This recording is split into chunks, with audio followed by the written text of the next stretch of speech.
Right, let's get on in. Okay. Alright, my alt was already logged in there. Authorization successful. And let's get the background music playing.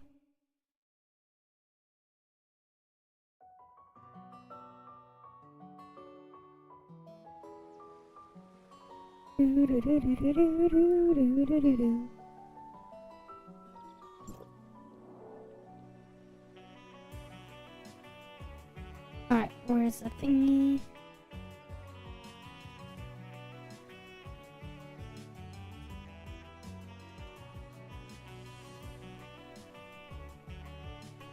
Alright, all that is posted. Alright. Let's hop on into things. Hi there, V the Genie. Yeah. Wait, what the hell? Why am I tracking like Borkup? Yeah, I don't know what the hell to put in the title. But we're only playing, we only do 2 things anyways. Ah yes, that is...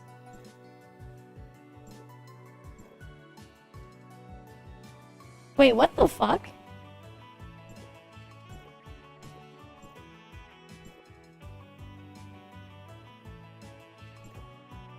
What the... What the hell? Hi, Bahamut. Yeah, I'm doing fine. I just realized Tencent fucked up.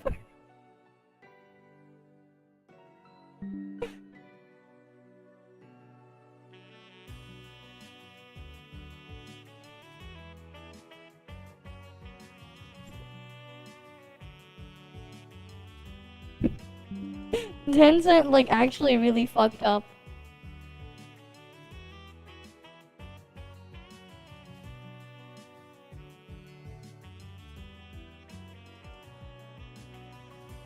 They actually fucked up here, man. Look at this, man. Like, 10 days, 22 hours, that's for next week. And then this week is 3 days, 22 hours left. They freaking fucked up. They put both weeks here. Wait, no, this is like actually great value though. It's like what? You get the 1980, right? You get what? It's 4. You get 480 times 2, and then you get like the initial top-up thing, right? If you were to swipe that, it's like how much? Right, this is in Canadian dollars. Plus 270, right? Like actually, they actually fucked up there. They have this week's and next week's available, which is just kind of funny. What a way to fuck up. They actually fucked up.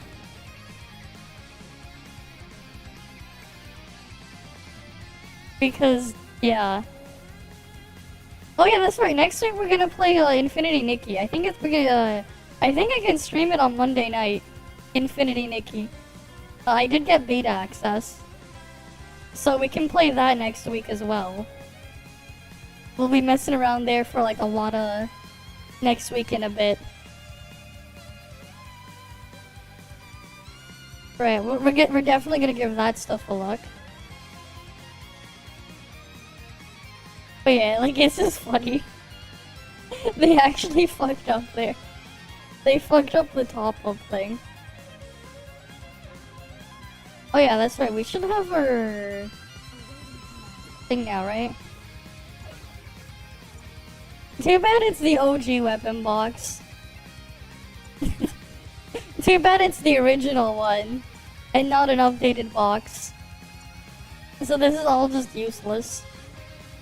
Unfortunate. Very unfortunate. Oh well. It is what it is. Right, it is what it is. It is funny though. They fucked up the top-up thingy. So... Hey, if you wanted to The top up.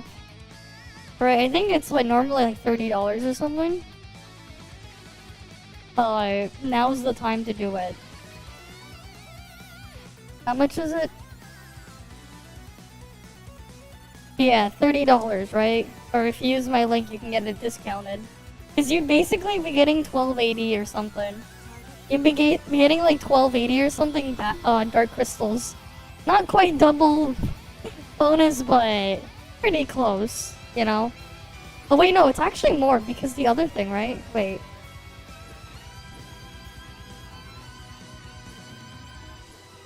Where was that again?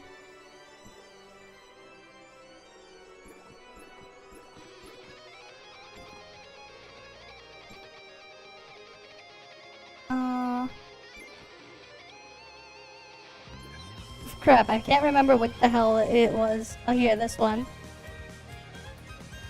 Right, cause you get... Yeah, you get that, right? This is what? 480 Dark Crystal time 2? So you get 960 plus the 270? You know? Good value. Good value if you were to do that. And then you get your relic shards. Because they fucked up there. They put like the 2 weeks there. Instead of the 1.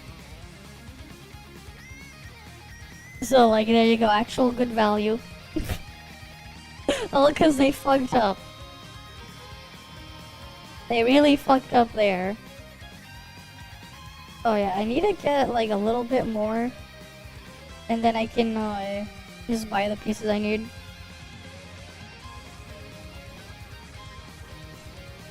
Okay, anyways. We want exoskeleton there. Ooh, let's go on my... Oh yeah, I didn't gamma the thingy yet.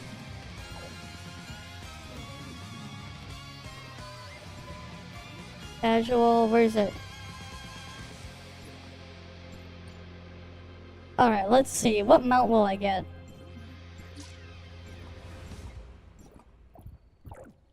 What'll it be?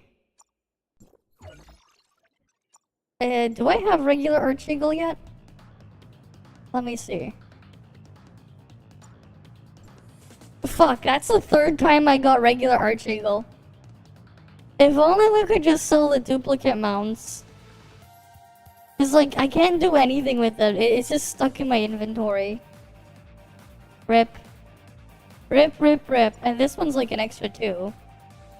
Right, those are like 3 extras. I can't do shit with them. Because like, I already have them. Oh well. Oh, what's today's join up? Oh, this one, Deep Sea. Alright, let me go through the dailies first. Mechs, creatures, armor guards, earth drones. Okay.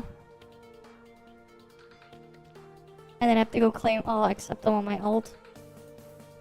But yeah, like, this is crazy. They fucked up that thing. So it's like, oh hey, you can get extra bonus.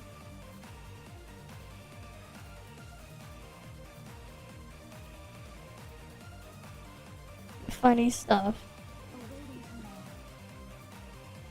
Hi Tara. Welcome, welcome.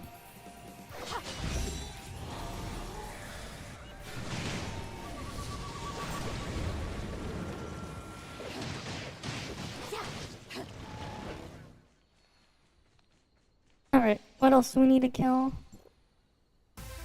Creatures, armor guards, what does my ult need?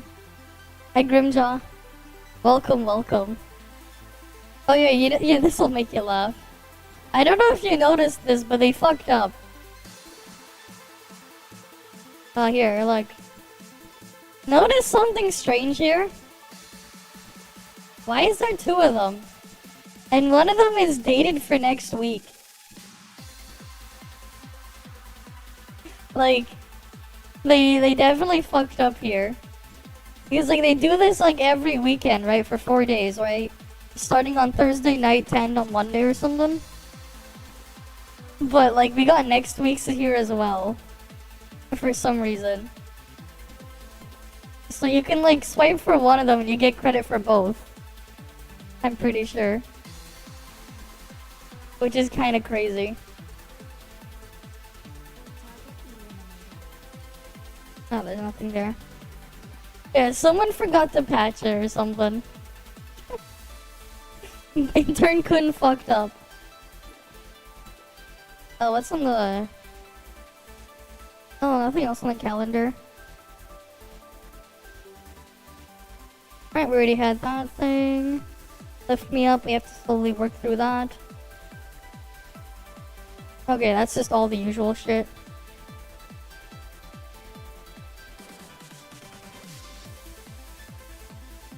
Alright, that's all the usual shit there. And I'm gonna have to like farm some of the event stuff in a bit. I wonder when the last part of the event thing there opens up. I wonder. How many, Okay, wait. It fits well enough.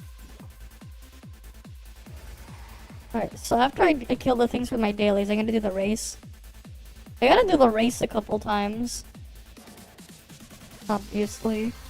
Because I need to buy the stuff from the race. But it's just crazy.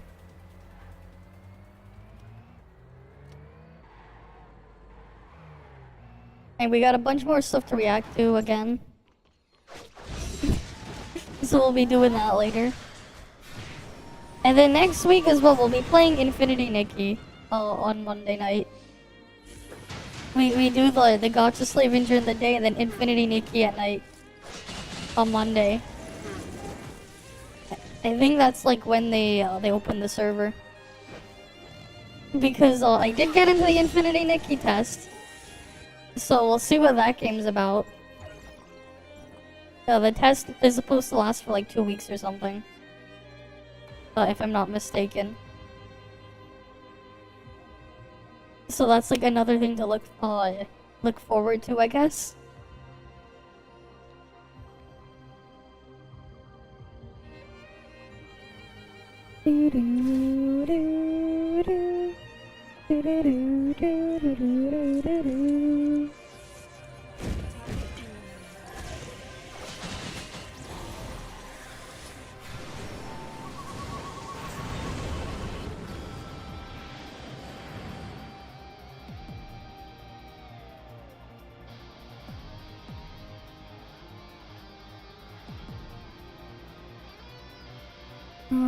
Let me just double check something. Okay. Oh yeah. So at least next week gonna be interesting. Alright, let's go do the race.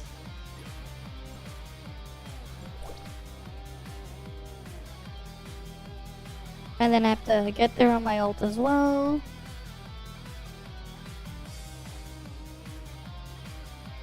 Because of course, we're gonna be doing the race after all.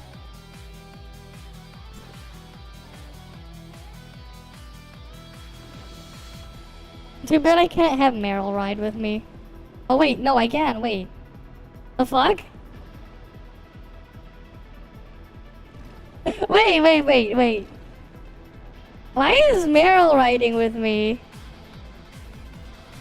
Did they freaking bork it?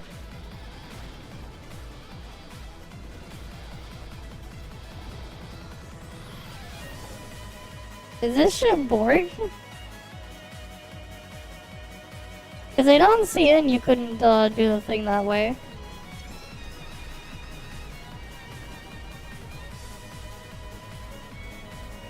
Well, I guess I get to ride with Meryl. Wait, am I the only one with a 2-seater here? I'm using Meryl to ride with Meryl. Let's go. Meryl can ride with Meryl.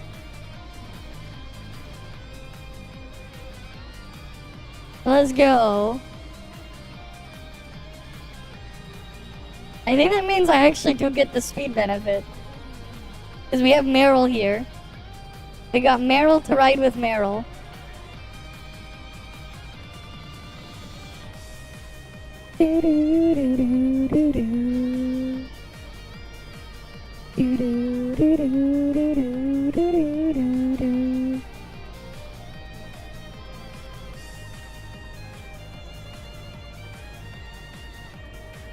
Alright, come on.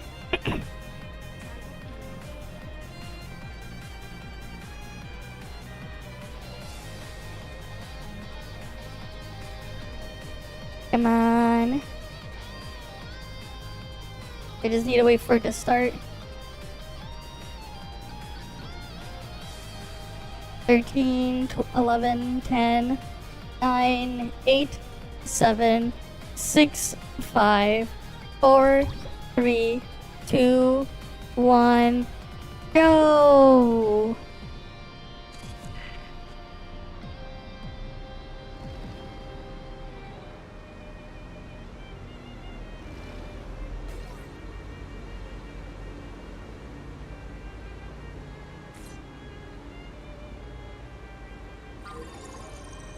Alright, we got our signal restored.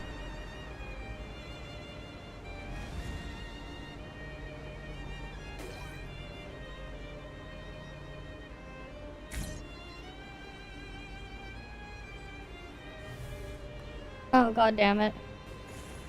Ah! What the fuck hit the thingy? Wait, it also stopped me.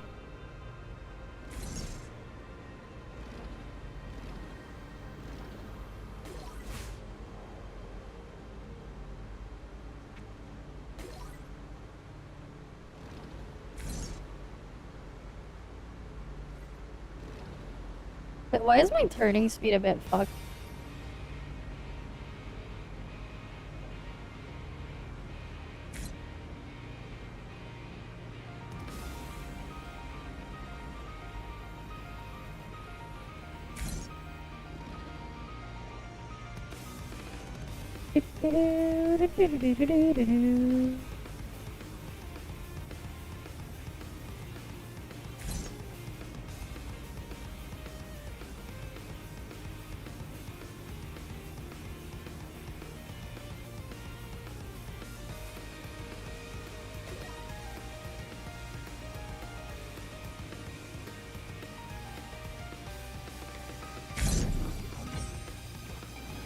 Alright, let me get there on my ult. Because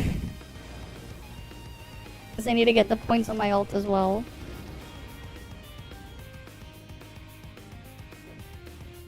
But yeah, it's funny. You can have the other barrel rider just come with you. So that's something.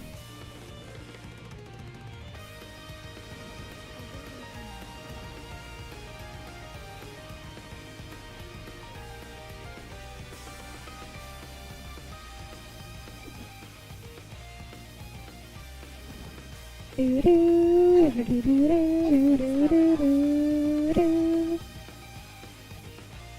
then have to come back in like half an hour to do the race again.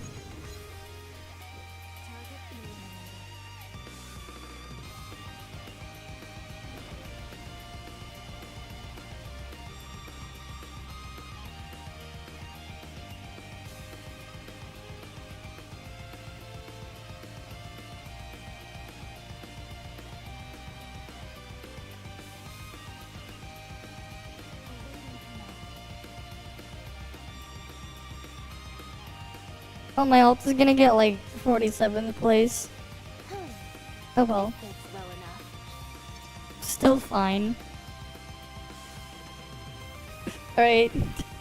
It still gets what, 1,000 of the thingies? For 47th place? Hi Tayo. Welcome, welcome. Just doing the race on my other account right now. I have to do this like a couple times. Because I need to get caught up a bit.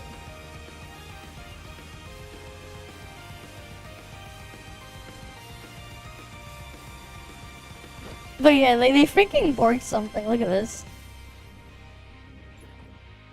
You know the $30 top-up thing? Yeah, they put next week's, including this week's here. So you can get one and get credit for both. It's like, you get credit for both if you do it for one. Because they fucked up there. Alright, let me just get the, do I have enough to get the, no, I would need one more pull. Never mind. To get my 4-set Meryl. The second one doesn't trigger really. But why the hell are they showing both? Why the hell are they showing both? We'll try it tomorrow if it's still there, but it is kind of weird that like both of them were there. It's just weird. Right, it's just weird. What an interesting fuck up. Right, what an interesting fuck up.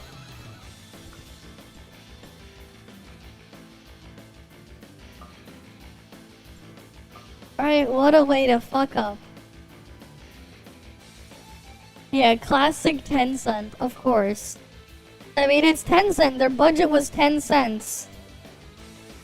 That's what they named their company after, their budget.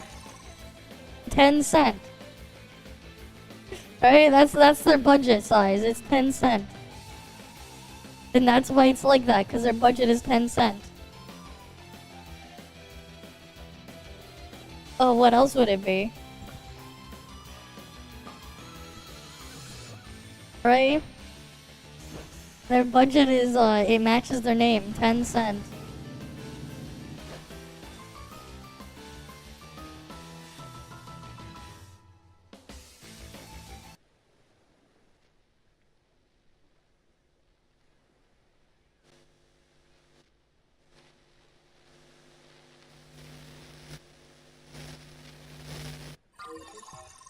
There we go.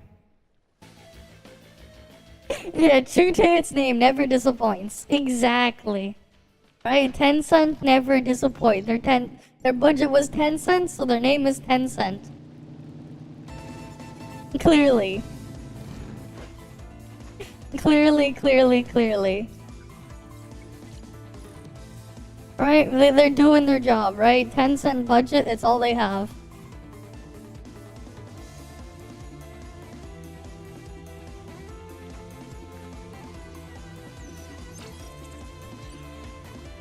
Alright, what we got here?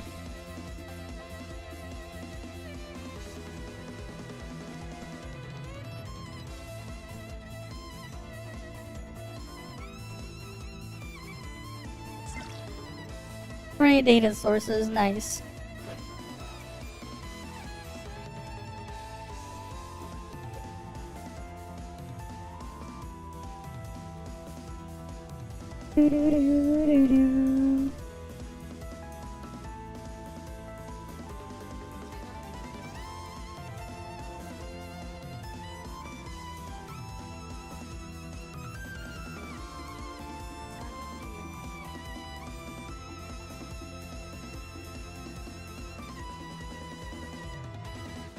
Oh well.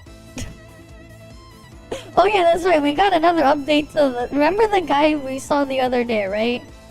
Who did the Wuwa top-up thing and the bank declined it and everything?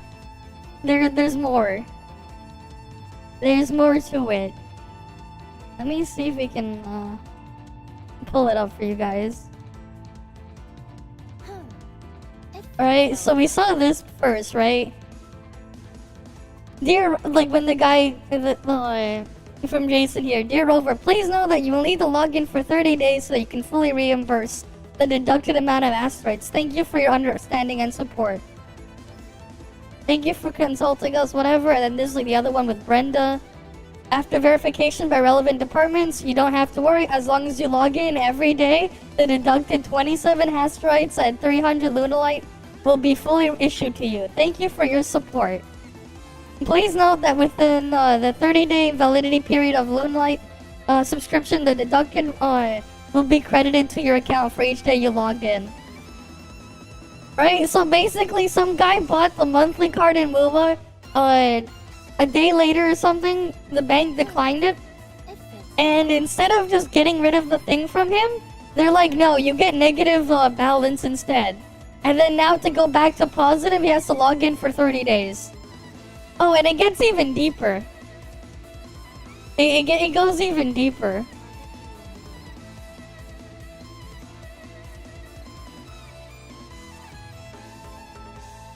Because now he also contacted the Discord customer support for a thing too, right? And this is their response. Dear Rover, if you made the refund, we have deducted the refund equivalent amount of items in game. If you purchase another Loon Knight subscription again, please note that you will receive 300 Loon Knights. The remaining days will be added, and you may need to log in every day to claim the asteroids. So basically now, it's like if he buys another one, he would have to basically go for 60 days to get all of the stuff instead of 30 days. Right, like that's actually just really, really fucked up, man. Actually super fucked. Right, so like imagine. We have other stuff to react to later, but yeah. It's actually pretty crazy. Like, it's just crazy how fucked up that is.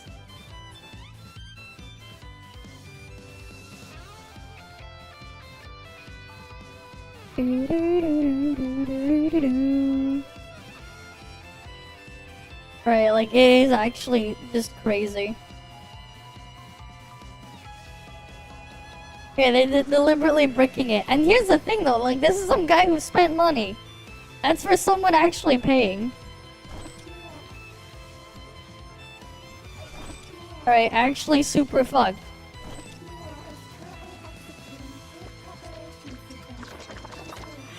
Makes you actively not want to support them. Not like we want to in the first place. But like, it is just fucked up.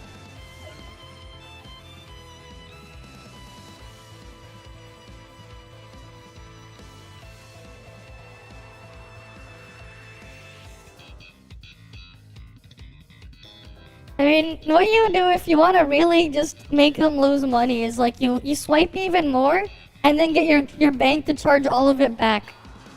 Like massive amounts, because then they'd have to pay for it all. That's what you do. That's what you would do. You swipe harder, then get them to charge it all back. Then you uninstall. Because then they'd have to pay for it. That's what you do. Right, that's what you do. Big brain, scorched earth strats. You gotta do the big brain scorched earth strats. Playing worse bootleg of Genshin, I know. I mean, it is what it is, man. It's still really fucked up, no matter how you look at it. Like, either way, it's just fucked up.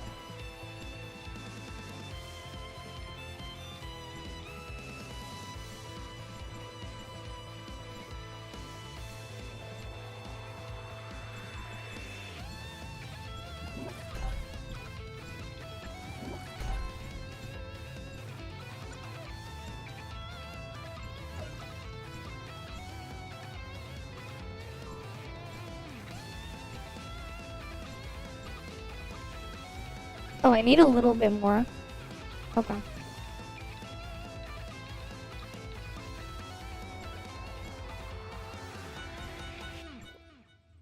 But don't worry guys, devs listened. Is what someone would say. Yeah, of course. It's not a kind of scam, it is a scam. It's not kind of a scam, it is a scam. Honestly though, I'd like to get more information on that because I actually just want to make a video on it. If we can get more reports of this shit. Because this is... As bad as it is for them, it's also just really funny and sad to, like, just see it happen. Right. Like, it just is. It just is.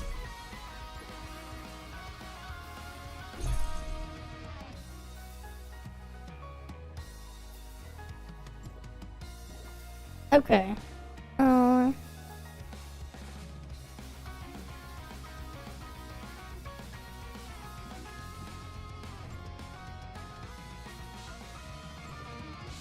Let's see, anyone doing join up?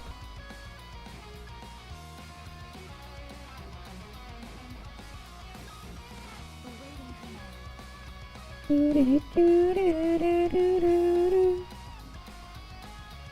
mean, it is what it is, man. It is what it is. And then we got other stuff to look at. We got more stuff to look at later. But, like, it is just fucked up, the Kuro situation.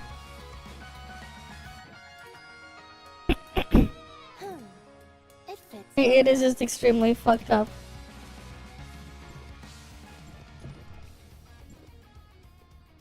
Oh well, let's do deep sea. Time for the deep sea. Gotta go through that proving grounds.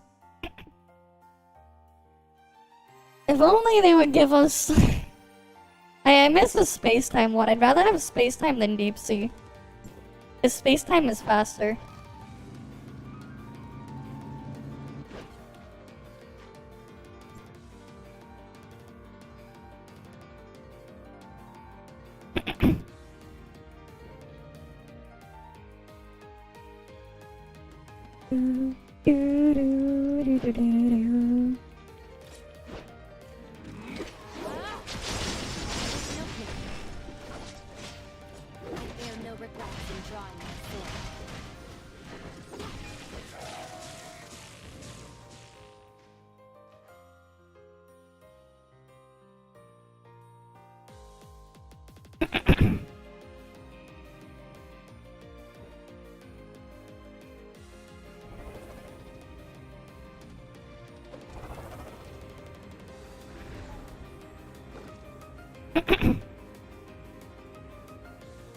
You still don't know about the bug that exists in space-time? It's the one that where you can go out of bounds and shit. I used to abuse it all the time. I used to abuse it all the time. Back when it was still a thing.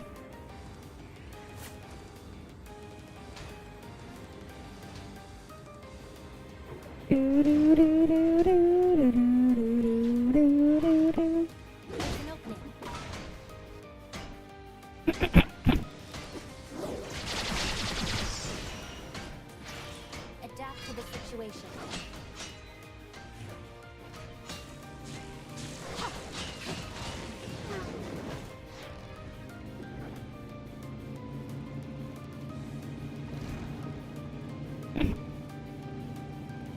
Nah, that's not it. Why would it brick your game? Why would it brick your game? That's kind of weird. Out of bounds bugs though are fun.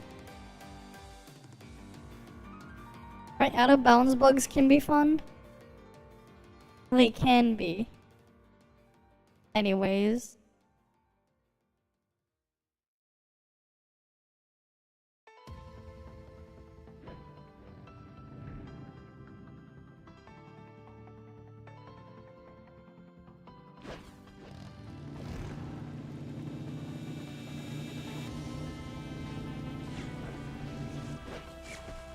There's an opening.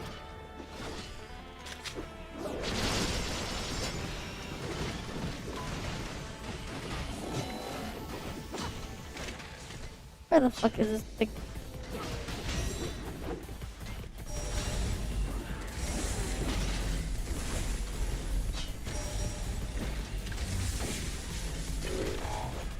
I really hate the fucking Chiron just cause Adapt to the situation. Stay focused. You're good down here. Adapt to the situation.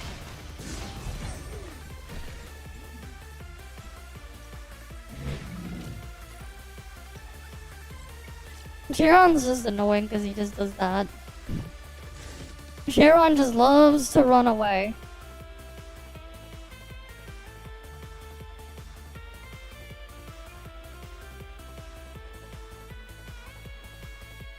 Do do do do do do do.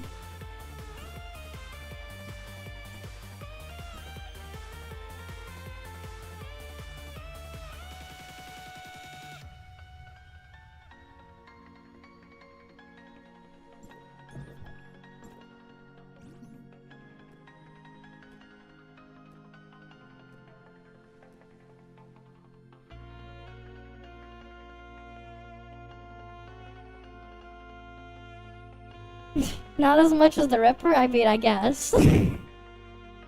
Yeah, I guess the Ripper does like to climb on the thingy. The Ripper does do the climbing.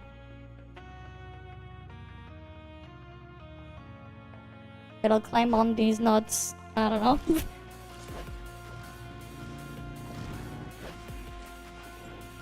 Do, do, do, do, do, do, do, do, do.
Right, on to the next area.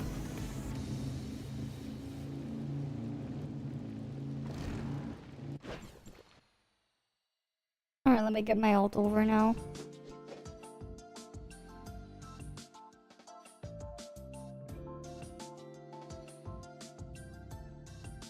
Alright, my ult is almost there. Do, do, do, do, do, do. Do, do, do, do, do, do, do, do.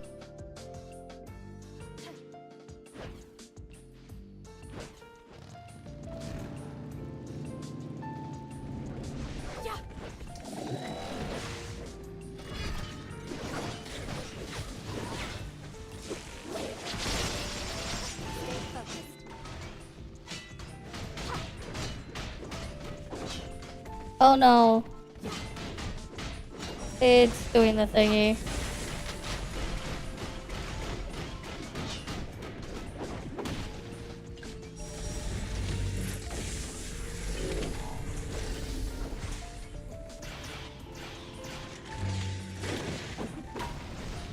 I dare no regrets in drawing my sword. Alright, it's done. Never mind. And then I have one more run. Alright, I can do one more run and then we do the race again. Right, one more run and then race time. Once again.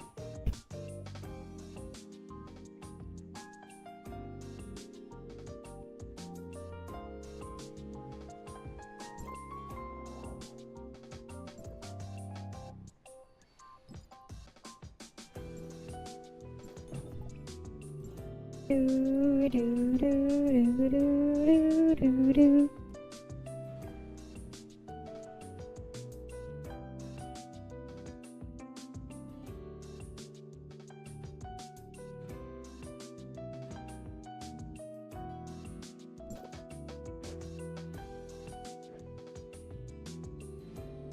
We'll go over here.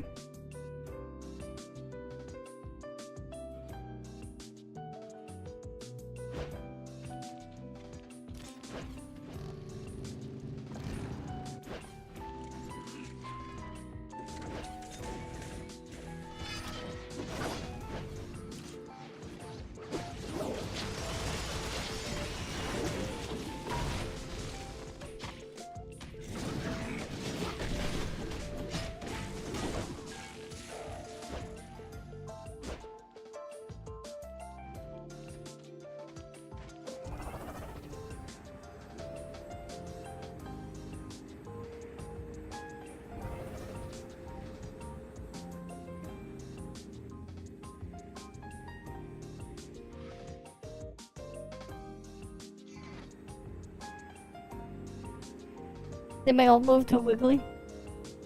I did not aggro them.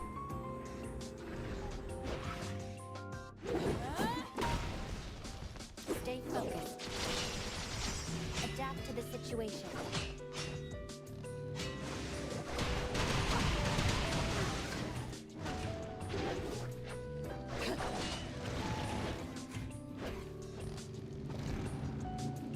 Alright, let's just speed through. Edge, edge. Gotta love having Nola bike in here. It's so convenient. Alright, it's so convenient to be able to cover all that distance very quickly. Alright, let me get my ult over there too. And then after this, we can do the race.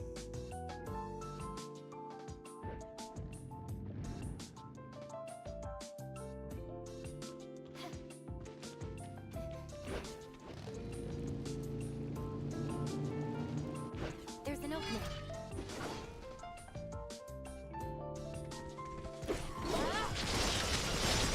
Stay focused.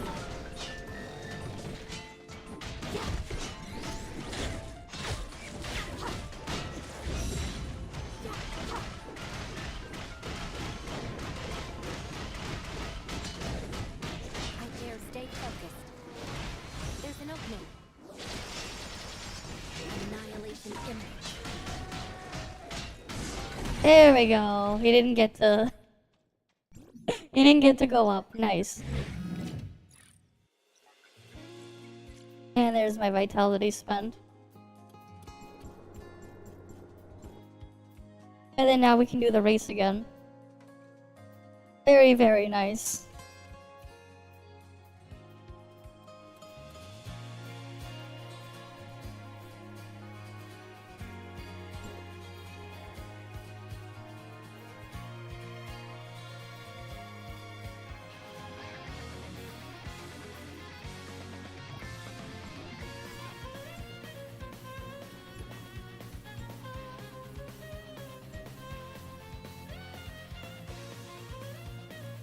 Alright, let's load on in.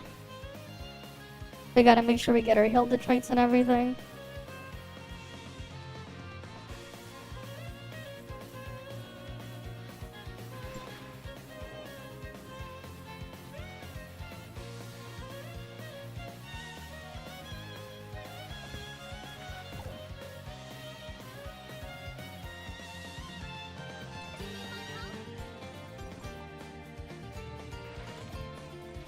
You know what, wait.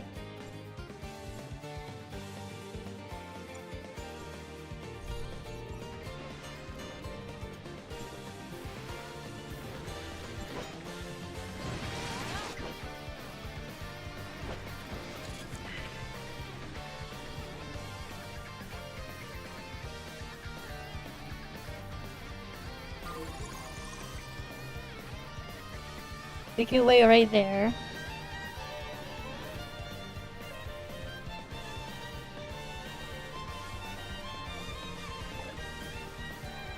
What I'm gonna do then is, wait, display.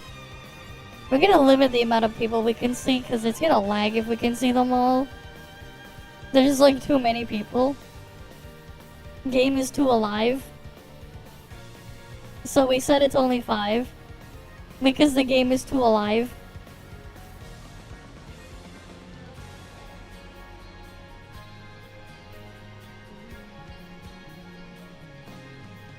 Alright.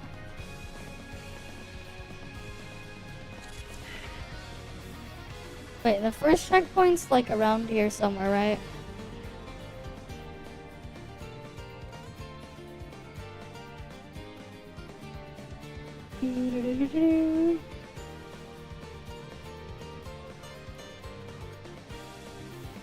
Alright. Iration though. There you go.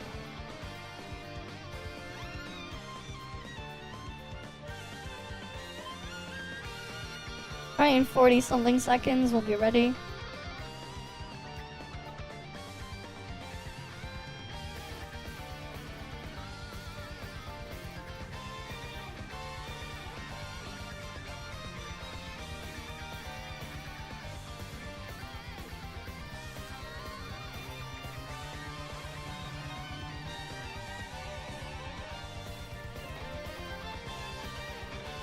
15, 14, 13, 12, 11, 10, 9, 8, 7, 6, 5, 4, 3, 2, 1.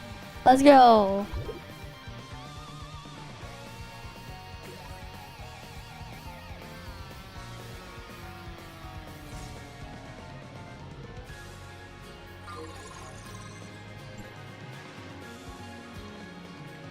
The hell?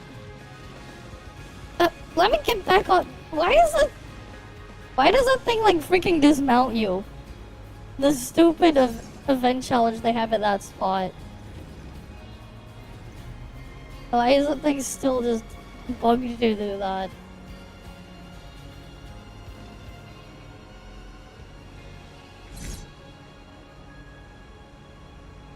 It's so stupid, man. It's just so stupid how the thing is still bugged. If you get too close to it. And then the game doesn't want to let you get back on.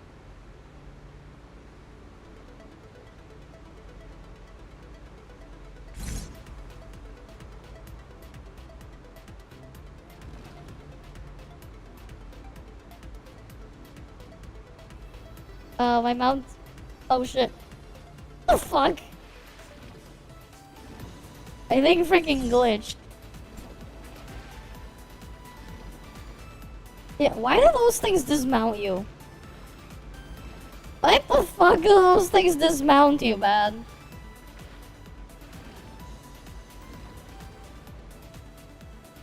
It's so annoying. The stupid challenge thingies there. Yeah, I don't understand why the freaking exploration point has to dismount you. If you do the exploration point normally, it doesn't dismount you. It's stupid. It's really, really stupid that the exploration points do that. They're not supposed to.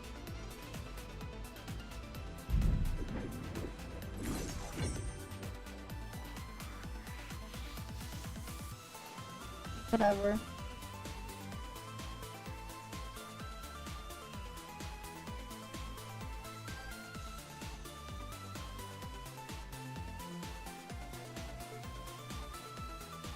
I wish it didn't lock us out of using relics, because I'd rather use the jet port or something. Just so I won't have to deal with this stupid thing that dismounts. The thing is, it also has such a wide radius for some reason. For dismounting you, the exploration point.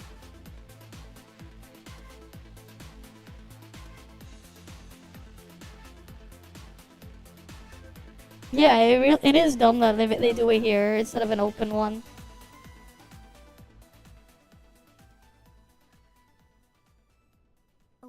I'd rather use the hoverboard. Because at least the hoverboard won't get stuck. Right, I'd rather use my relic. But they don't want to let us use relics. I get it that with the relic you could probably stack a bunch more speed boosts. But they freaking lock you out of using relics here.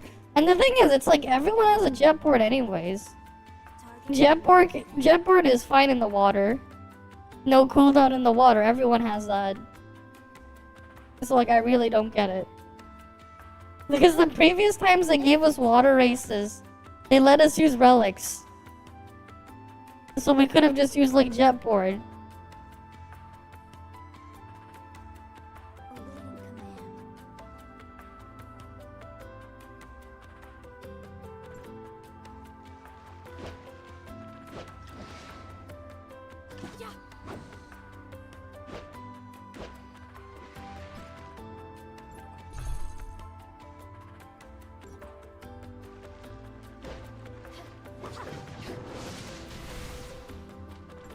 I don't even know what I'm gonna end up buying with the points. Because I need to get to 25,000 spent. And there's a lot of crap I don't really care about here. I guess we grab those. And then I guess I have to get like power gears, I guess. I guess I just grab power gears until I can unlock the next tier.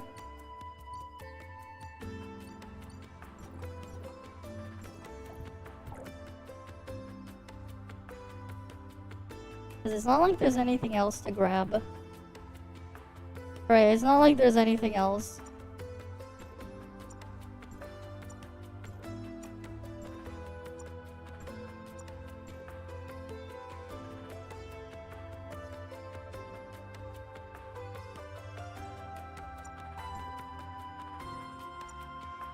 Hey, you can collect a bunch of those.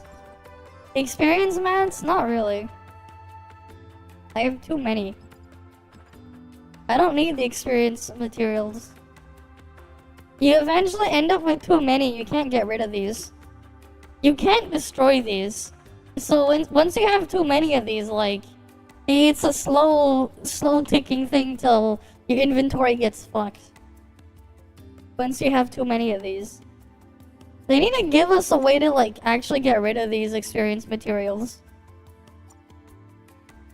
Like, it's, like, we just end up with too many of these weapon batteries, matrix data packs. Eventually, like, just over time, you end up with too many. And then same with those crystals. Like, yeah, we got to fuse them up, but, you know, it's still, like, too much.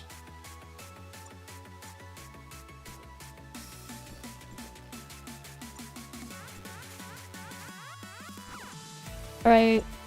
Like, I fuse them all into the purple thing, but, like, it's gonna be a slow process to, like, just have it completely eat up your inventory slots. So a way to get rid of them would be nice. Not just fusing them out. We can already fuse some of them up, but, like, it doesn't matter. Because eventually you'll end up with just too much anyways.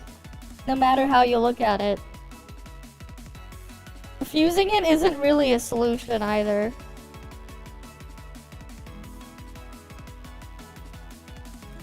I don't like think fusing them up is a solution either. Because the problem is still going to be there. It doesn't solve the problem. Like, it just doesn't solve the problem. It's like, no matter what, the problem will still be there. So, to me, it's not a solution.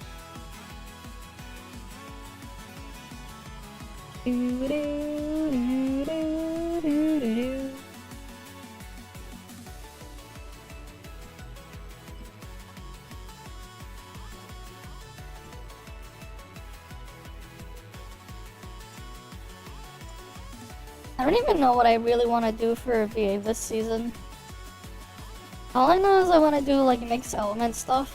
I'm probably gonna end up using Lin in here and then have some funny dot damage.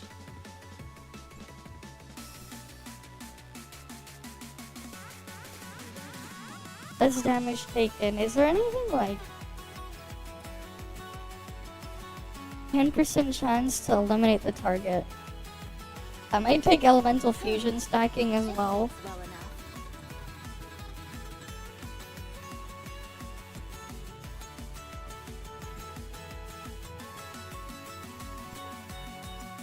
Maybe. I don't know.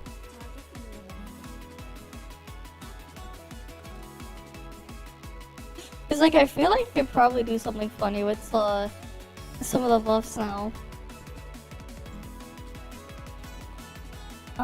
What's Origin of War difficulty at now?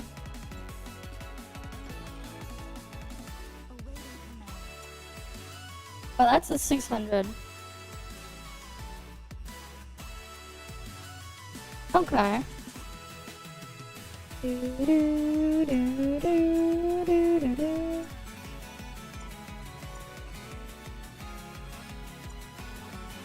Right, so slowly going down.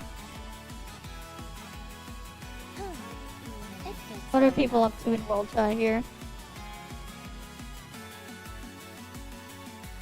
And there's people doing Jing Chong chest.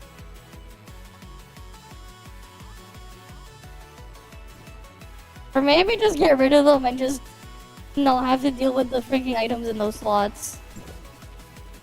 And just replace the freaking thing where you get that with something else. Better solution, just get rid of the problem. What if they just didn't have the problem? It would be more ideal if they just didn't have that. God damn it. I can't even see them. Who the hell shot the bubble at me?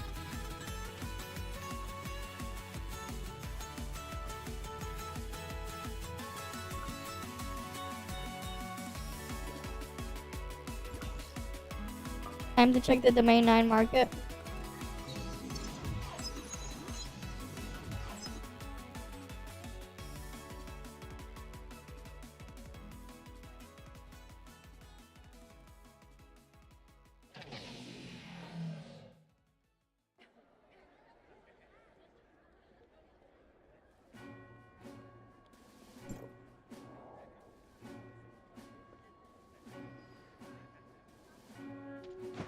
Alright. What are the pricing today?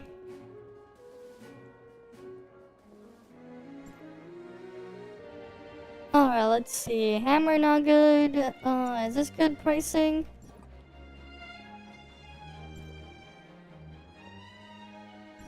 Okay, that's good enough.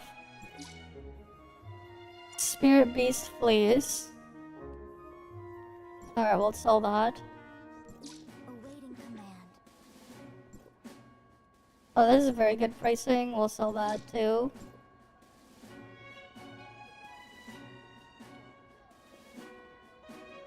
We'll need to get like all the other stuff here still.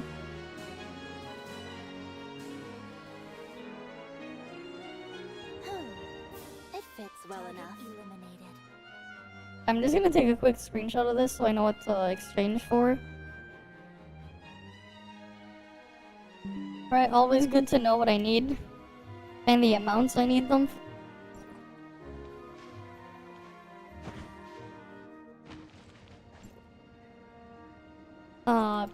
Cool. I need this. And then I'm gonna exchange it immediately.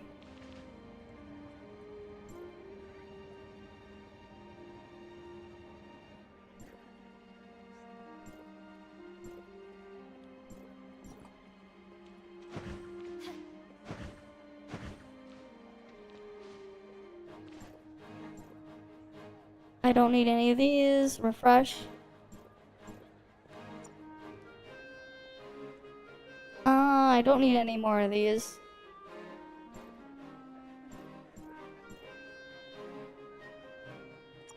I do need these.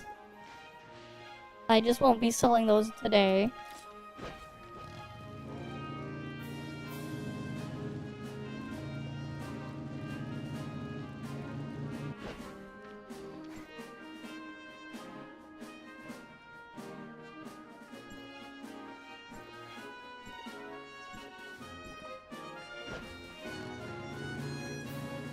Alright, let's go over here.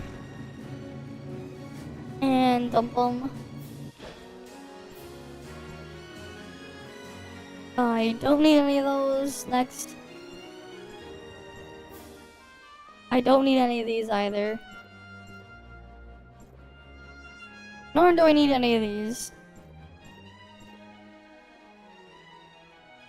I do need this. The box thing.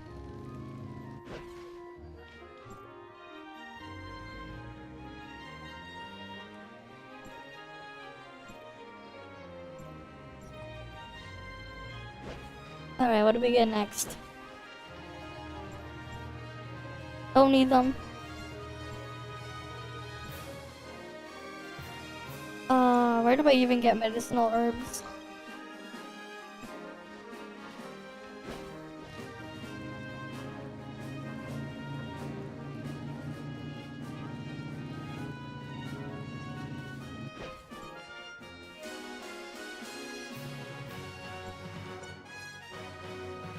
Oh, these are too expensive. That's a no. God damn it. That's not worth it.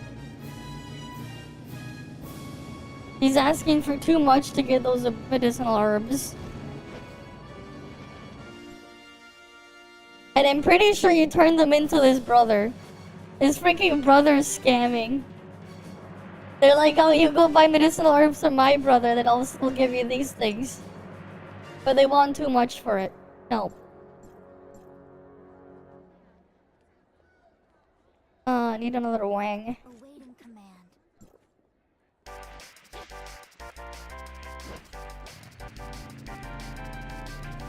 Like, yeah, like, removing weapon levels and matrices is honestly fine. They already, like, basically auto-level your shit in some content anyways. So just getting rid of it entirely is honestly not a bad idea.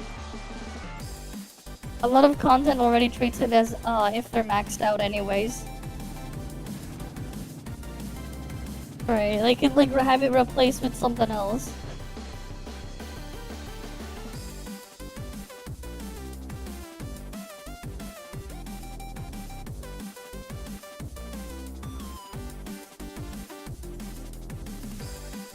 And the last one, the forging hammer.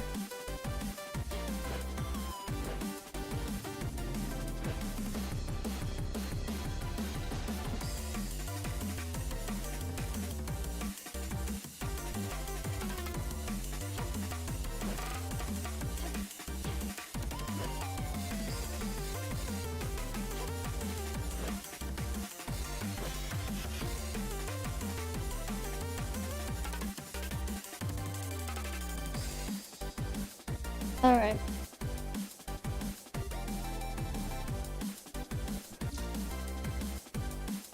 Alright, that one's gone. Angerwood boxes, we saved that. We obviously save Wang for when it's like 192 or something. We sell my only bottle of Sue wine. And then that's it.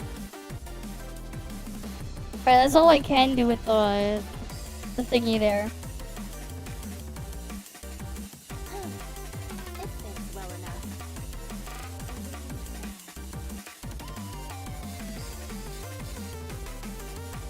Alright. We're done with the thing there. What else is next? Alright, it's not like I need anything else. Meryl is +2.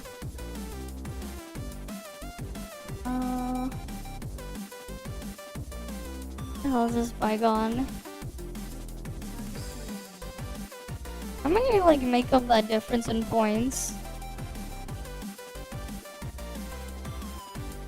I don't know how the hell I'm gonna make up that point difference. Oh well, that is what it is.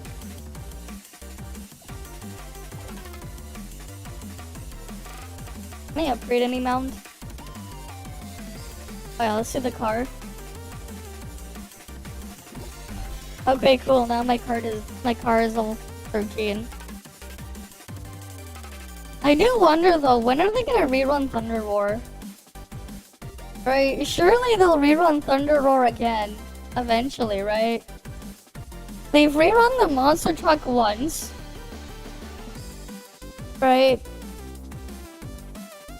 And the network car, and obviously this car is recent. So I wonder when we're gonna get this one rerun. Surely the Thunder Roar will get rerun again, right? Surely they rerun it. Hi, Darkside. Welcome, welcome. Surely they will rerun this, right? Surely they rerun this again? Copium? I don't know. I gotta get that car for the collection. Surely they'll rerun it. Surely. Right? Surely they'll rerun it. Yeah, I don't know.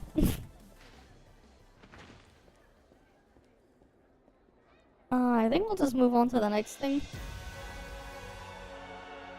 Or we wait the 5 minutes. Oh, not 5, 10 minutes for the race. Oh wait, I guess there's that other event thing. I haven't done much of. Reactivate the firewall. There's Titan mats and stuff in here. Oh, we have another sector here. They receive 30% damage with 30% damage reduction. Okay. I don't know. I don't know why.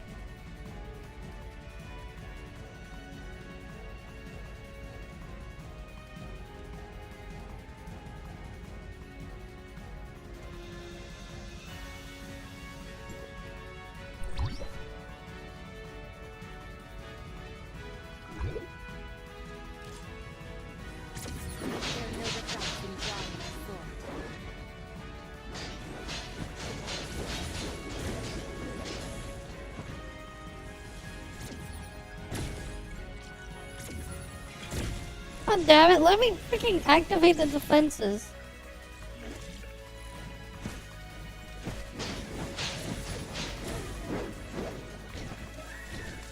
Just a minor injury. Oh, this is annoying. Didn't even like give me my matrices. What the fuck? Are matrices disabled in here?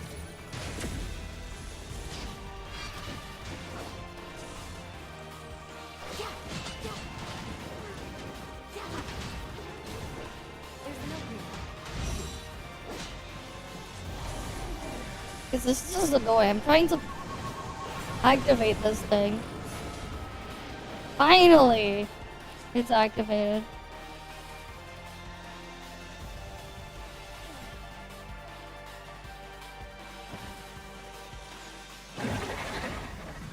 I don't know. I think you're just supposed to like activate it to go to the next area.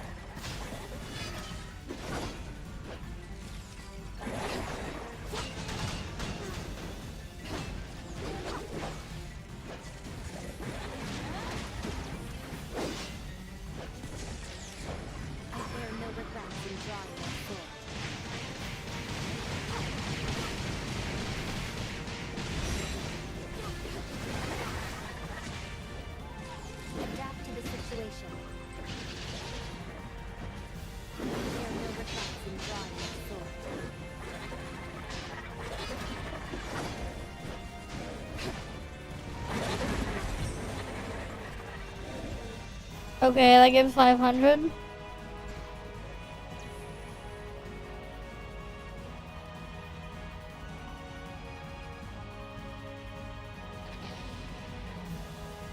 I'm Carapal. Oh, the hell is that?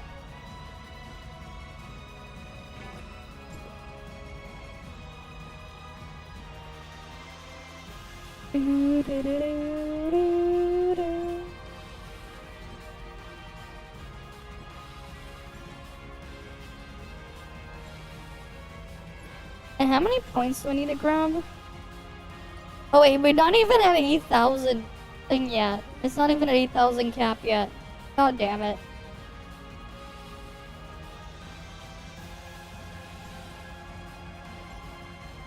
Wait, wait, what the hell?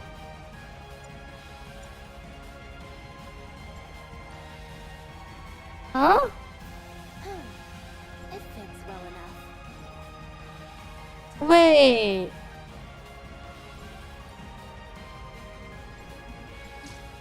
Something is a bit...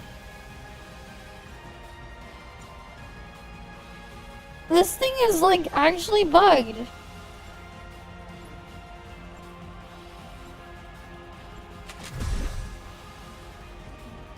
Cause like it's supposed to give me 500. I had 500 before I went in.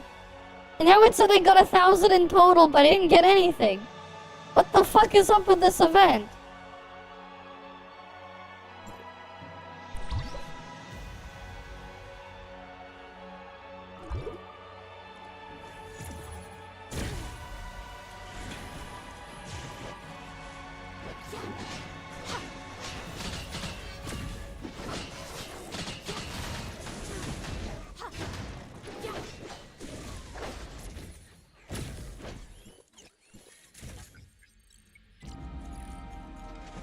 Adapt to the situation.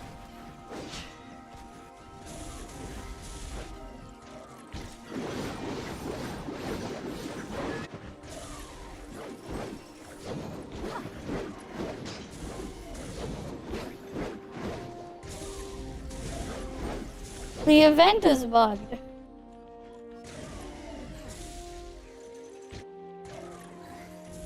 I don't know, man. I don't know. I'm gonna send a thing tomorrow. Because it's bugged. I'm just gonna double check to make sure.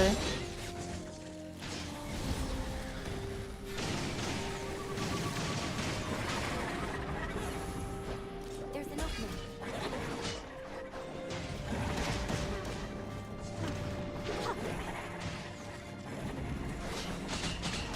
I bear no regrets in drawing my sword.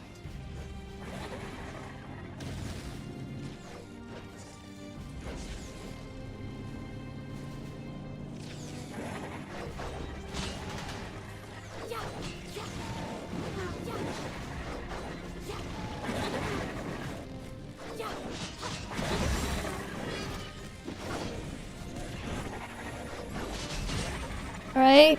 500? And we'll see. Like, okay, we get out.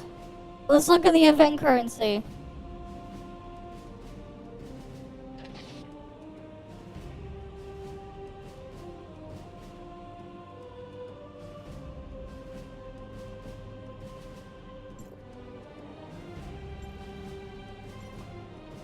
Right, it says I obtained 500, and then, let's see, is it still bugged?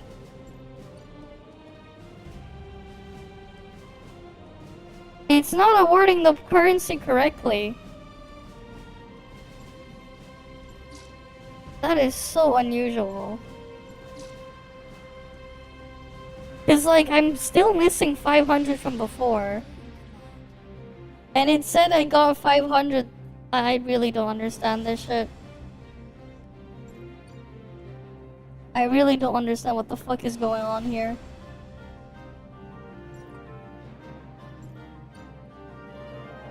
I really don't. That is so weird. Well enough. I'll send it tomorrow or something. I rubber dark duck.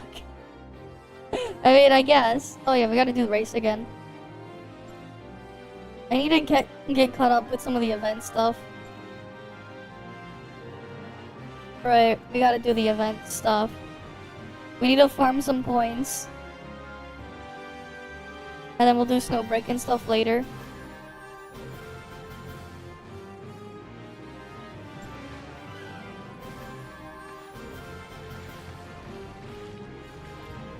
Oh, wait.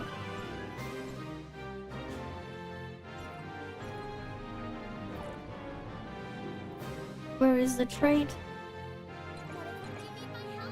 There we go, we got Hilda trait.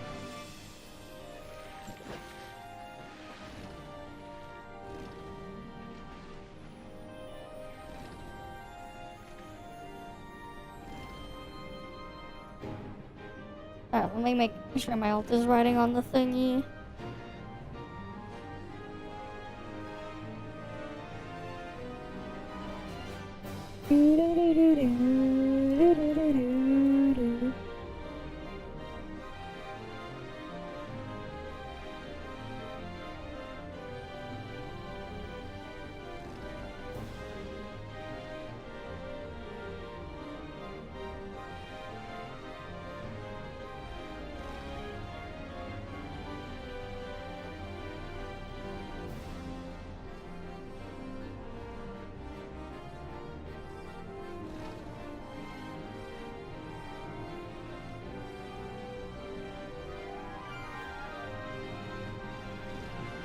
Alright. Race time.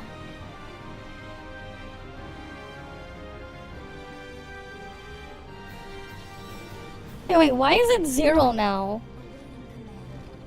Oh wait, no, never mind. I was looking at my old point things. I thought, wait, why was it 0? Then I realized, wait, I'm not looking at my main account. Because I have like 2 instances of ToF open. I forgot because like I put the thing. I'll double check it again after. Oh, come on! Why am I... Oh, fuck! Why did I get flashbanged?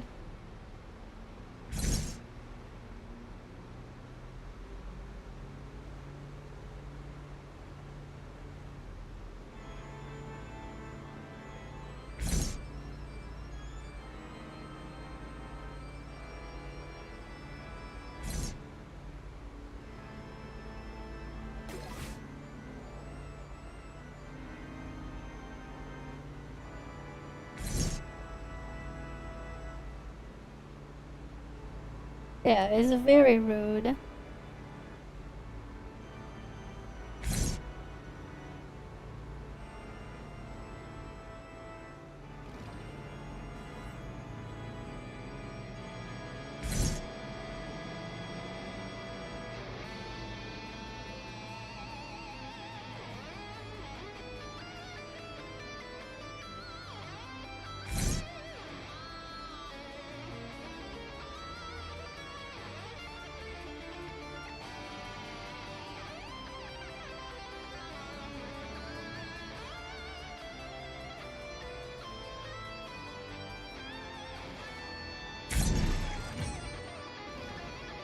Alright, let me get my there on my ult.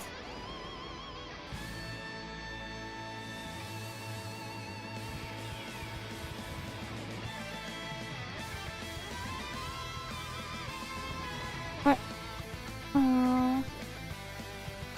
because I need to farm a bunch of the event points.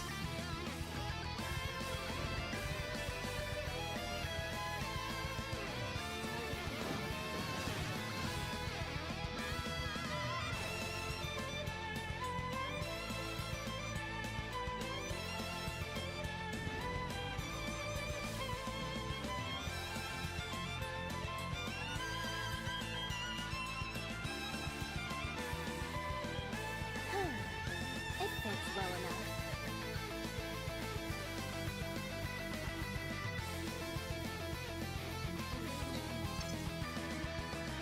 Yeah, my ult is like glitching out.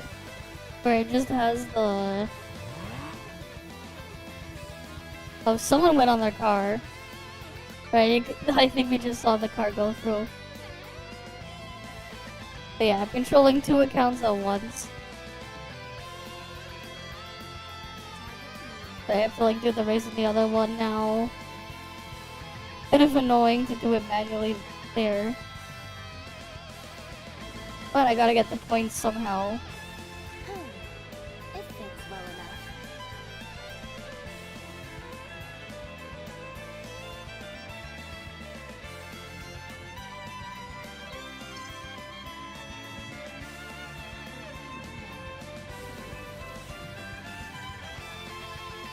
Maybe I should just like make a macro to AFK the points.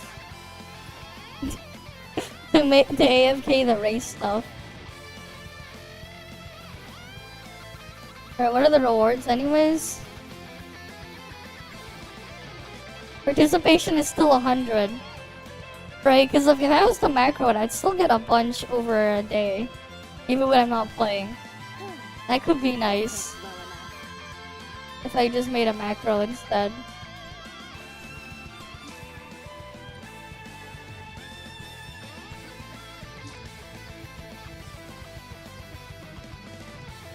Okay.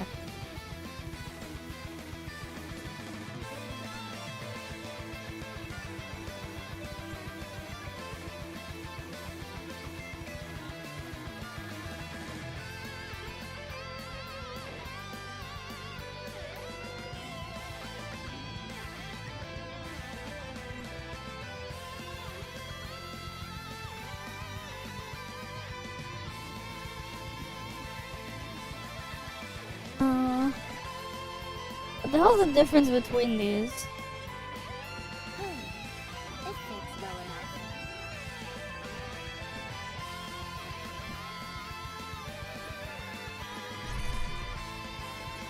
I'll use my fizz set.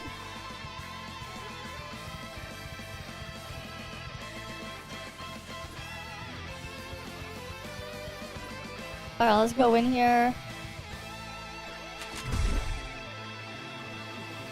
We'll just spam this a bit.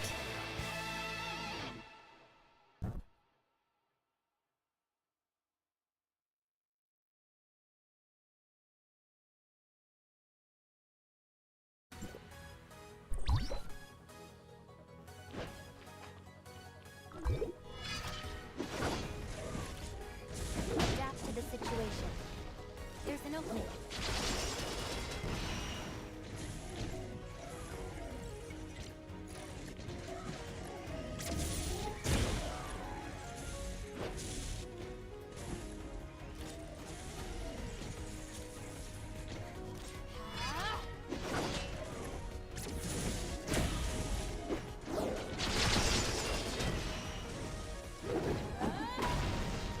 Okay, let's go to the next area. Wait. Or maybe not. There we go. Annihilation imminent. There's an opening.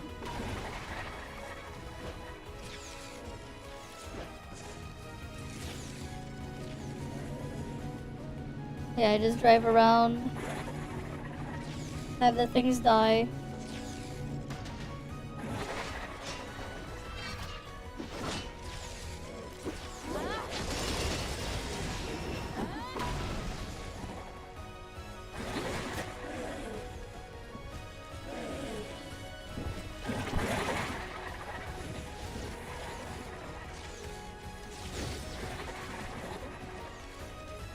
Alright, how many times do I gotta do this? Okay, it's faster than we just do it this way. You can just farm it this way. Quick and easy.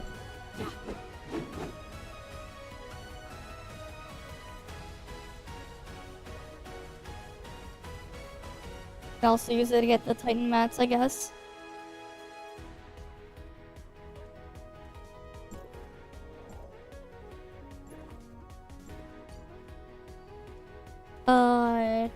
Okay then. There we go. I thought it ate it again this time.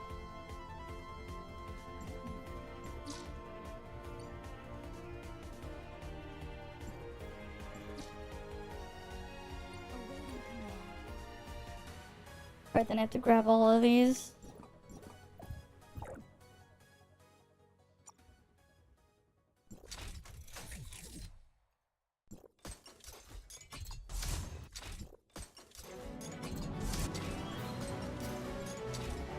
Aw. Out of stuff again. Alright. Let's go do more of it.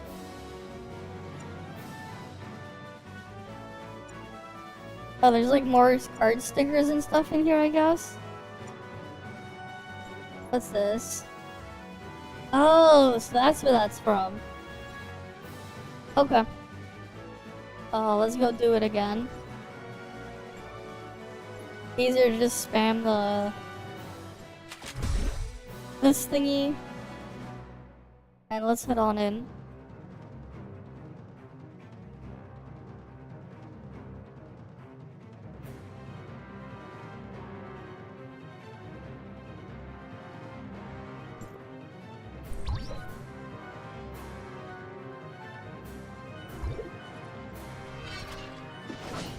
Annihilation imminent.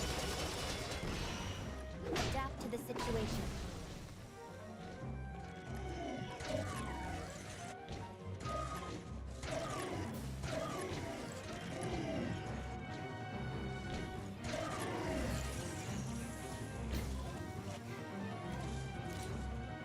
There are no regrets in drawing my sword.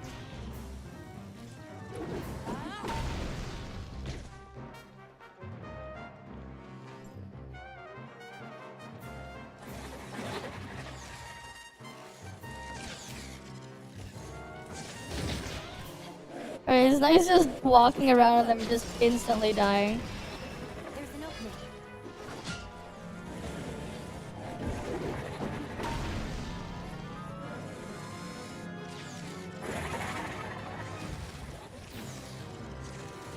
Right, it's nice just having them instantly die.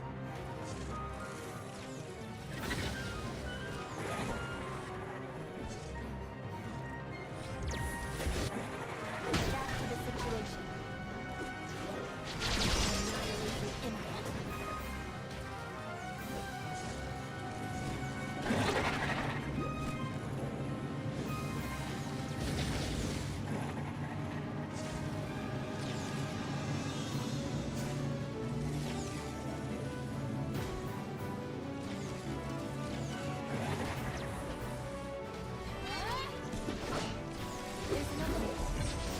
Alright, let's get the next set of things now. We'll just wait for it to load out. Come on.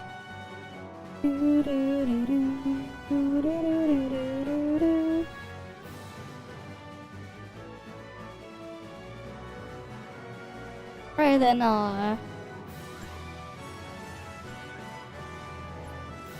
because at least I can get caught up with this thing.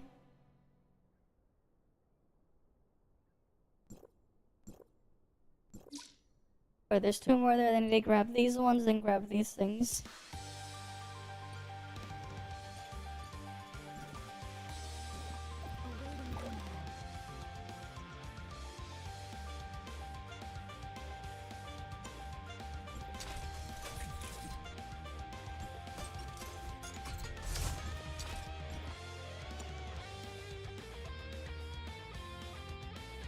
Alright, that one was kind of crap.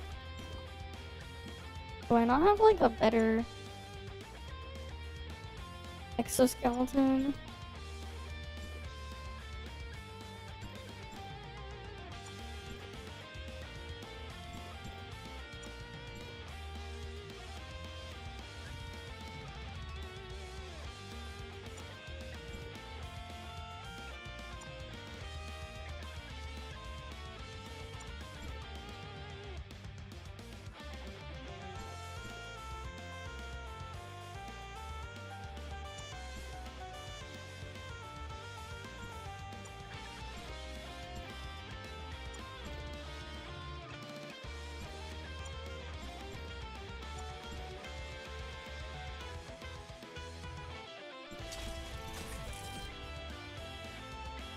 Oh, that's what it would give me. Resistance stats.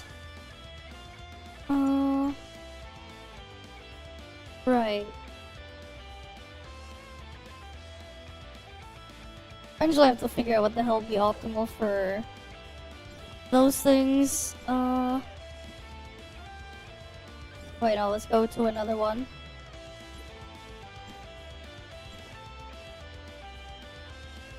Alright, let me get water. Target eliminated. Thankfully my fridge is literally right next to me.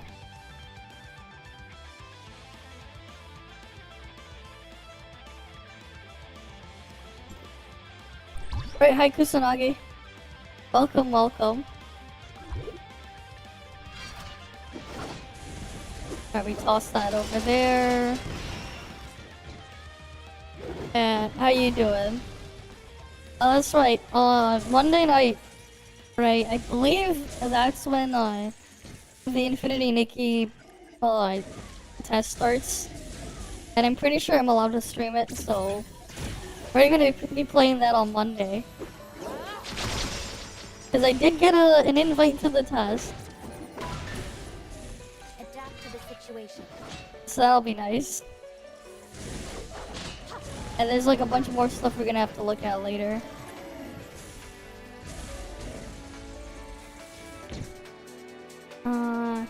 Alright, next stage. Cool. There's an opening. Infinity Nikki. Adapt It's the dress up game, I think it is. I did get an invite to the test, so we will be playing it next week. The test opens on Monday night for me, I think it was. So after we do our like weekly stuff, we'll be playing that on stream.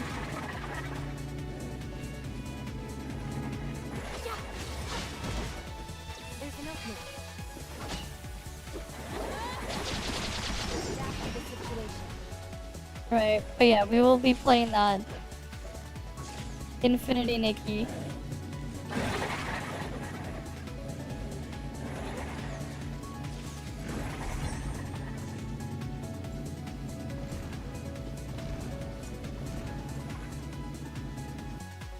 Alright, on to the next round of this.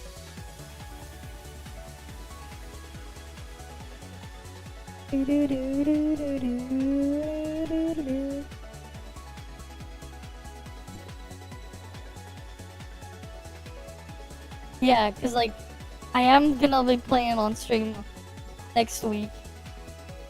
So it'll be interesting to see what they cook. Right, I haven't really looked at much about that game. Okay, we need to get more of these. Right, because we got more Titan clicks. We're working on... I want Sabatons.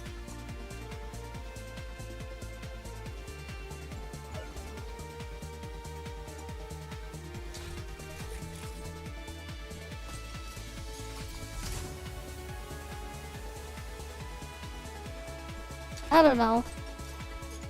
I haven't seen much.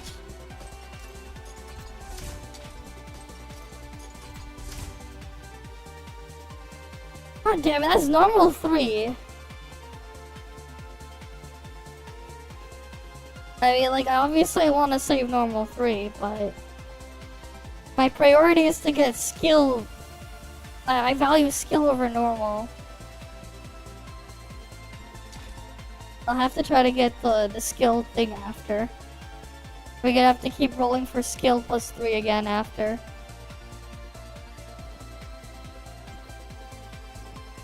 Because I want skill plus 3 on my boots. Okay, let's go again.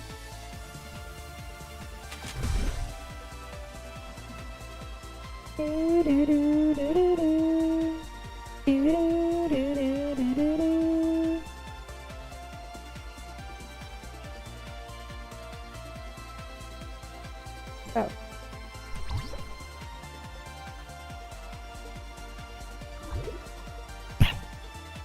Yeah, her skill's a bit awkward. I do agree.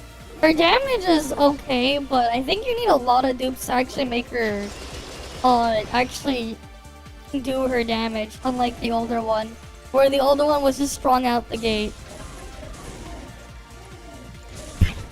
Right, the newer one is a bit awkward. Like, it does have, like, synergy with other things that can proc skill stuff, but, like, it definitely is a bit awkward to use her. For me, she's just gonna stay in the collection and that's it. When I have choices of using literally any other character, I'm just gonna use the other stuff. Yeah, nice design. For sure. She also has that, that costume outfit thing. Right, you got the swimsuit outfit for her with the dorm thing. I'm curious though on what they're gonna do for Marion. Right, then there's the Marion one later. Right, when we get the free Marion. I'm really curious on what they have in store for Marion. Oh yeah, that video. That video was something. That video was something. It was truly something, that video.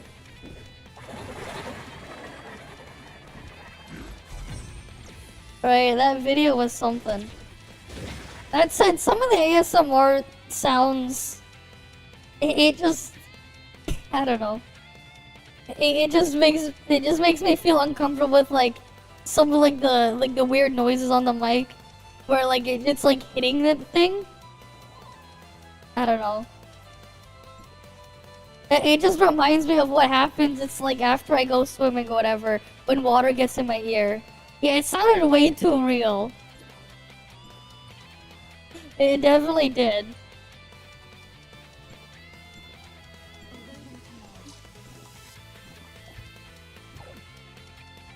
It definitely did.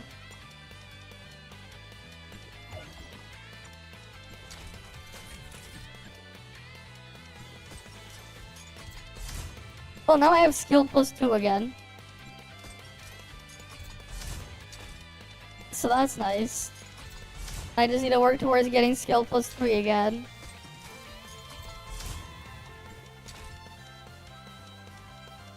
Alright, and then after that, my boots will be perfect here. With the ability to choose between whatever I need. And then I'll have to work on belt. Pants are done. I don't have to worry about pants. It's just belt, right? Belt, and then I have to fix the other titans. Oh yeah, visor would need to get some work on. I mean, they do different things, right? They're both main DPS, but they both work in different situations. Right, old Katya is for pure ballistic damage. Right? In situations where you're just doing pure ballistic damage, well, the new one does skill damage in her thing too. So, like, it depends on, like, what you're trying to use them for. Definitely, like, the new Katya has more things you can use with new Katya. There's definitely, like, more room of options you can use for supports. Because the old Katya was pretty limited on how you could play her. But outside of that, like, not really. But they're also, like, are they different element? I forgot. I didn't double check. Annihilation imminent. Stay focused. Right. Adapt to the situation. Like, in terms of damage, see, like, the new Katya is definitely stronger than the old Katya. But in terms of damage floor, well, the old Katya has a higher damage floor. And it's just easier to use, overall. Yeah, it really depends on how much you really like her. I mean, at the same time, it's not like you need her copies to go clear content, right? It's like, it ends up being like, okay, it's your choice on how you want to play the stuff. Right? Because I don't really pull for copies, I just collect all the characters there. And, like, I can clear everything anyways. Right, it's not like the game itself is hard. Like, sure, you can go rank harder if you want in the weekly neural sim. If you pull more copies of everything and just optimize stuff there. But in the end, it really just depends on what your goals are, right? And what you want to do. There are no regrets in drawing my sword. Because it's not like you're gonna get anything extra if you do pull the extra copies anyways. Stay focused. So at least you're not doing it because of rewards, because there's nothing there.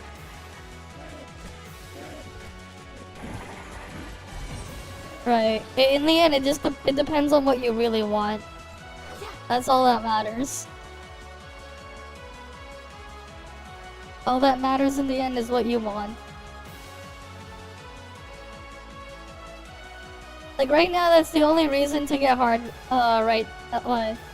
to go hard right that mode, yeah.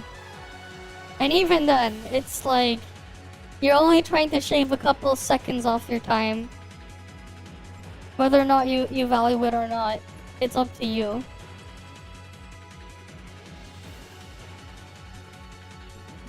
At least you're not being pressured or anything to it. Right, it's not like they're pressuring you. So there's that at least. In the end, what you want is what's important.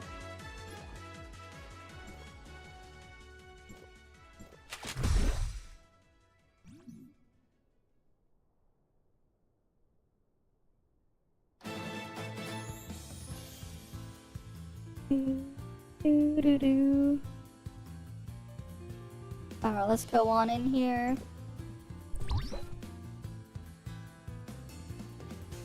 Adapt to the situation. There are no regrets in drawing my sword.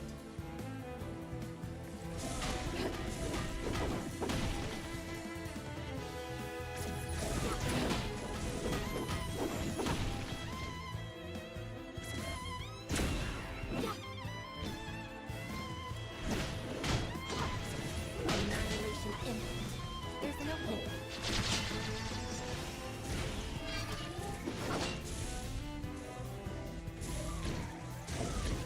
gotta love just having all the dots.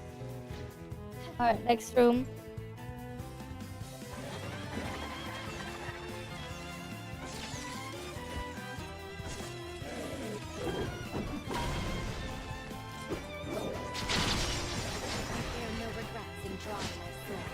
Because now I can just walk around and watch everything die. Let's have everything die here.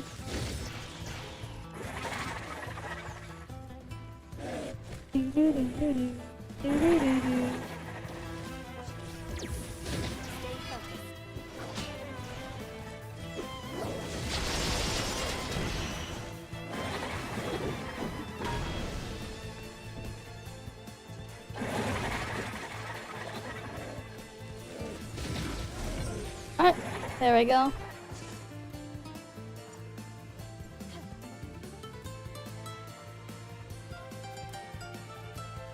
Can I do one more round before the race? I think I'll just wait for the race. I'll go and queue up for the race again.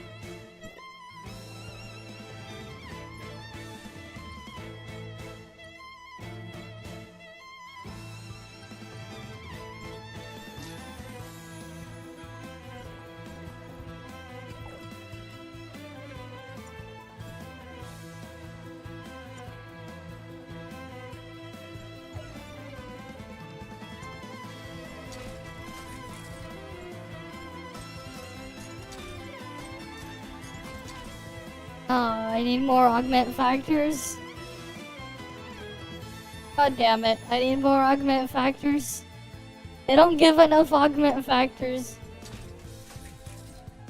I need all the augment factors. Well, race is gonna start. Target eliminated. Let's queue up for the race.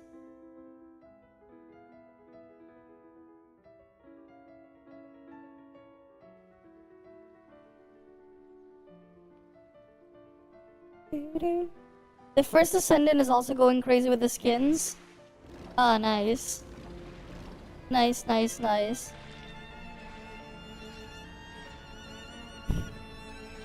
Alright, hopefully at least there's no problems there. Oh, did you hear about the situation with Kuro's customer service? For when someone bought a monthly card and their bank thought it was fraud and declined the payment. Did you see what happened? Because it's like really fucked up. So basically, Kuro is like, okay, you know what? You have negative 2,700 asteroids and 3,000 of the whatever the thing is, the premium currency that's paid.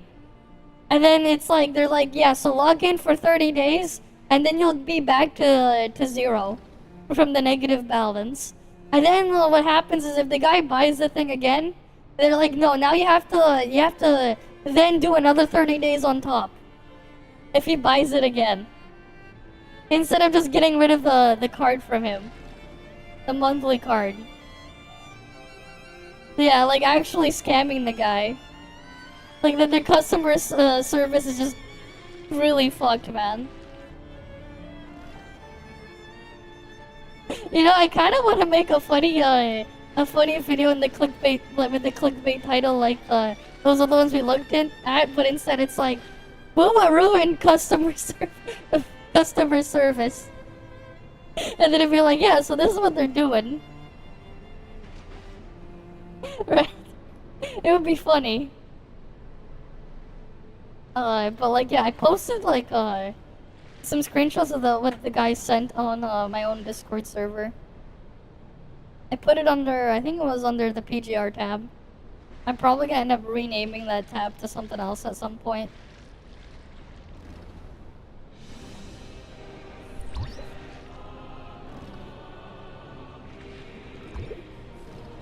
But like either way, it's fucked up.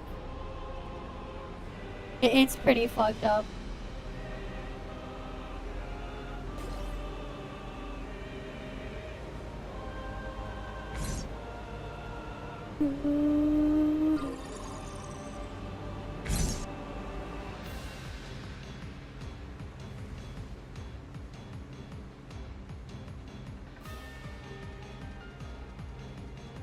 Alright, let's go through the race and then I'll raid your thing. Yeah, like I dropped all their stuff because like, oh god damn it. New collab character is out. It's not like, isn't it like an A rank though? So it's probably crap anyways. Their collab character. Wasn't it like, isn't it supposed to be like an A rank or something? Design is cool, but like, eh. It's not like I'm gonna use it. Like, in the end, it's not like I'm gonna use the character.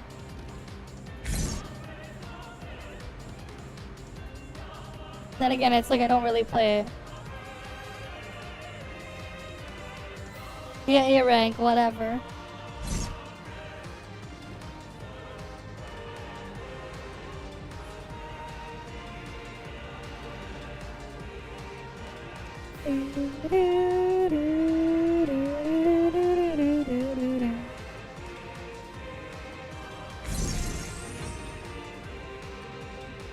Oh, let me do the race for my ult now. It fits well enough. But yeah, like it's just really, really fucked up how they're like, they were like, yeah, no, get fucked with what they did to the guy.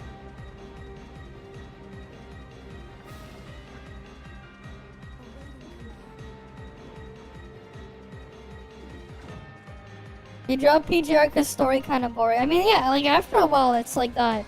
And the thing is, if you end up playing only for story and like all you do is skip it anyways, it's like what's the point if you're just gonna keep clicking skip?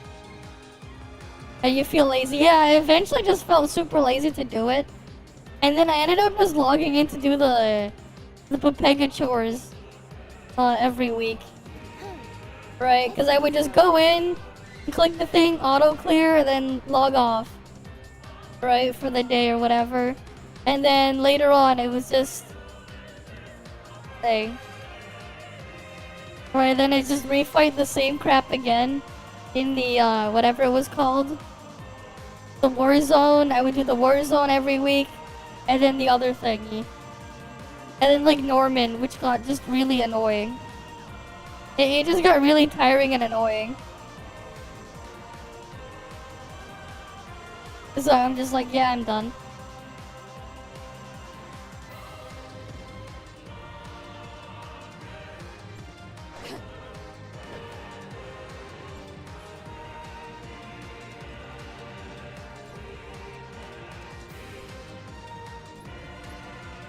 Let's go to another round of Fireball. Like, the combat, at least for PGR, was at least interesting and unique for what it was. But it definitely needed a bit more refinement in terms of controls at the very least. I have no idea how the hell people play PGR on a controller. This shit does not look intuitive to me. And it's a bit awkward to reach for some of the buttons as well to press. When you have like hands as small as mine. Because I was just playing with the keyboard and like trying to, you know, tap the hotkeys across. It really was made to like be played on a touchscreen first. The horse waifu? Oh yeah, because that one's finally right, because Uma Musume is finally coming out of Japan.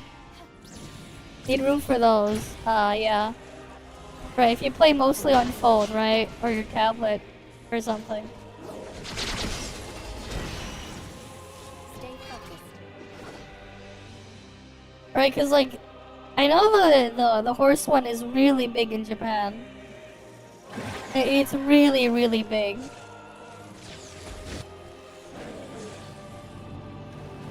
Like the IP and everything. They even get like the Yakuza involved sometimes. Annihilation. Which is nuts. There's an opening.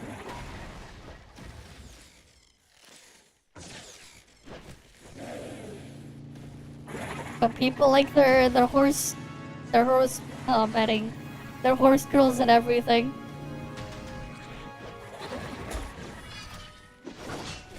Adapt to the situation. Yeah, I have no idea what the gameplay is. I have no idea.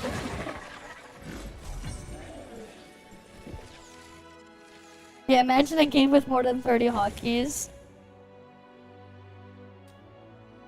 Yeah, that's something, man.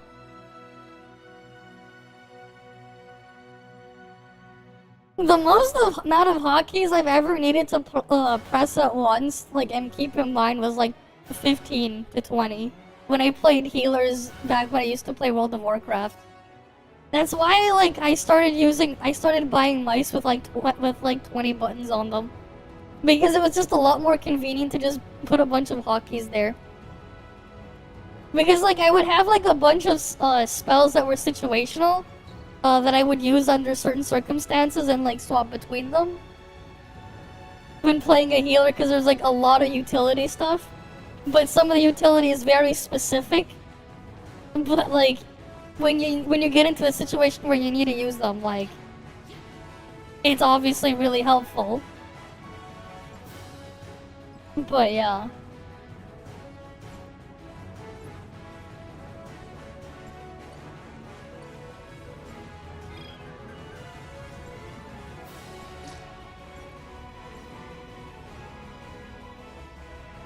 What the hell? I have never played Overwatch, no. I got another fake spam mail.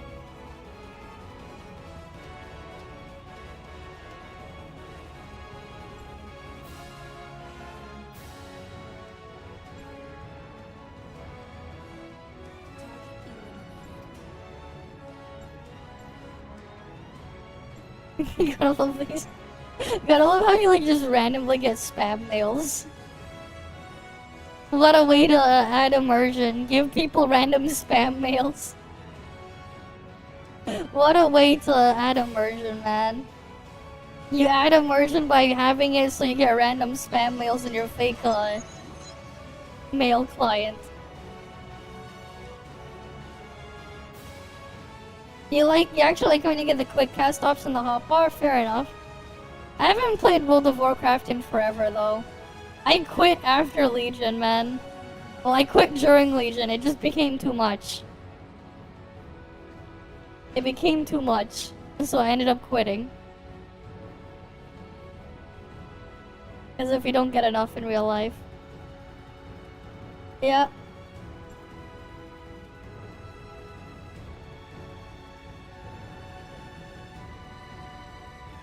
Alright, let's go again.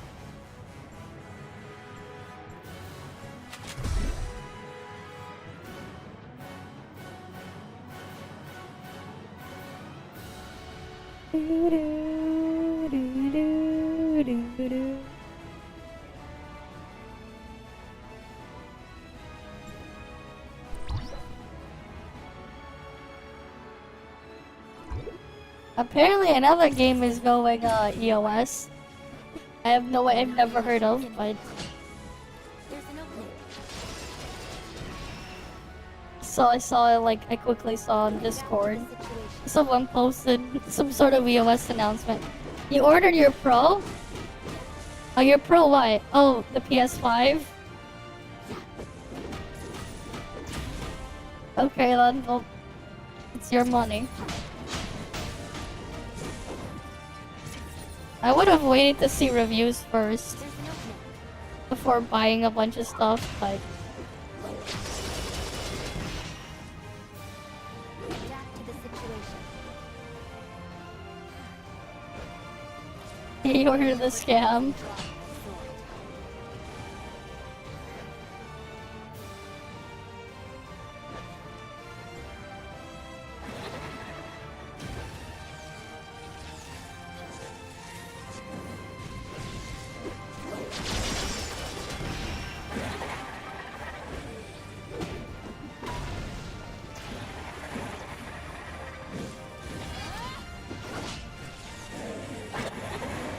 Yeah, ordering the scam just for memes. I mean, it is what it is, man.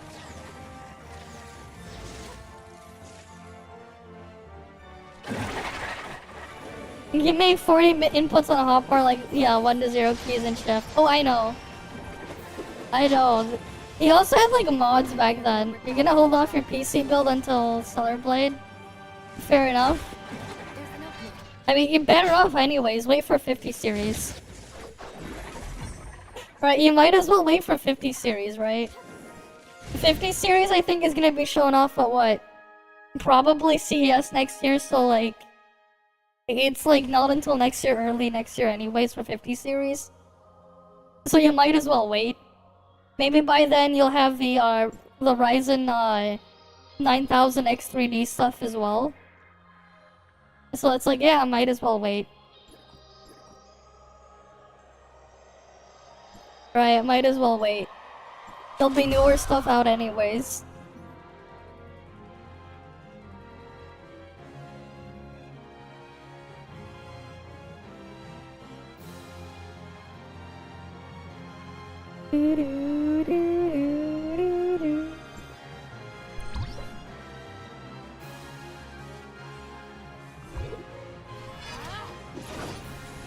Stay focused. Annihilation imminent.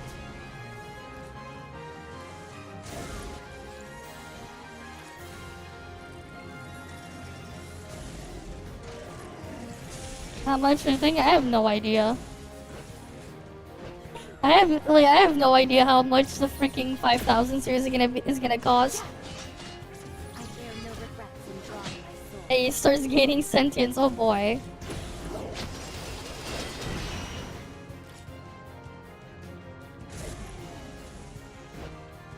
Adapt to the situation.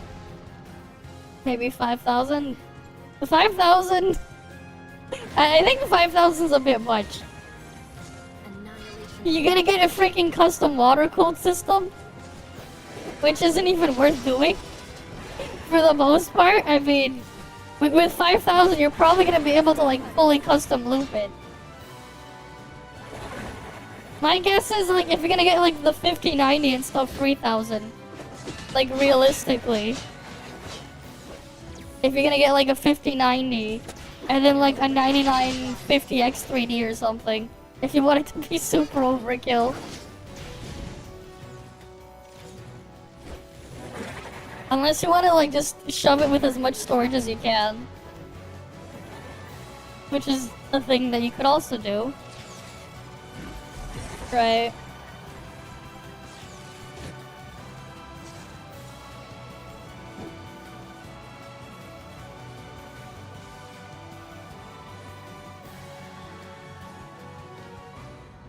But yeah, we'll have to wait and see on that.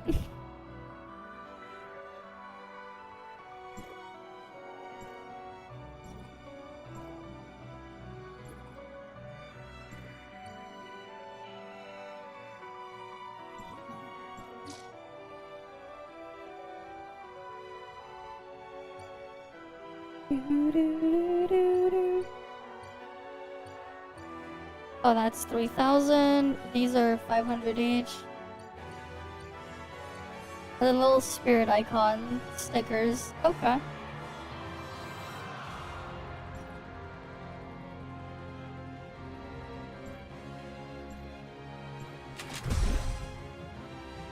I have no idea, unfortunately.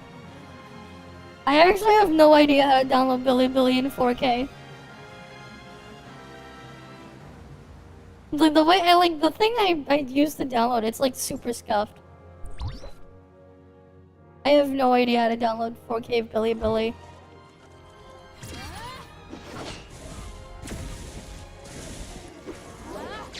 And like the way I can download them at like even 1080p is a scuffed bitrate. So I don't know. I wish I did though. It would be really helpful if I knew. Because then I can scrounge for more stuff. Prototype neuromorphic chip, 1000 plus 3500. PC with 4090, 64 gigs AI waifu. Wait. You said AI waifu PC, right? What was that company that makes those waifu graphics cards? You would love like the Katya video in 4K. Fair enough, man. Fair enough. Hey, you know what? At least when you eventually get your PC, you can play with Gacha and 8K. If you get an 8K display, probably. Actually, I don't even know. It doesn't even support 8K resolution. The Snowbreak is easy to run. Snowbreak ain't hard to run. Imagine. You'd be like, oh yeah, time to open up the door, but look at it in 8K.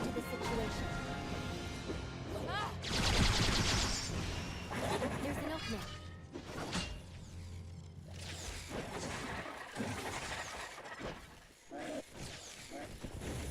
The iron side that makes the waifu stuff.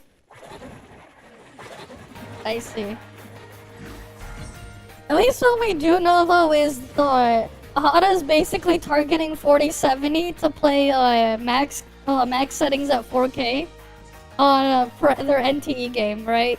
With ray tracing and everything, they're targeting a 4070. Because that's like I'm only saying that is because that's what they had at their TGS booth. They had an i9 with a 4070, I think it was. The i9s aren't even the fastest CPUs you can buy to play games on. And like, the reality is like the i9, they just have a bunch of efficiency cores that don't really do anything. They're just Cinebench score enhancers for most people. Yeah, fair enough. What are you gonna do? Get the 5090, go big, and then get the 5090 with the Ryzen X3D stuff. Big brain, just max it out. Easy. Right, Stellar Blade came out in the spring of this year, so probably like spring next year is when we'll get a PC release, maybe? After their little exclusivity ends. The mods go crazy, oh yeah, for sure. There's an opening. Yeah, people gonna go make them crazy mods, for sure.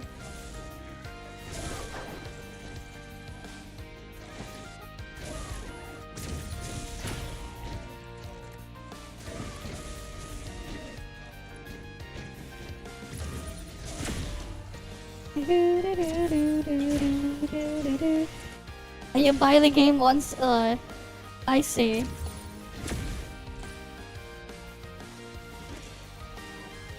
Fair enough.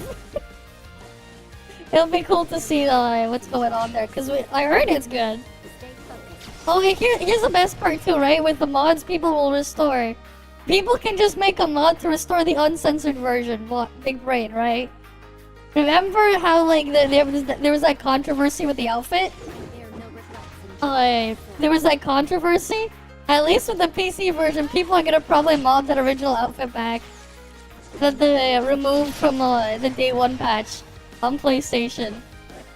I can see it happening. You look through CMF, which funds video game studios, did not find a government with a gacha game with funding yet. But yeah, I can just imagine like it's gonna be one of the first mods probably modding that outfit back. That is probably gonna be one of the first ones that someone is gonna make out there. It probably will be. There's no reason why it wouldn't be. Right? Because like, it's an easy and obvious one for them to make. It's kind of just an easy and obvious one for them. Just make the thing again, right? Just give people back the original skin. A very obvious one.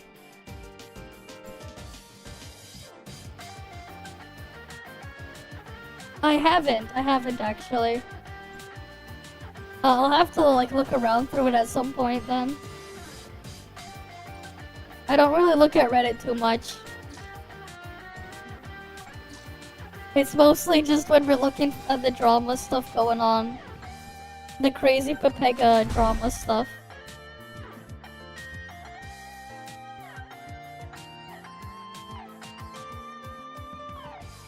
But yeah.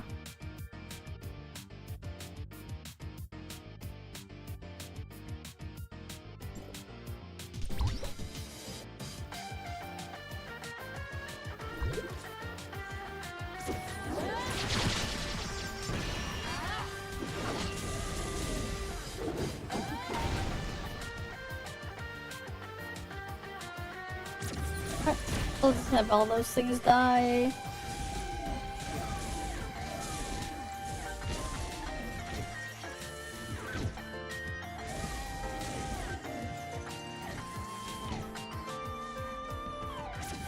There are no regrets in drawing my sword.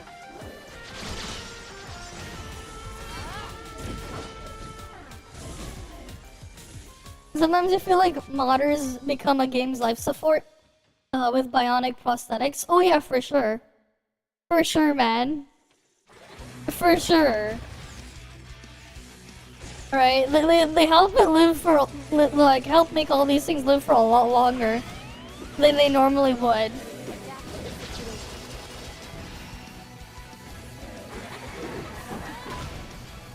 Sometimes they even transform one game into an entirely new one.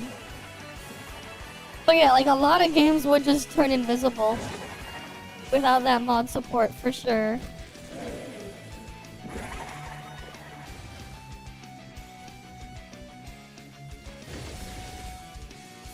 Oh, okay.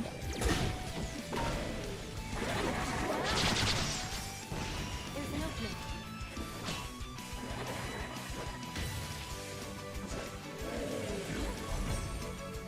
Let me see.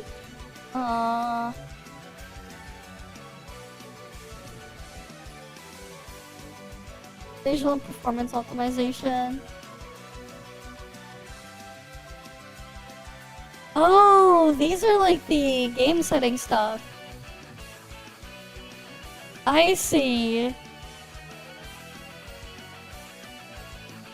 Oh, this is like game configuration stuff to push it harder.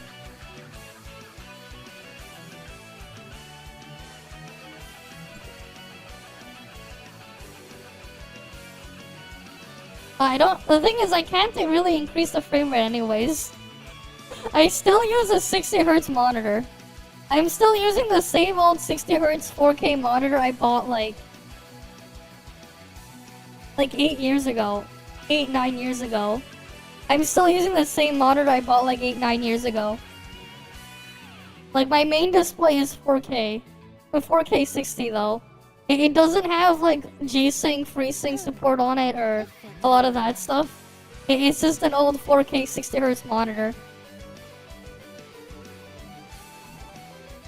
I've been just using the same one for that long. Still a good monitor though. That's why like I don't really bother putting increasing frame rate when I play games because it won't show up. But I just like having all the extra screen real estate because it's just nice to be able to have the screen space. I value that more. But then again, it's like the games I play don't really need all of that frame rate anyways. They definitely would be nicer with it. They don't need it though.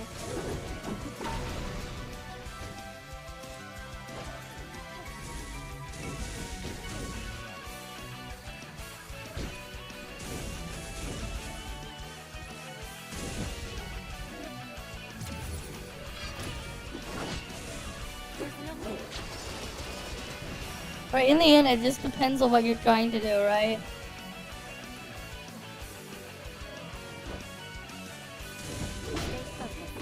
And getting like a high refresh rate 4K monitor is way too pricey.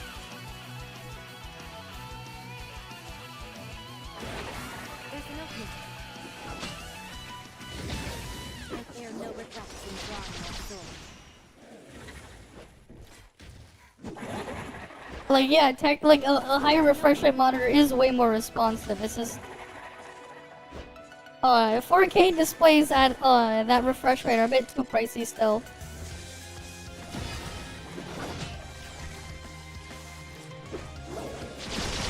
And it's not like I need to just like I'm gonna get rid of what I already have.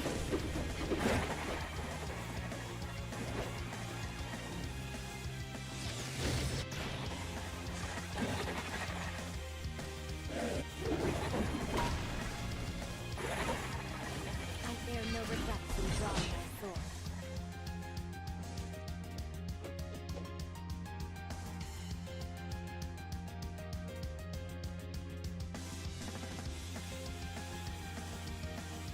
Oh yeah, race is gonna start soon.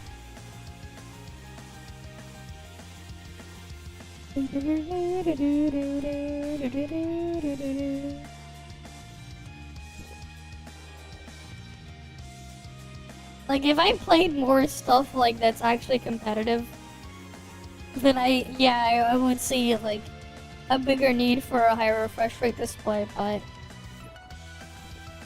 with what I'm doing, I'm fine with what I have.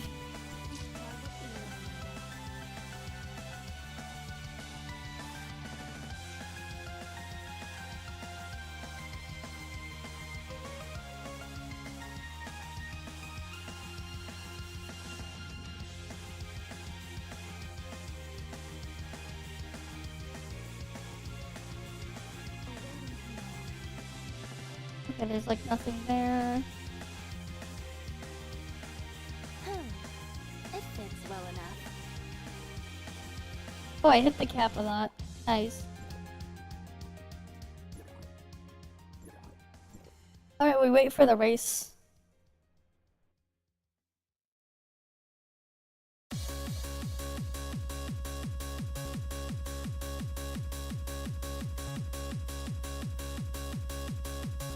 And then we go again.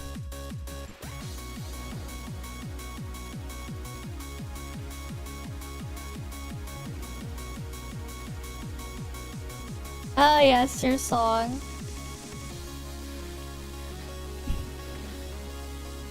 The Cave Story song.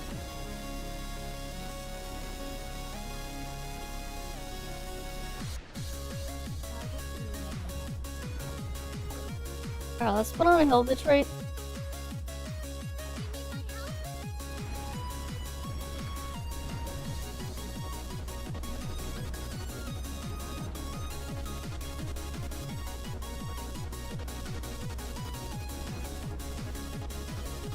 Wait, what was that quote from before?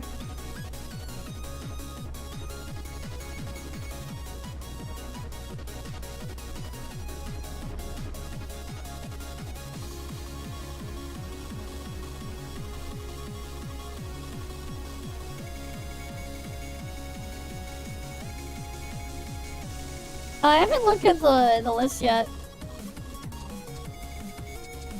I haven't looked at it yet.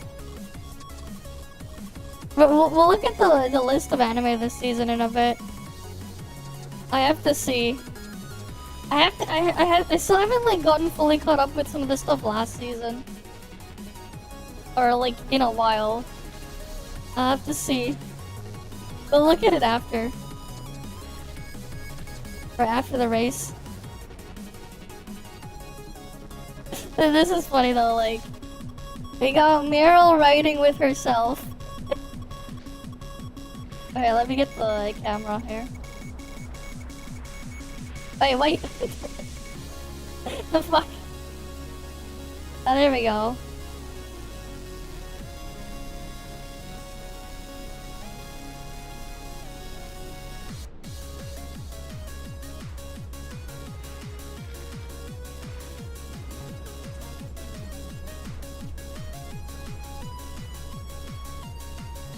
Right, she's riding with herself.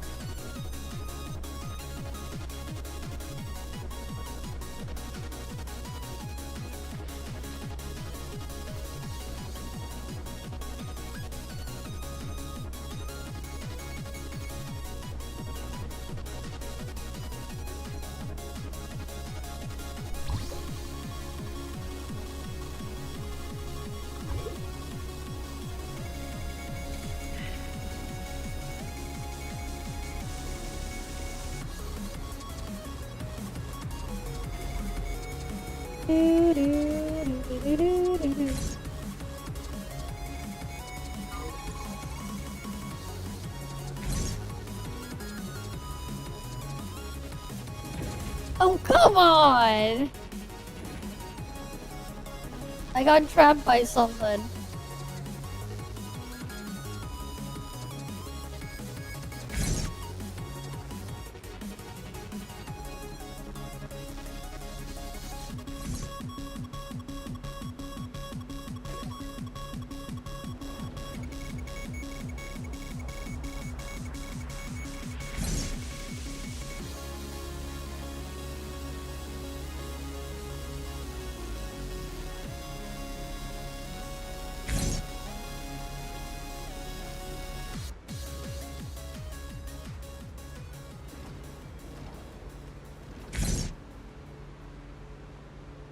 Alright, we're in 5th place still.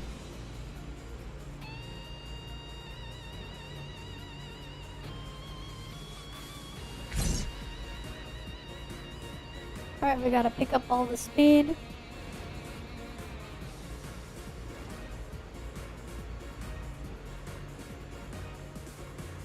Oh, come on! How the hell they freaking blind me? I got 4. It fits well enough.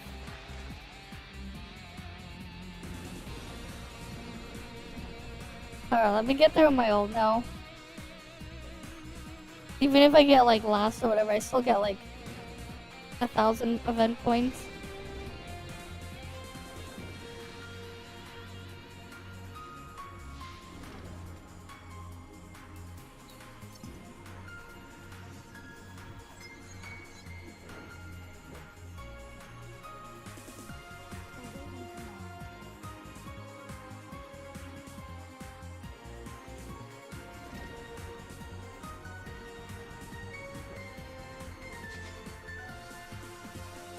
It fits well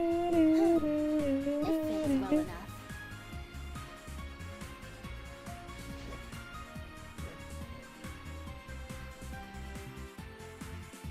Alright, my ult is almost done.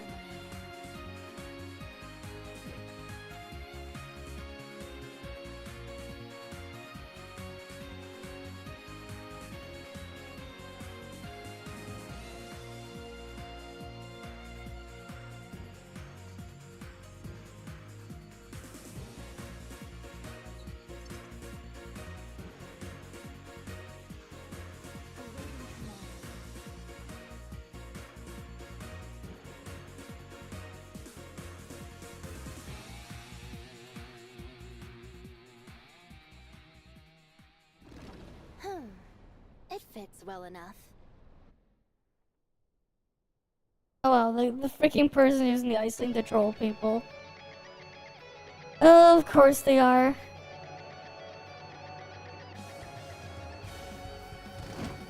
They're using Frost Alice. I guess.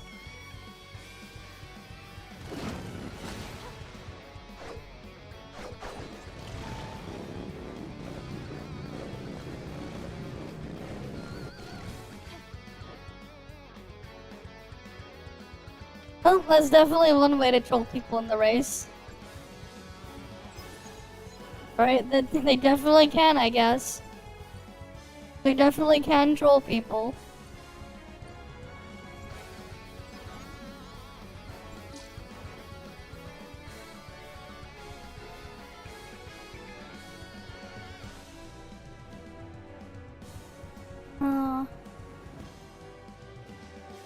Wait, how come there's like a 24 there? Oh, that must have been from that other event from before. This thing. Right.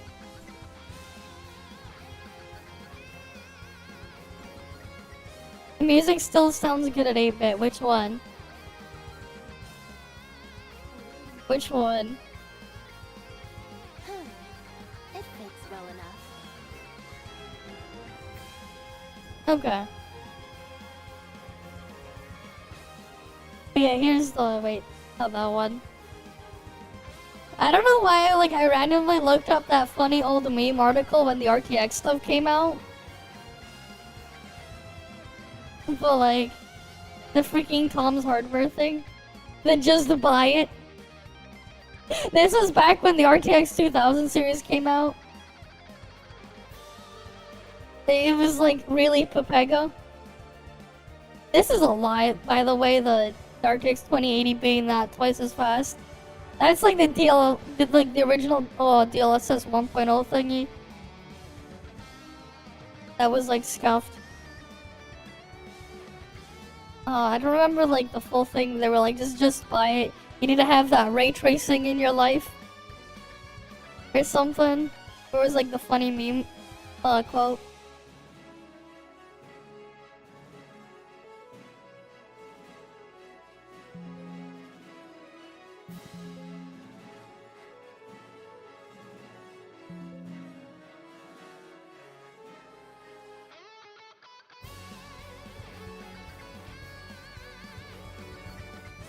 Yeah, I don't know. I don't remember where.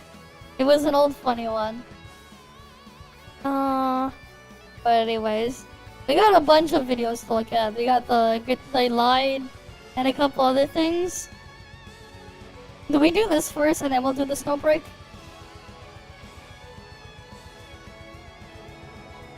The Unreal Engine tech demo, I mean, yeah. Alright, let's see. This one was put in there just so we can look at that video after. Oh boy, it's the it's The new this co-op one. game. From the Glazer.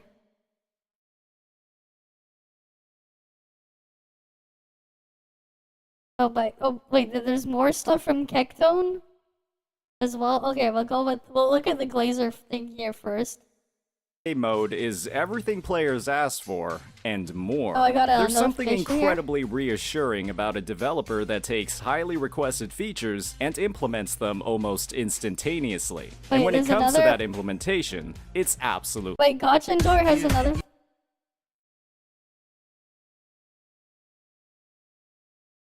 Okay, wait. I'm pretty sure I have to remove the music. They're just showing the numbers as it goes down. Resist the bad games. Oh yes. Don't worry. Oh, don't worry. And then it's slowly fallen down. 4 months ago. 4 months later. Damn.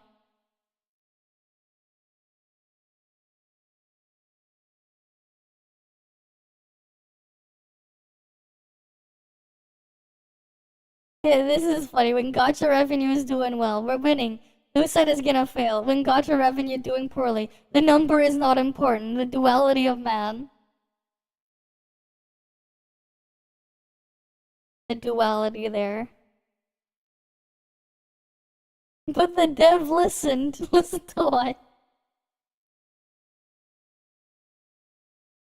Okay, yeah. Flawless. While we haven't had the opportunity to challenge every single boss and stage in the new co-op event, Fairy Tail's Finale, from the limited experiences we've had thus far, this game mode has addressed a lot of the issues with pacing and difficulty present in the past co-op event. It's safe to say that it's nothing short of amazing. This new game mode combines, quite possibly, the greatest aspects of Wuthering Waves, with its fast-paced boss battles, unique echo skills, and perhaps most important of all, the game's brilliant co-op system. From the blistering button mashing as you try to break a boss's stagger bar, to the frantic dodging as the last man standing while you wait for the team to respawn, this game mode is one of the most adrenaline-fueled fun fests currently in the game. Partly because the boss fights are actually hard, but also because you got two other people watching. Multiplayer games are some of the most popular in the world for a reason. It's one of the best, if not the best game mode that Kuro has released. Today we'll be diving into why this is the case, breaking down the fantastic overall design of the new co-op mode, where its new additions, particularly on the echo side, bring an incredible amount of variety to combat, and how it has Why don't you just have 3 people do Trisha macro? so much potential in the And then future boss of is Wuthering dead. Waves moving forward. This is co-op done right, and No, it's it's done not. so well that I expect many players, myself included, will ask for its implementation as a permanent game mode. It's really just that good. But while we're on the topic of multiplayer content, now's the perfect They take time for away- a word from our sponsor. Start playing RP Grand on any smartphone in a couple No. and type in my theft. Especially on Back to Woo-Wah. Players can begin the new event by simply having a chat with Dorothy in the Whining Aches' Mire. After that, the first few stages are unlocked, with a big emphasis on the word stages. Fairy Tail's Finale took criticism from the past co-op event to heart, launching with 2 different difficulty modes for every single stage. The first set of stages are the easier ones, with lower leveled bosses, less damaging attacks, and less variety in the boss's movesets. These stages aren't much of a challenge, especially with the help of 2 other people. These are also the only stages that count towards your reward points, which can be redeemed for fantastic rewards like Astrite, experience materials, and of course, a ton of echoes. Sure. Fantastic rewards, guys. These stages are time-gated, and as a result, so are the rewards. If these were the only stages available, it's safe to say that this event would have had the same pacing and difficulty problems that the prior co-op event, Echoid's Dream of Electric Sheep, had on its first day, with no challenge and no replayability at all until you unlocked the last few difficulties. That meant that the fun in the prior event was also time-gated. Kuro took this feedback, and Kuro listened. They listened hard, and each stage unlocked also comes with a nightmare mode, which basically takes a full hologram boss, their entire moveset, and gives them a special buff, like Your freaking speaker's short-circuited. Oh, that's a rip, man. Oh, wait, why is my... Oh, crap.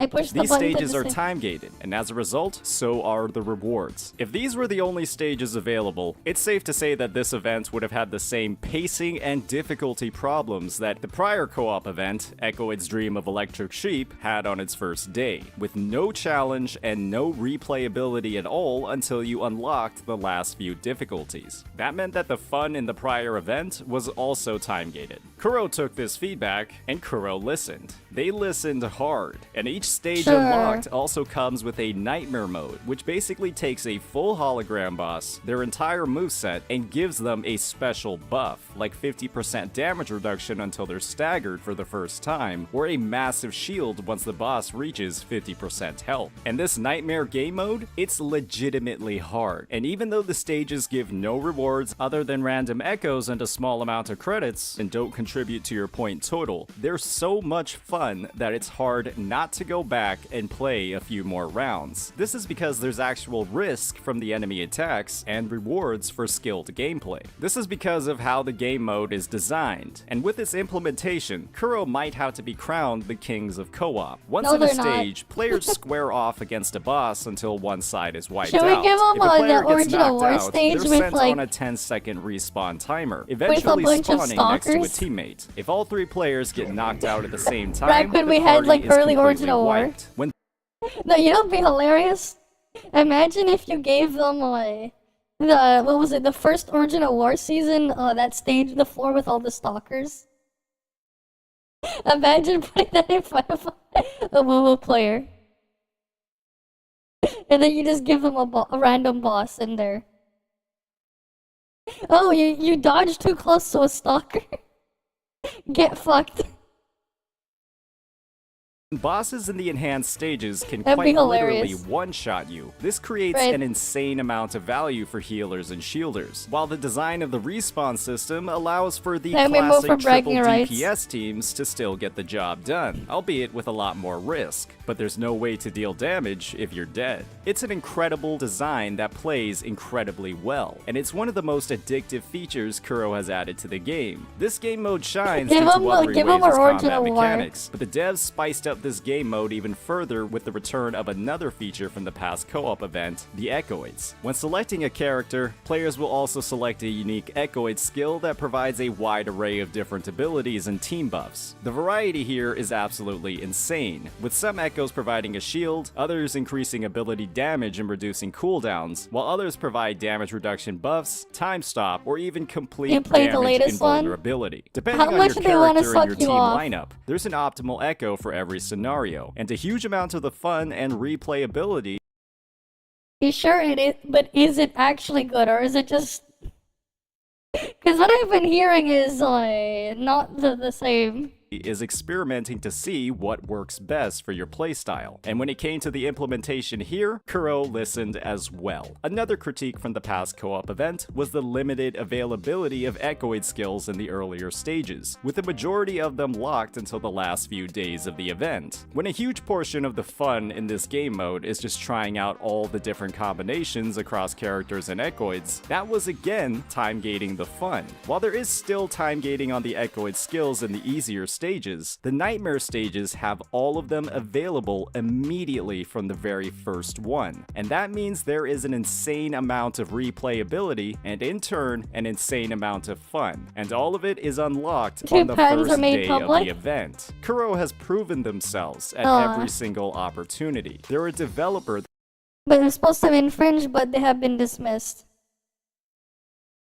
that actually Okay. listens and looks to improve their product. And they've made amazing progress with co-op in just a single patch cycle. At its core, this game mode is absolutely brilliant, and the amount of fulfillment it's given a lot of players warrants its addition as a Changes permanent nothing, yeah. game mode. It gives well-invested players the opportunity. I mean, they're stuck playing co-op so bad that they think anything is good. Their co-op is still crap. You just give them a gimmick to play with, but their co-op is still crap. Hi, Benz. Like, no.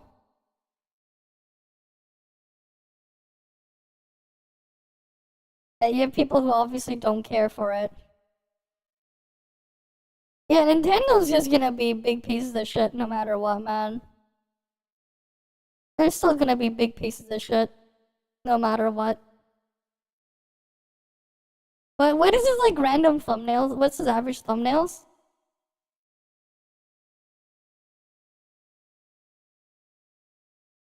Oh, where's the one he? Oh, here.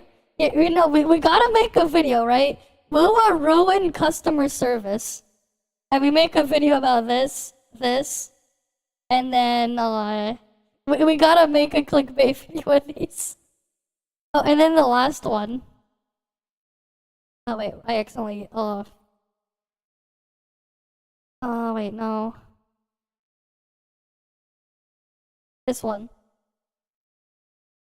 Right, we call it Will Ruin Customer Service. Easy clickbait title. Easy clickbait title. Will ruin customer service. Cause it's a fucking scam. It's a scam. Oh wait, we're gonna watch this later. The talk about the gacha game scams. But yeah. Alright, they lied. So this agenda is about pushing the narrative that Wuthering Waves is not earning as much as it is. Apparently someone is pushing an agenda, right? So this was a day one. Day one Wuthering Wave. So look at Wuthering Wave on day one results of the revenue, right? Gacha revenue. So where's Wuthering Wave? Right here. 4 million US That's dollar. for global. That's for global server. CN server, Wuthering Hey look, it's same as CN Snowbreak. Wave, 2.7. So 4 plus 2.7 is about 6.7, right? But today, there's an update on the gacha revenue. Alright? Wuthering Wave, instead of 6.7, has increased. And now it's 11 million. So the Okay. agenda. Okay, It doesn't so there's a matter if couple of things. Either they're someone is pushing pushing an agenda, agenda, it's still okay, performing like shit, which is for sure. could be one thing. Number two is it takes time for course. Sensor Tower to update the games, alright? And of course the attention is brought to Wuthering Waves revenue, but I'm kind of Okay. curious and want to compare the other games as well, right? Because it could be happening to the other games as well. So it's actually not doing as bad as we seem, right? The original one was like 6 point something. So I'm gonna go There's some and kick check tune stuff to look at for as well. myself. Alright, and see if people are actually manipulating this, because we don't allow manipulators. Manipulators, gacha revenue. We're gonna come here and explore ourselves, alright? The way he says manipulator, he says So let's go to the manipulators. revenue, They're look at the manipulators, not combined revenue. manipulators. because that's going to be the accurate one. How do You I... know, isn't stuff like Raid Shadow Legends also a gacha? Where's that? Where's my Raid Shadow Legends? Right, where's my Raid Shadow Legends on this list? do that region, boom. Right, aren't they missing Alright, so you Raid can Shadow see right here. Legends? Wuthering Wave, Right, technically 10.5. something like Raid Shadow Legends this one counts. is 11. Okay, 13.5 become 10.5. Okay, so it is still adjusting. So Don't it is worry, way more Vince, different compared don't to what worry. we saw We're the just other watching day, right? Pepega dumbasses. So Wuthering Waves. So I'm kind of curious what the people have to think about this, right? Now that it has been established the website isn't a good source. Apparently it went Yeah. from 6 to 11 million. How does one F up half the revenue? Please blame people on Reddit posting this chart Pretty so sure quickly Raid each is month. a gacha. The creator of this chart has Just FAQ not, quiz just question not that highlighted kind. that Reddit posts this chart too quickly. All prices are counted every single month. It takes time. This has biggest impact if the game had a banner at the end of the month. The creator of this chart has FAQ. Isn't the creator the one that posted it? Number logs BS, right? Yeah, it's always this same guy. He is the creator of the website, I think. Or is it someone else? I'm pretty sure it's the same person. I don't think he's trying to push an agenda though. I think it's just Sensor Tower has a very finicky way of trying to calculate all of this. It takes time, right? It's an embarrassing mistake.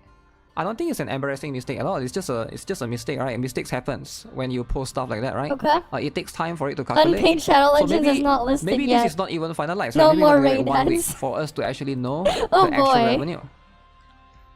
Sensor Tower data is not 100% accurate. It would actually be illegal to obtain and disclose real company internal data and sell it. I mean, unless you get it like from them normally, but you wouldn't be able to, yeah, just sell it. Okay. It is an estimate. Because it was never a good source to begin it. It crashed during Yinlin, okay. It needs around 2 weeks into the next month to get the revenue estimation stable. This is especially true if the last days of the month have a new banner. Okay, let's compare with other as well. Okay, let's compare Blue Archive. 5.7. Sure. So I'm trying to see, we've tried to compare with other one. Blue Archive is 4 million here. 4 million here, and for 4 plus 1.5, 5.5. Blue Archive is accurate. How about Brown Dust 2? Brown Dust 2 is 1.5. Brown Dust 2 is 1.5. So is there any update for Brown Dust 2 today? Still 1.5. So why is it only Wuthering though? Let me see. Honkai Star Rail 67. Like, I'm trying to see, Yes, is there any someone other mentioned pattern it, yes. towards other games? Honkai Star Rail is 34 plus 33, which is 67. Love and Dead Space is 55. They're looking at just Pepega numbers, 62. man. Okay, this is combined revenue. Again, let me split it out, right? So that it's easier to see. I'm trying to see 27.5, 27. Oh wait, Naruto Mobile is actually increased now, right? Genshin increased as well. The other day Genshin was 26. Now it become 27. Okay. How about Zenless Zero? 19 on global. It was 18. So Zenless Zero also went up by 1. But Wuthering Wave went up by a lot. There are a lot of differences here. You can see it's like... You sent a 1 or bunch? 2. Okay, we're gonna look at more. Don't worry. But the one that has massive difference is Wuthering. Nikkei is 14 and it's still There's a 14. lot we gotta look through. Okay. Why does Nikkei one has so much difference? Like Don't double ask the me. difference. Every other game has a bit You of like difference, Blue but 1 million difference. Archive Arts Online? Fair So it's enough. like very, very small. Azolian CN 5.5. Azolian CN 5.5. 2 days for the Shorekeeper at the end of the month. Maybe that's the one that they forgot to calculate. Feels like they just want to spread fake news. Did this only happen to Wuthering Wave or other games too? ZZ, HSR and Genshin got messed up too. As I say, it crashes a lot during Yinlin's and Chlorine's banner. Okay. Okay. But Wuthering one was affected the most, right? That's the important thing. Wuthering Wave boycott? Maybe he's on Is something. it a Wuthering Maybe Wave boycott? or it's They some receive strong payment? copium. I don't know, man. Is it the payment though? I don't know. Also, what's up, Squiddy? Maybe they're on something. Who Estimation.ls knows? results in CN, so there is a parameter you can edit. Okay. There's a long post on Gacha Gaming where the site is not a good source for revenue. Okay. Now they're That's fair. arguing about that stuff. Okay. You can't get the exact numbers, but it's just for estimate. It's funny that people care about companies' Fair revenue enough. more than their own That'd finances. be nice one day. That would be nice. Wow. That would be nice. Not their own finances. How do you know they don't care about their own finances though? Yeah. It included Obviously the they first 2 wouldn't. days of Shorekeeper banner. Obviously did not. Once Oh, again, we'll look for they sticks are after. proven Don't worry. clowns. Don't This is worry. basically We'll look for 98% Xiang sticks Liao, after. free character, and we knew Shorekeeper and Camellia are right after. Wuthering Wave EOS soon, only made 11 million on mobile. Best performing platform. Huh. I saw my best friend down $500 on Xiang Liao just because he has robotic arm. $500. Okay. Why Wuthering do you Wave best why performing do you platform need is very questionable. why do you need 500 for No, that? it's not about best or not, right? It's just an estimate. If you assume a Snowbreak ratio, then the total is 36. Snowbreak ratio, eh? Why are those inaccurate charts even posted on here? It's annoying and does nothing positive for the gacha community. To be fair, neither does This, their PvP. all they do is they start irrelevant hate, misinformation-filled hate wars towards Wuthering Wave, which is a game that's the best game out there. It's I'm at not, the point where I though. think these posts shouldn't be allowed on these subs, as they don't provide anything constructive or creative. They're still steadfastly inhaling those things there. Wow. Yep. Do you guys agree? We shouldn't talk about revenue anymore. It's very offensive. Very offensive. Apparently, yeah. Interesting to see Global Server is winning. Global Server is winning on every game. The amount of people that use this website as a source is insane. Yeah, because it's been around for a long time, right? I think there's just a lot of new people that came in afterwards. Please blame people on Reddit posting this chart so quickly each month and not the chart creator. He didn't do anything wrong. Do these people not know that it's the same guy? It's literally the person that posts the chart is the creator. They don't even know. The creator of this chart, question highlighted on the website, the Reddit post. Okay. Numberlocks BS is the owner of the website, I'm pretty sure. Proves them now. He has been. It's always him boy. posting it. Do they not know that? Why are they... Like, it's so weird that they're trying to spin the narrative. Again, Alright, we'll look people at that here also next. pushing a different agenda. And they blame We'll other look people at for that not being next. accurate, but they themselves are not accurate. It's so weird to see people like that, man. Yep. They should move on already. They should move on. But anyways, yeah, it does feel like... I don't think there's anything wrong in particular to post something so quickly. I think it's better for other people to just not take something with a grain of salt, right? That's just how it is. New drama? The I mean, data we're processor looking tower, at it. does, so I think this does prove Because one thing, that apparently it they does take a posted while wrong for numbers it to or calculate something. everything. So you shouldn't look at it at day one, right? You should look at it at like multiple days after. Pretty much that's how. Okay, let's look at the next one. Oh boy, it's the fucking other Pepega dude.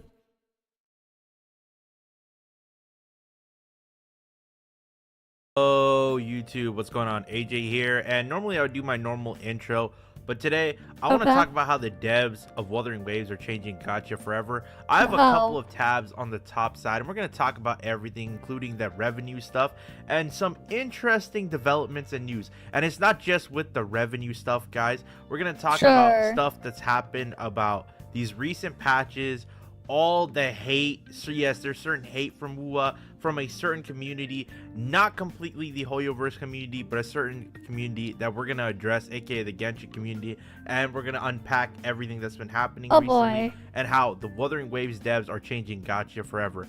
But How are without they further ado, changing it? if you like the content on the channel, Oh wait, they're definitely changing it, guys. They're definitely changing it. They're definitely changing it. guys, make sure you hit a like, comment, and subscribe. Thank you guys so much for the support. We're trying to be a top Wuthering Waves creator in the space. We're trying to get to 5K, then to 10, and thank you guys for keeping the lights on this channel. Without further ado, let's get into the video. And I want to start off with the video I made yesterday. We're not going to react to it, we're not going to watch it, but I want to show you guys something interesting. So a few days ago, or yesterday, sorry guys, my brain's having fog. Well, you have Wuthering Waves' revenue, and we talked about how much they made, and I addressed why we shouldn't be concerned. This is only the mobile revenue. But notice something real quickly. CN side, what does that say? 2.7 yeah, basically mil right there. Where is the global side? Right here, right? So we have about 4 mil right there. Why I find it funny is that bigger creators like Tecto and other people say that number was fake later on, and that there's missing revenue and stuff like that. What I find interesting is we take a look at gacharevenue.com, right? Someone was informing me that it went up, and I said, okay, look at these numbers, guys. One more time. Look at this. This is CN, right? 2.7. This is WUWA Global. Okay, 4. Interesting. 5.5 in CN, 5 in Global. Keep this in mind, guys. Not only are these numbers high, this is only from the mobile side, okay? Sure. And this is not even the PC side, where most of their players, or at least the sample size that I have from my comment section and other people from Discords that I speak to, mainly play on the PC side, spend on the PC side, and play on there. What I find so funny is there's no console release yet, and we know there's a bunch of console players that keep asking, When is the Woowa Yeah, I don't release know. date? I don't know why right? he put percent When on is the music. PlayStation It's release his date video. coming? And it is coming soon. I'm gonna inform you guys in a second. But that's besides the point, guys. I'm gonna tell you guys how the devs are making history right now, guys. If this is true, let's just say, right? Let's just say in total, which it's not, they made more than 10 million for sure. But let's just say Kuro only made 10 million. I mean, this guy doesn't understand the differences on the different pieces of revenue, but sure. They did not get 10 million. I can guarantee you here, they did not actually get this amount. Because, again, they don't understand how the things work and all the deductions in place. If this is their iOS revenue, they definitely did not get 10 million. They definitely got a lot less than this. That's just the actual money going in, but not the money coming out. Million, right? And I'm tired of the Genshin players, guys. And yes, I'm gonna address this. Woowa really has no beef with Zenless Zone Zero. If you really think about it, there was a lot of hate watchers from Woowa. There was a lot of hate watchers for ZZZ. Those people are gone. Are there still some that, you know, they're the tribalism, how they're committed to one of these games, and they think it's the best thing in the world, and all the other ones are bad? Sure, there is. I think it's a small percentage, but honestly, ZZZ players don't really care what's happening with Woowa. Woowa players don't really care what's happening with ZZZ, and you have some of the Gacha players who there's like this cross between HSR, Genshin, Woowa, ZZ. Like they play the big four. What's so crazy about this too, and I want to address the Genshin fans are the biggest haters in the Gacha space, and it never makes sense to me, and it's time to smack them back upside the head and put a reality check. If Woowa is making 10 million, right, how is it that patch 1.3 is a million light years better than Natlin? No. But I mean, how is it a million light years? How is it a million light years better? What was that thing I saw, like how people describe it? You know what, here.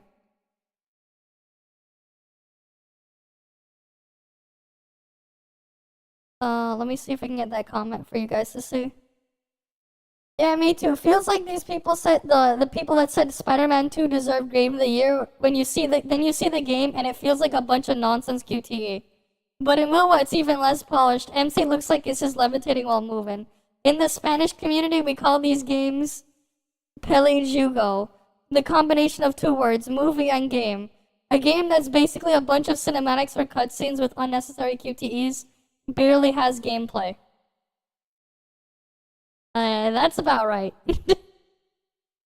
That does sound like Woowa, if I remember correctly. There really isn't much game in there.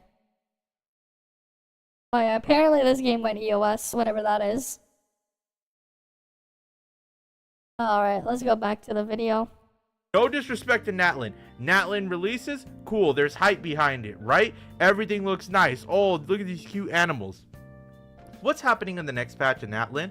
Oh, it's dead, right? And there's no hype for the I mean, every patch is dead in these games. You get a new map and then what? There's no content. None of them have content.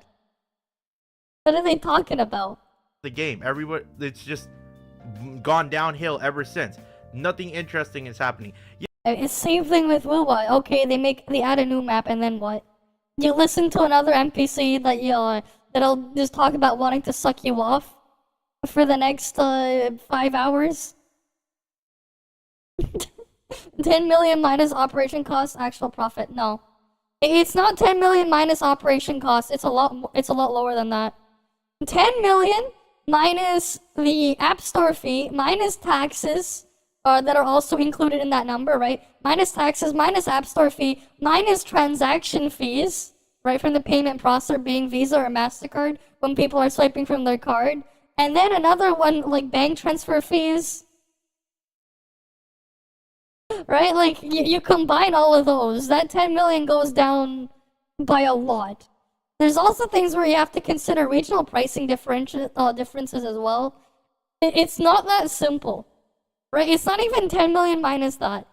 Because the thing is, once you start adding in all your deductions from the other stuff for the revenue, right? Because what you're looking at is gross revenue. You still have to look at net revenue.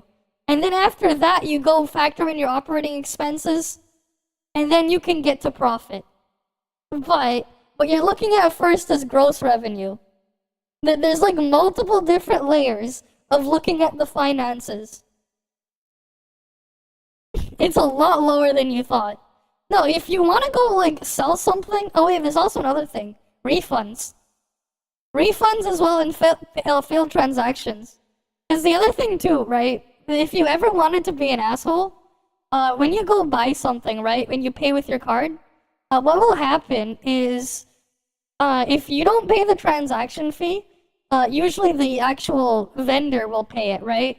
So it's usually around like, up to 2.5% plus a 30 to 50 cent flat fee, right, to process the thing, right? The thing is, if you refund it, they give you your full money back, right? The thing is, the actual vendor would have to pay that transaction fee twice. And sometimes as well, they might also have to pay another fee for issuing a refund. So like, when you consider that too, right? Like that's even more stuff to deduct from there. That's another thing to consider as well. It's not really that simple. Like, the finances are a lot more complicated. There's a reason why companies hire accountants.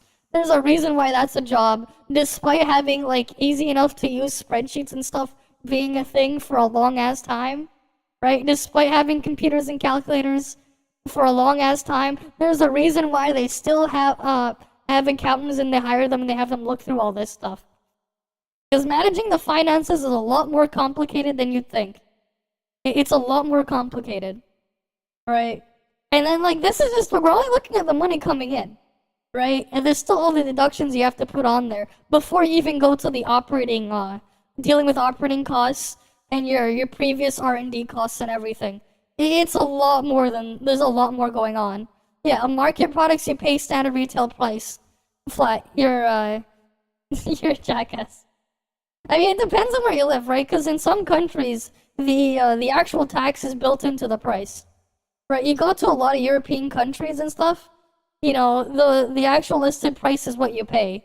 But you come to like the US and Canada, nah, you gotta go pay the tax on top after on top of the list price. Right, it's not always that simple.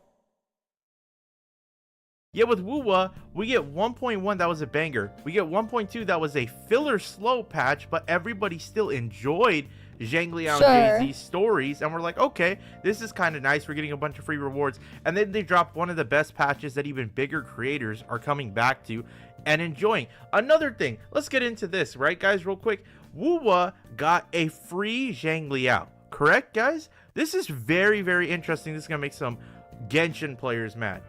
What did Wuwa get this reward for, guys? No. Let's talk about this, right? Us as players, what did we do to deserve a free Zhangliao, right? Think about this for a second, right? They didn't win an award that was super crazy during this time. They didn't, you know what I mean? We didn't hit no breakable record or anything like that. They were just so thankful that their players practically support them, right? And this game and their vision, the dev team, they decide to gift us a free Zhangliao. Not only is this unit not Aloy, and remember guys, the free unit or that special collab unit that Genshin had, Aloy, what was she? Yeah, pretty trash, right? One of the worst probably gacha characters ever in gets history. free, I know. Maybe the worst. But then again, Daya exists. Snowbreak even better, they give you the character fully built too. No, even better, Snowbreak builds the character for you, so you can just play. Instead of having to farm for weeks, for several weeks to several months to make the character upgraded. No. Snowbreak will just be like, yeah, sure, here. Oh yeah, here, the character's already upgraded for you. Go have fun. Right? Snowbreak will even give you the stuff built already. They'll even build it for you. And Genshin, and I think Daya's very attractive, but they did her dirty. But nonetheless, we get one of the best units in the game, arguably the second best DPS, depending on if you want to argue against the Gion mains, and there's a good debate to be had there. But we get nice free tone. Then this guy don't know about the Chisha macro, man. These guys don't know. One of the best free units in the game. Do you know what I find funny over here though? What does Genshin Impact get for their anniversary, guys? Do you guys remember? Guys, it's our 5.0, and we're gonna reward you guys. We're not gonna give you a new unit that's coming out. We're not Like, this is just the funny thing with these guys as well, man. They forget about the game. They're too fixated on the rewards. I'm sorry, what? Are you there because of the rewards? Or are you there because of the game? This is what I don't understand with these people, man. They're too fixated on the rewards, they forget about the game. Yeah, sure, you can go argue when like you're better than Genshin because the bar is so low for Genshin in terms of rewards, but like, come on. Really now? Is this what you're there for? You're there for the reward, not for the game. You know, at this point, I'm half convinced you can remove the entire game and just give them a bunch of free quote-unquote like rewards, and they'll be happy. You could delete the actual gameplay content, the little that they actually have, and just give them more rewards and they'll be happy. Because like, this is just how they act, man. They don't need to give them more content, no. Just give them more rewards. That's all they need. That's all these people need. not gonna give you any of the 4.0 units, guys. No 3.0 units, no selector from the past, or no discounted banner heavy where it'll only take like 30 pulls and it's guaranteed.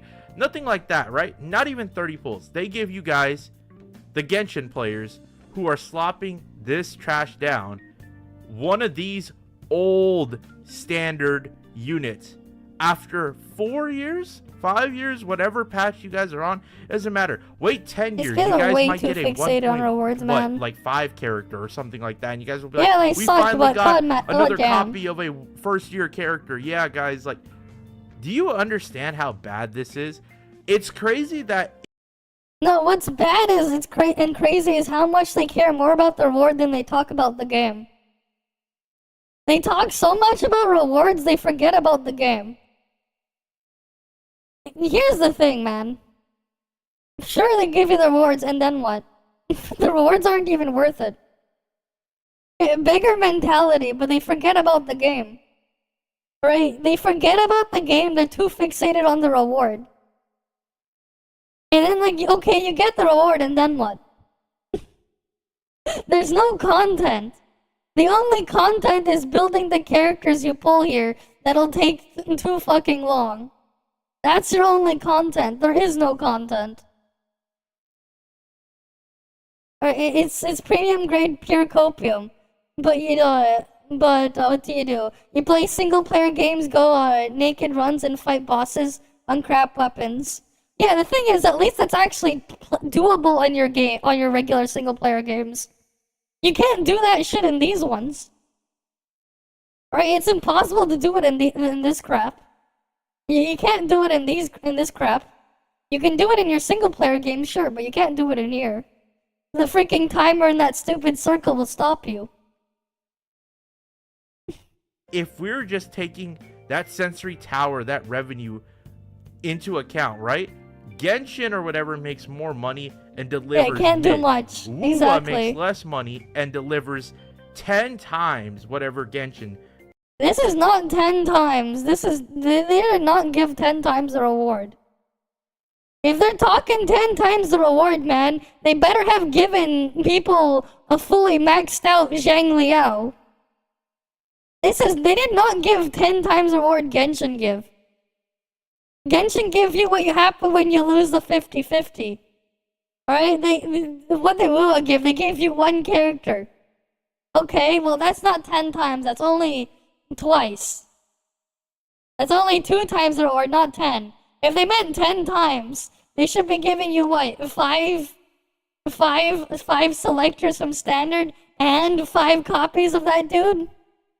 That would only be fair for 10 times? If you're gonna say 10 times, actually mean 10 times. That's not 10 times. And their freaking login bonus is what? It's you get 5 regular banner, 5 standard banner pulls. I mean, 5 limited, 5 standard banner pulls as well. That's not 10 times what Genshin gives. Right? Like, I know during one of the more special patches in Genshin, they'll give you a 10 pull. But if they were gonna give 10 times that, they would have to give you 100 pulls. Right? And like those are like limited banner pulls too. So they would have to give you 100 limited banner pulls. Not, not 5. That's definitely not 10 times. Yeah, for the word, when you need to do something, what the hell do you do in WoW? It's the same thing in Genshin. Nothing. The reward's not worth it, man. It's never worth it. You can do boss runs on max out Kiki and some supports. Why need more? Why even bother, man? Why would you even need a bother? Right? And like, why even bother with the freaking pulling and doing shit for like the Abyss or the WoW equivalent? Why bother? Right? Like, why even bother? It's not worth it. Does. Wuwa has so much more endgame. Wuwa just Well, what's the end game? It's the same content. What the fuck is this guy on? dropped the co-op event. That was amazing. I mean, Genshin's had co-op events too. I don't know about their thing being amazing because it looks like the same slop I've seen before. But you know, I don't care to play freaking a co-op event. Amazing. Okay, I said, don't give us a tower defense, give us a boss mode that's like the I mean, like, Genshin's had boss mode events too. That were even multiplayer, mind you. Genshin has. This guy sounds like DSP. I don't know who DSP is. But, like, these guys, man, they think too much about reward, and then he exaggerates what they get to. Yeah, when's Kuro giving you 100 free limited pulls on a regular patch? 100 plus. Alright, how much does Genshin give for like regular login rewards?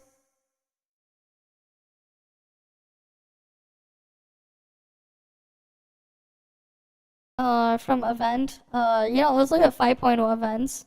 He said 10 times the reward, right? Okay. What, that's 3? That's 5. Oh, that's 10. 100 pulls.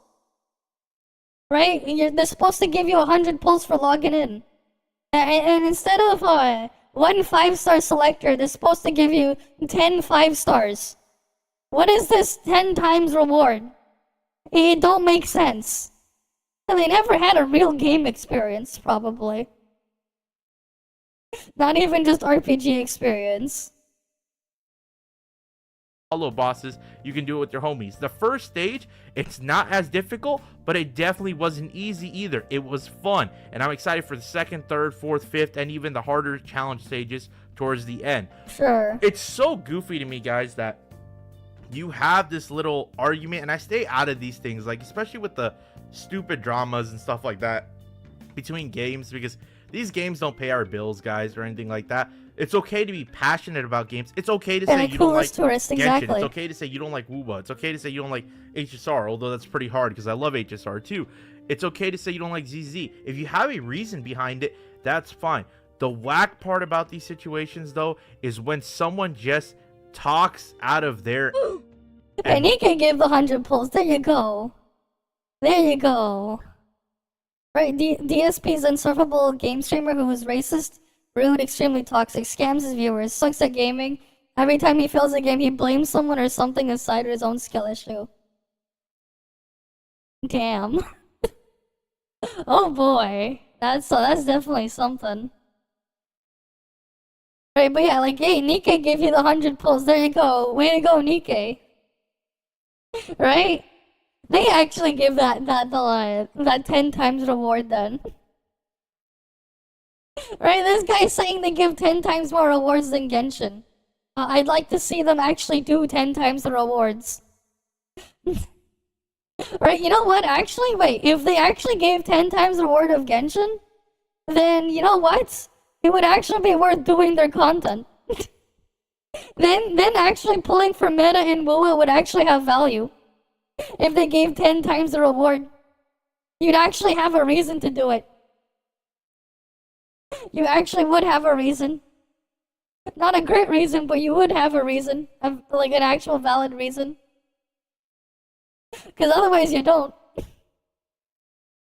Just literally makes up... I just can't, like... I can't fathom it. Especially because... And I'm trying to tell you guys this. We, as Kuro community... Whatever you want to call us, you can call us Kuro bots for anybody that's a Genshin fan that's even hating down the comment section. Probably I will get those. You can call us whatever you want, you know what I mean? We're not at war with ZZZ, we're not at war with HSR, we're not at war with Honkai Impact 3rd. What it is the Genshin players feel threatened because Wuwa is considered part of the Big Four, and Wuwa is delivering much more banger, high quality content with less. I really wonder, where is their higher quality banger content? Where is it? Or do they just need the freaking character of the patch to just act like they're sucking you off for like 4 hours straight?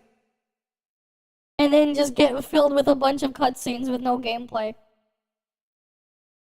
It's like, if that's all it is to be a quote-unquote good game, freaking Sonic 06 must be a masterpiece. Like, if they think freaking Wuthering Waves is a good game, then Sonic 06 might as well be a 10 out of 10 masterpiece. Like, actually.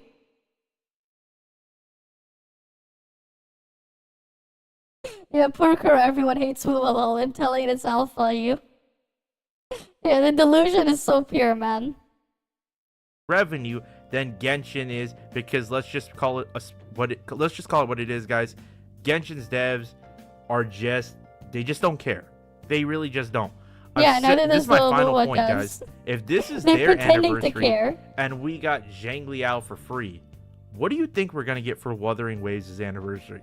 You can put it down in the comment section below what y'all think we're gonna get for Wuthering Waves' anniversary. I really don't know, but I hope it's gonna be something insane, because considering that they can give us this, but I know it won't be the slot fest that this thing is, where you get a standard selector. We got that for free at the start of the year from Wuthering Waves. Sure. This is their anniversary reward. Get out of here, bro. Miss me with that. Alpha Okay? going to say Anyway, guys, Wuwa. it's been your Yonkos. Nah, man. Nah. boy AJ. I just wanted to let you guys know real quick that, look, the Wuthering Waves devs are doing something that's never been done before. What are they doing that's never been done before? They made the same game. Okay, they're basically taking less, or whatever this number is that people are saying, and they're basically showing you, we don't need 36 million, we don't need 40 million, we're gonna deliver banger quality content. Yeah, no. Yeah, no, that's not what they're doing, man. But the freaking standards for bangers for these guys are so low. It is, like, actually sad. Their standards for a quote-unquote banger content, it's so low that, like, it is just sad. Alright, what else we got here? We have Kectone. We got 2 Kectone. Yeah, threaten they watch MMD videos to pass time. They may even be playing Azure Lane. They don't got real time to feel they don't got time, man. They don't. Alright, let's see. Kectone video. Towers bugged. It's always been bugged, and I guarantee you Wuthering Waves made at least 10 mil. But that's not what the Hoyoverse cogs want you to know. Revenue numbers are out on Sensor Tower, with many titles across the board like Love and Deep Space and Honkai Star Rail taking the top spots. We're seeing steady levels of growth from the prior month's numbers, with other titles like Zenless Zone Zero and Genshin Impact rising by a few million in global sales. Wuthering Waves, on the other hand, saw another drop in revenue heading into October. So I heard this number was fake. You know, I don't want to put my conspiracy theory hat on, but I heard a new banner where you can waste money on a JPEG probably is against with the 50% drop overall and only $2 million recorded. Yeah, that's your content, man. If you don't actually get the new character from it, you have no content. You have no content if you don't get the character. Because the only content in those games is literally going around mid-picking and then go farming the same instance, which is just a bunch of trash mobs in a stupid circle, over and over again to get skill, weapon, and whatever materials, and then fighting the same bosses, again, over and over in the same stupid circle, just in a different spot, over and over again, just so you can do what? Go to another place that's just a stupid circle, but this time that stupid circle has a timer, to go do the same thing again, except now the enemy has more inflated stats. That's the only content they have. If you can even call it that. And the thing is, like, if you do the math on it, it's not even worth it. It's not even worth it to do it. And they call that banger content. They call it banger content. Actually funny, but also really, really sad. In revenue across CN, there are quite a few players who are starting to feel a bit of concern. When we consider the huge amount of hype heading into 1.3, the incredible publicity the version has received in regions like CN, and the incredible ratings for the game across apps. Like, pretty sure all this stuff is botted. Pretty sure it's all botted.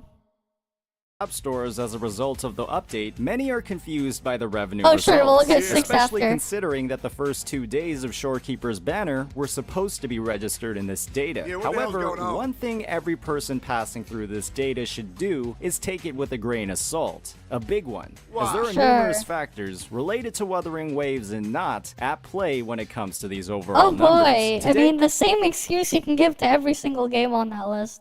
Almost everything. Yeah, and? Like, I can go like, yeah, and? we'll be diving Now they bring this up. They don't bring it up before, now they bring it up now. It's funny. Yeah, what I hate about Genshin is the amount of times your growth and progression is suppressed by a paywall. You can grind for free, it'll just take, patience of a damn saint. I know. It's the same thing with Wuthering Waves. If anything, some of that grind in Wuthering Waves is even worse. The only difference is at least every week you can log in to buy all the flowers so you don't have to pick them in MUBA, but you can only buy a small amount of it. So, you would still have to take forever. But yes, they do that on purpose. Right? They do it on purpose. And that's their only content. There is no content outside of that. And then guess what? They make a new area and another patch in the future, and you get the same problem again.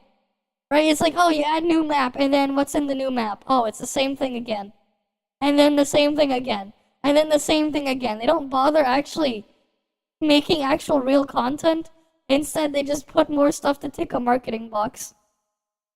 And that's the problem with them. Right? Like, I've grown to get really, really tired of it and hated it with Genshin. And then, oh, another game does the exact same thing. And has all the exact same problems. Like, I don't give a fuck if you have a nicer looking graphics in Unreal Engine 4. You know, like, most of that credit goes to Epic making Unreal Engine 4 being Unreal Engine 4. Then it goes to the actual game itself. Because, like, as an actual game, these things have no level design or anything. Yeah, you know, a person who plays multiple gachas for collectibles, limited editions, he had a specific reason. Yeah, that's the thing, right? Like, if you actually are doing it for a different reason, and not because of some stupid reward, you know what? More power to you. Right? Like, at the end of the day, it's like, you gotta, like, actually have a real, actual reason. And not just do it for the sake of doing it. But the problem is, with a lot of how these people act, they kind of forget about that. Right? And especially if they're overly fixated on rewards. Right, because, like, I get it if the guy is just playing the thing because he wants to collect all the characters. You know, he wants to collect them like he's, you know, collecting Pokemon cards or whatever. Understandable. I get it. Fine. Right? You know what? He at least knows what he's doing. At least he's probably happy with what he's doing. But then you look at all these other guys. They kind of lost the point. They kind of just really lost the point. Right? Like, they just really do. It's just sad. You spent 800 on Jane Doe. How many copies did you pull of Jane Doe? The fuck you spent $800 for? How many copies you pull? Right, how many copies? Yeah, he was angry he didn't get the HoloLive Azure Lane ship. Yeah. I mean, that is unfortunate he didn't get the collab. Maybe they'll get it again, they'll have another rerun of it, but that is unfortunate. Right, because, like, at least it sounds like he just wants to play to collect everything. And, like, that was his reason, and he wanted to have fun with that. And you know what? More power to him there. Diving into what these factors actually are. 6 Breaking in the down the weapon. conditions leading up to So you're missing the Here's 7th factor. copy to fully Sensor max it. Tower is sometimes a piece of shit. Similar vein, Pokemon community standards are so low. They would buy a Rush Slop so long as you got a Pokemon logo. You skip Let's Go, and then, And it's still guilty of that because you bought Scarlet and Violet, scared and violated. Expected a good quality open world, and nope. How come Genshin, a damn mobile game, has a better open world? And here's the thing, Genshin as an open world is garbage too. Genshin open world is crap. Right? The Scarlet and Violet open world sucks, and so does Genshin's, but it's just sad either way. Right? Unlikely rerun? Oh, that's unfortunate. On Nika, you spend about 4K and you basically just collect all the skins and characters. Fair enough.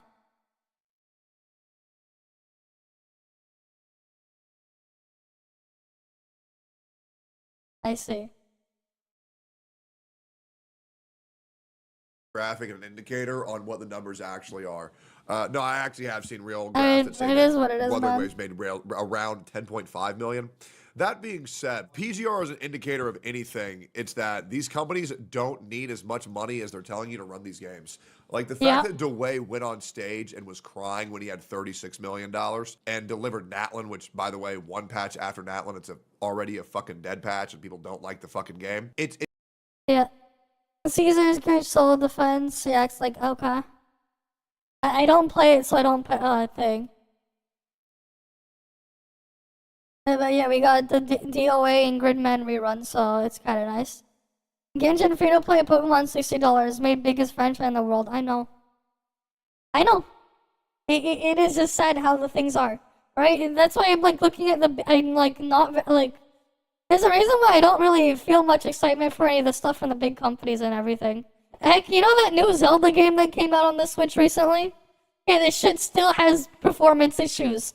And it's a 2D Zelda game, by the way.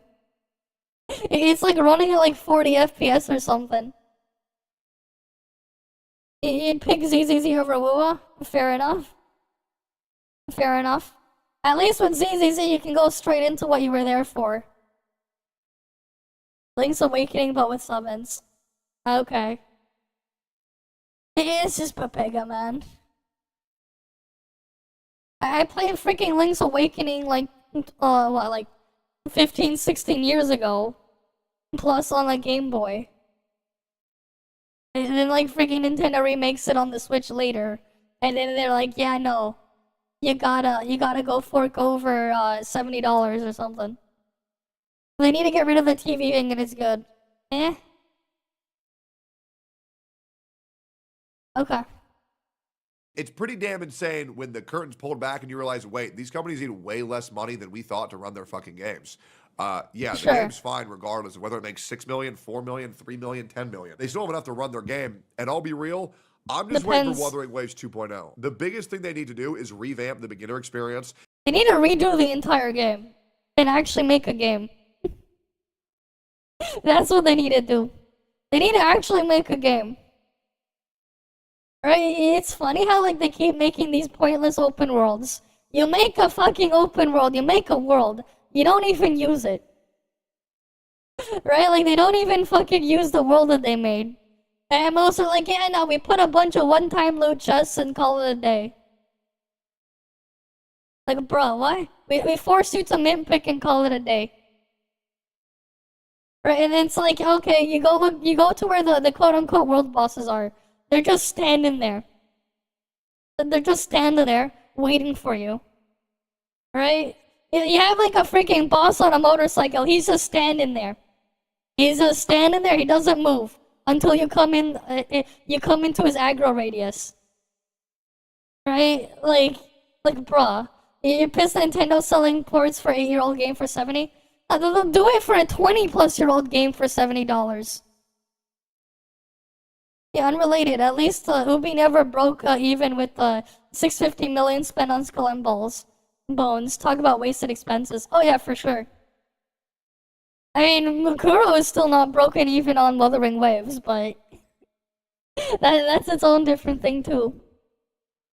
Maybe they'll eventually break even on 1.0, but I don't know about anything further. Maybe. Though it seems kind of cope. And then hit the ground running for 2.0, and they're fine. And then release one character with a titty skin. Sure, and I know when I say that, y'all think that I'm joking. I know you're like, oh, he's capping. There goes Techless again. But According to real, Shift Up, they PGR said they has want to put out continue movie Nikkei for skins 20 years. before, right? Yeah, hopefully they go in with it, right? Uwa's Hopefully, version 1.3, you know? where you should have a bit of skepticism when it comes to Sensor Tower's numbers, and from there, what we can boy. expect from Wuthering Waves as it moves forward. Yeah. This game, for a lot of players, is a lot more enjoyable on the PC, and when a platform only accounts for data from mobile, it's not telling the whole story. As always, if you enjoyed this content, please hit that like and subscribe button. When it comes to September revenue, players should recognize the road Wuwa traveled leading up to version 1.3. With True. I know a lot of people. Yeah, you went with Wuthering lower Waves estimates, but a they said mobile game, a 650 to Chinese mobile 800 game, mil. But I'm gonna be real. ToF has I some of the think same issues, Wuthering older Waves maps, but is at least far they're... more Yeah. of a North American. Yeah, that's the problem with like the early ToF stuff. It's the same problem. They've gotten better with it, but it's still not ideal, right? Like at least ToF doesn't have the freaking nitpicking and all that crap going on. But like yeah, they need to freaking figure out how to actually incorporate stuff into the environment. Like you know, like it's really sad. It's like you had the Inferno Ride area, for example, right? It's like okay, you have a fiery area, fiery themed like destroyed city, right? But like, why are you just a bunch of random trash mobs just standing there, doing like fuck all?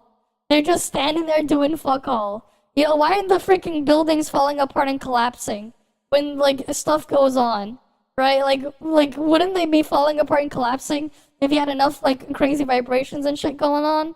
You know, why is the Inferno Rider just standing there in the middle of his stupid circle instead of driving around causing damage or something? Right? Like, what the fuck is he doing? Right? It's like, you know, if it was an actual real good game, what would happen is you would actually have level design in that area. You would have enemies going around. Maybe they'll be chasing after, you know, things in the surrounding borders to that. They'd be destroying stuff, maybe scavenging for resources. You'd have the Inferno Rider riding around his motorcycle, destroying stuff like around it. You know, moving around that map. Maybe even chase you. If you go into the area, then you can fight it. If it was a good game. Instead, it's just there. Right, it's just there. Like, what the fuck is he doing? Like, you just look at the stuff there. It's like, what the fuck are they doing? And then the same thing, you go to the area with the tree at the monkey boss inside. The monkey as well is just standing there. Right, do you expect to see a giant monkey just, like a gorilla or something, just standing there doing nothing? They're just like, it's just there. Right? What is it gonna do for food and stuff? They're like, what? There's like animals and stuff nearby. What if it like climbs a tree and stuff like that? Maybe like it would have it like chase after things there. Like actually make it so it would have a purpose. Instead, no, the boss is just there. Are you gonna throw barrels? Hey, that'd be interesting. You know what? Play like have him throw barrels Donkey Kong style. That'd be fun. But no, instead it's just there. Right? They're like not doing anything. You can apply that to all the other bosses too. They're just there. Right? The one that flies around is just floating in one spot. Right? The Hydra thing is just standing there too. Right? They're just standing there. They're not doing anything. You know what? Like if all the things are just gonna stand there and not do anything, why the hell are the people panicking and why are they all in danger? They could just ignore them and leave them alone. They won't bother them. Right? Because they're just gonna be standing there anyways. Just stay outside their aggro radius and you're good. Right? Like, it doesn't really give you that feel of, oh shit, the world is screwed up, and you need to, you know, it's a struggle for them to survive or whatever. Because the reality is they're just there. They're just standing there. Right? Meanwhile, you go look at a freaking unfinished Pepega Pal world. You know, you go near some of the things, they're gonna go and start... The freaking pals are gonna go apeshit and start trying to kill you. Right, the moment they notice you doing something. Right, a lot of them will go apeshit and going to kill and try to kill you. If they realize they're too weak, they're gonna freaking run away from you. They're gonna try to run the fuck away from you. Right, at least have them doing something. You'll have like NPC human mob things. They'll be like kidnapping pals and locking them up in cages and stuff. And just attacking things and like hunting out in the open. You'll see them actually doing that. But Woolwork doesn't even do any of that stuff. Right, it's like they don't even, like, there's like nothing going on there. PC game. And the reason why I say that is because in China, they're not really a fan of more difficult content, whereas this kind of feels like the gacha game that us Westerners wanted from a company. Sure. And the PC performance and the controls and the reactability of every, what's the word?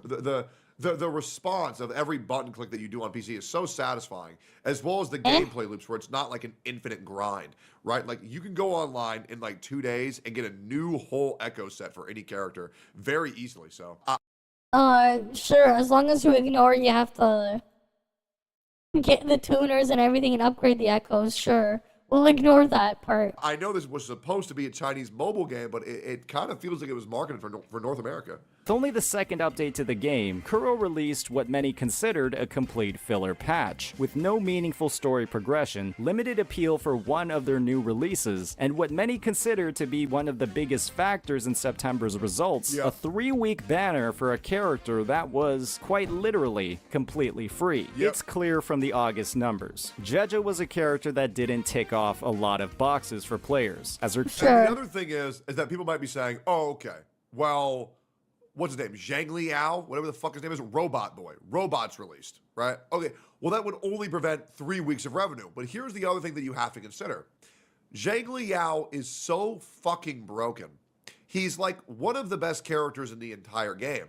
And when players have access to an account that is already strong enough to clear the content, the FOMO of not getting a new character will be a lot less due to the fact that you can already beat everything. Because they didn't just release a character for free. They released the best unit in the game for free. And that's another huge factor people aren't taking into consideration. Her conservative visual design and extremely limited team compositions meant that regardless of the reason, waifu or meta, the drive to pull on her banner, lose 50/50s, and spend if those 50/50s were lost wasn't quite there. Zhang Liao, on the other hand, he was completely free. And when going to soft pity 2 times accounts for roughly... Jinzi better, but well, Jinzi might be better. However, Robot Boy does comparable damage, and he's also like way easier to play. Right? Jinshi, she's a little bit complex, guys. She is a little bit complex. Robot guy is literally just smash buttons. You kill them all. 140 pulls? That's an insane amount of potential pulls that Kuro gave to players for free. It didn't matter if you didn't want Zhang like the Liao. freaking extra copies will still cost them if they want it. At all. What this ultimately meant was that you didn't lose a lot if you didn't pull and... Guys, if you're saying GC's not complex, that's just because you're good at the game. To a casual player, she would come off as confusing. Yeah, she's simple. She's not complex. I know. Right, like the freaking thing is just spam the buttons and you're good. It's Wuwa. It's the same thing. You just spam the shit and you're good enough, you know. But what do you get? You're not gonna give a freaking ToF animation canceling crap that we do. They probably just gave the free open character and people happy have something good, I guess. I don't know, man. 1,000,000%. Version 1.2. And even if you pulled on Jeja's banner to a single I mean, like, none of the characters in Wuthering Waves are interesting for me to play. The most interesting thing that I played there was when I was using the macro on Shisha. But even then, that's just a shit gun to, like, it's still shit to control it. And, like, if I wanted to play something with guns, I'll just go play Snowbreak. Which I do. Right, I don't have to worry about all the BS that I have to deal with in WoWa. I just log in, I do the stuff in the Snowbreak, whatever, and then I'm done. I get more guns to use there.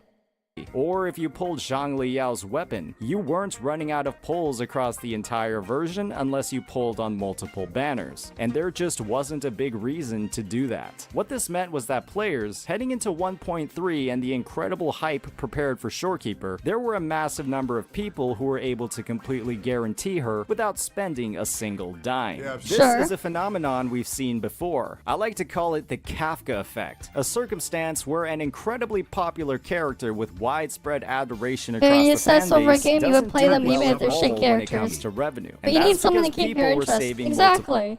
There's nothing that has my interest in Wuwa. The combat is kind of crap in practice. The freaking camera doesn't work. But also, there's just no content. And I don't think there ever will be content. If they're just gonna keep doing more of the same thing. Because like, the story itself, I hate the freaking story there. I don't really give a fuck. Like, what I've seen of the story, it just reminds me of like all the... You can take all of the freaking generic tropes from the trashy, the trashy web comics that you can find out there, the wuxia, super crazy harem focused ones, all the worst parts of them, you fuse them into one. That's basically like what you get with the Wuha story. It's like so bad. Yeah, sure, it looks nice because of Unreal Engine, but that's like, I'm just looking at something in Unreal Engine at that point. I don't care about the actual character or anything in there. I would just want it to end.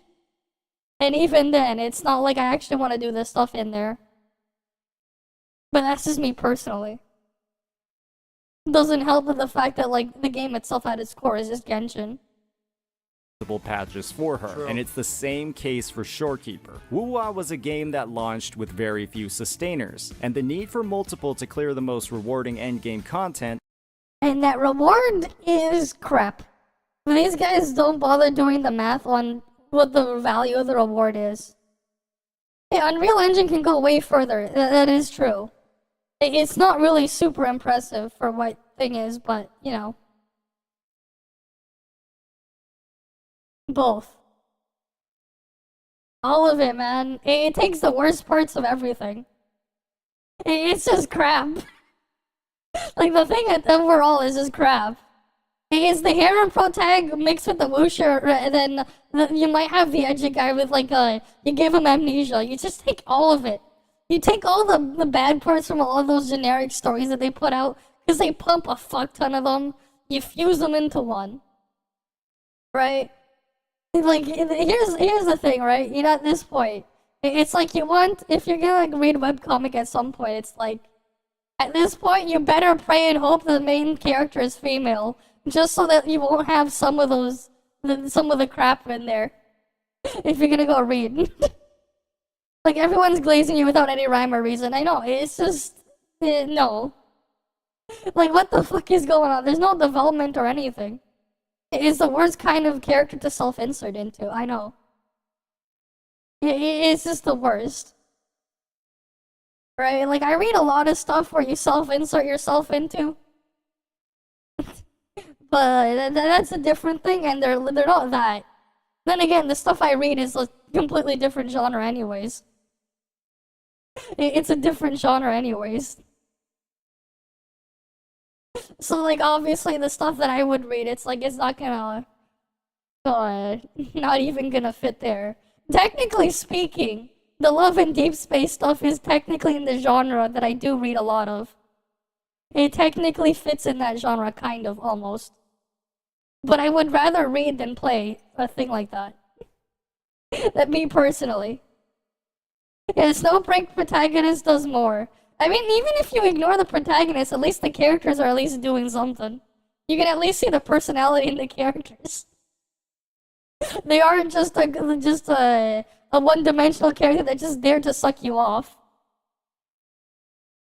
They aren't just only that, at the very least.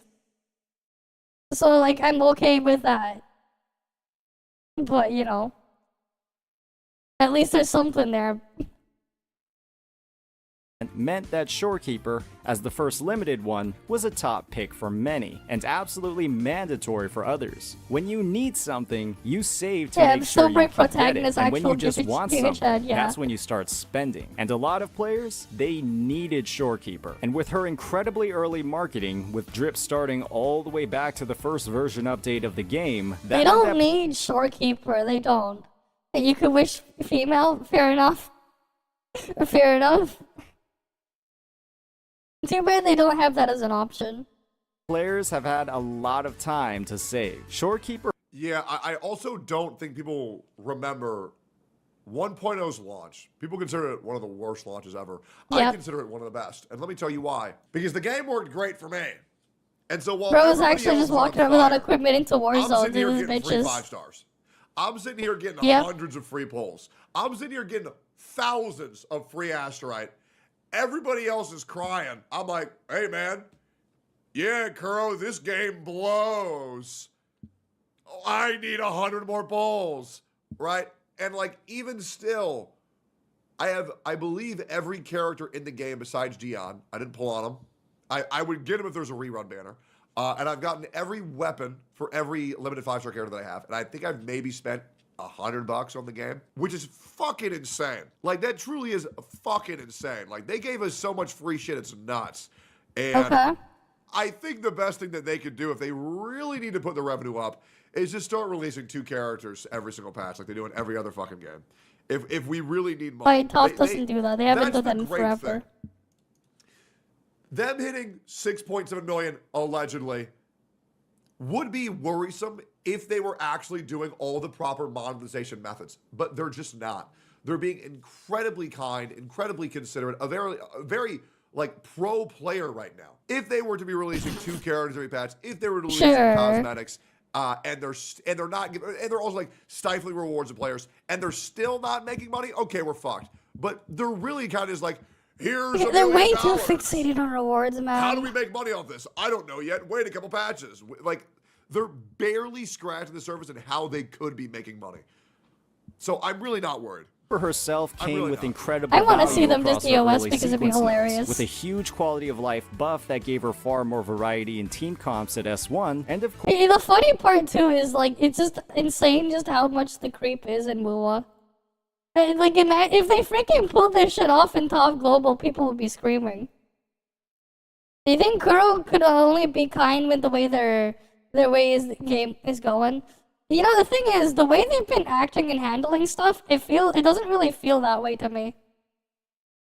Because, like, the thing is, the way I see the stuff going on in WoWa is more like they're creating a problem, they're selling you a solution back, they're intentionally making a problem, and then they're tricking people into thinking they fixed it.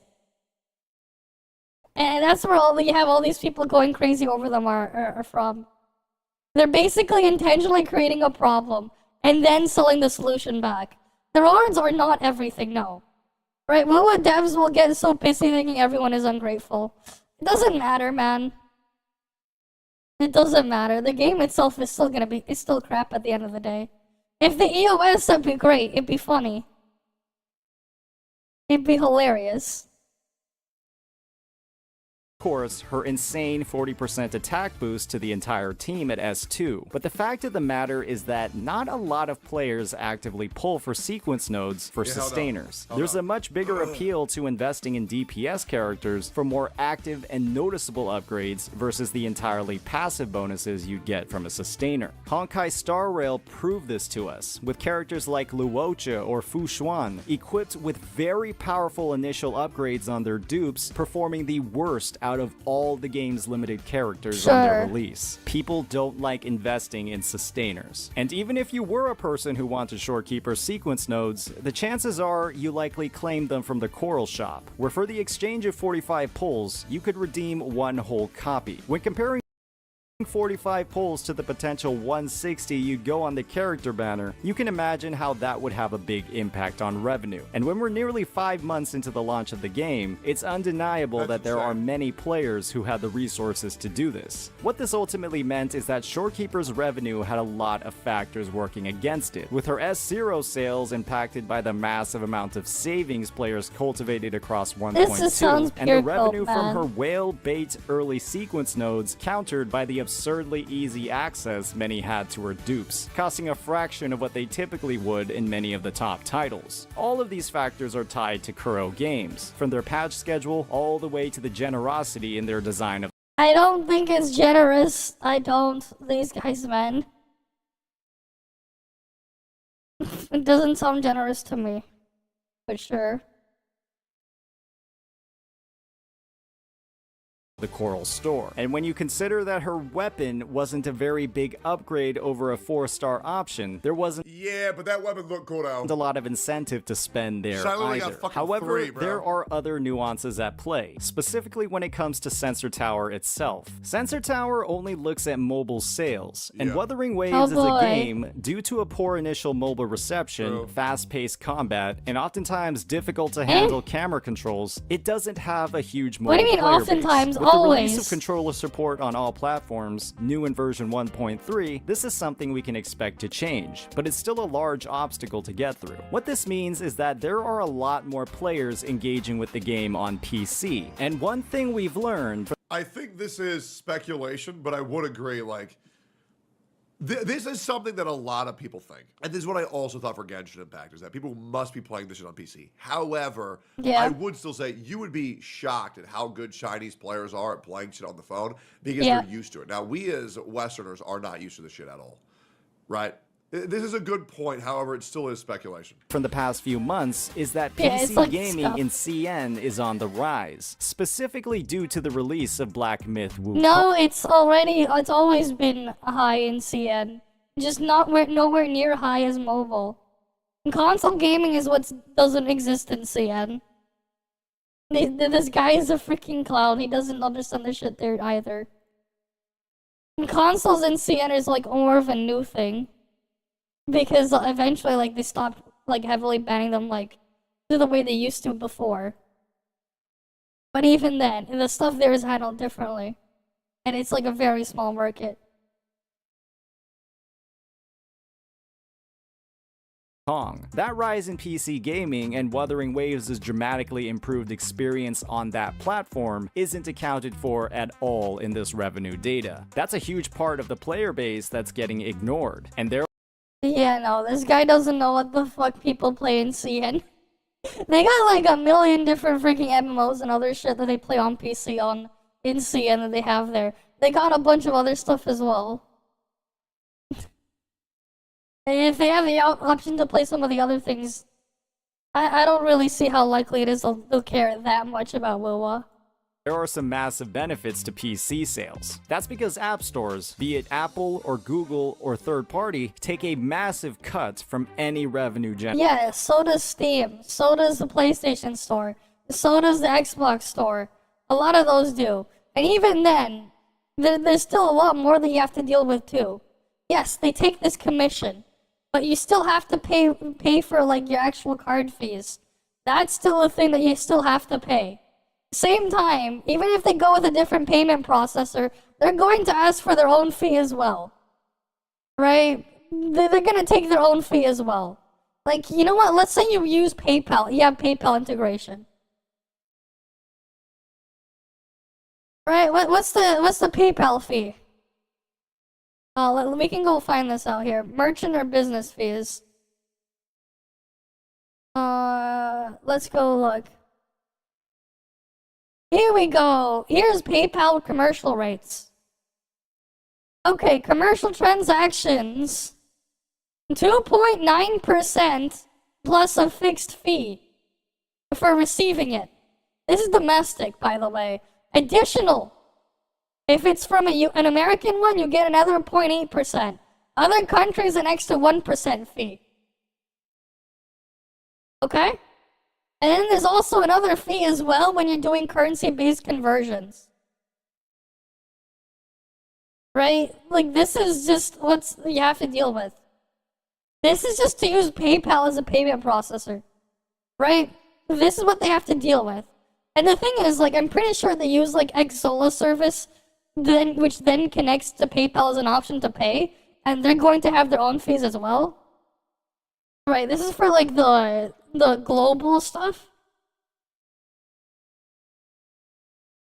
Here we go. 5% per transaction as well, plus the cost of the channel. So again, and then they still have to pay for Epic Game Store fees and stuff. Reality is, like, once you factor in all of this stuff, right? If someone spends $100, you're still going to be out at least $20 to $30 of that. It's just that you don't also have to give 30% of what's left of that to the app stores. Because again, you still have those other fees involved. You still have to deal with the tax collection and that stuff as well, right? And for some regions, you have to build in the tax into your pricing. For like, especially for European countries and most places in the world, it's only Canada, US, and a couple others that are the exception of not including taxes in the retail price that these guys don't know about. And yeah, like also here's additional transaction fees you gotta consider. If you get a chargeback, well, that's another $10. If it's a credit card chargeback, it's $7 to $15. Alternate payment methods and like chargeback fees, you know, PayPal refund fees, another thing they have to deal with. Like there are a lot of things that they have to deal with when they have to issue stuff that these guys don't know. And you can just find some, you know, a brief, easy way to find some of that stuff just with a simple Google search. Right? A simple Google search will tell you a lot more. Right? It's not that they get 100% of it. That is not how it works. Generated on their platform. That percentage share is significantly lower when it comes to PC. Players make direct transactions with Kuro Games, and as a result, they do not make direct transactions. That is not how it works. They actually do not. They have to still go through the payment processor.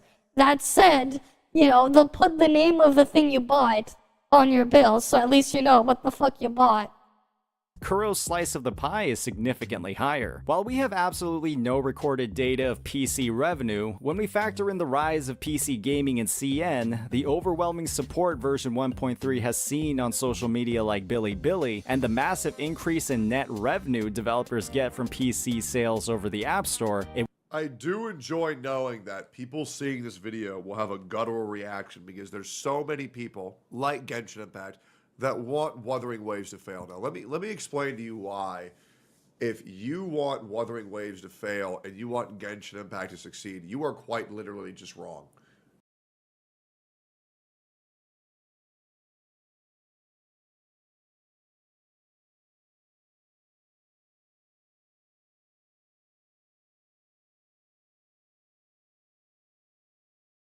Yeah.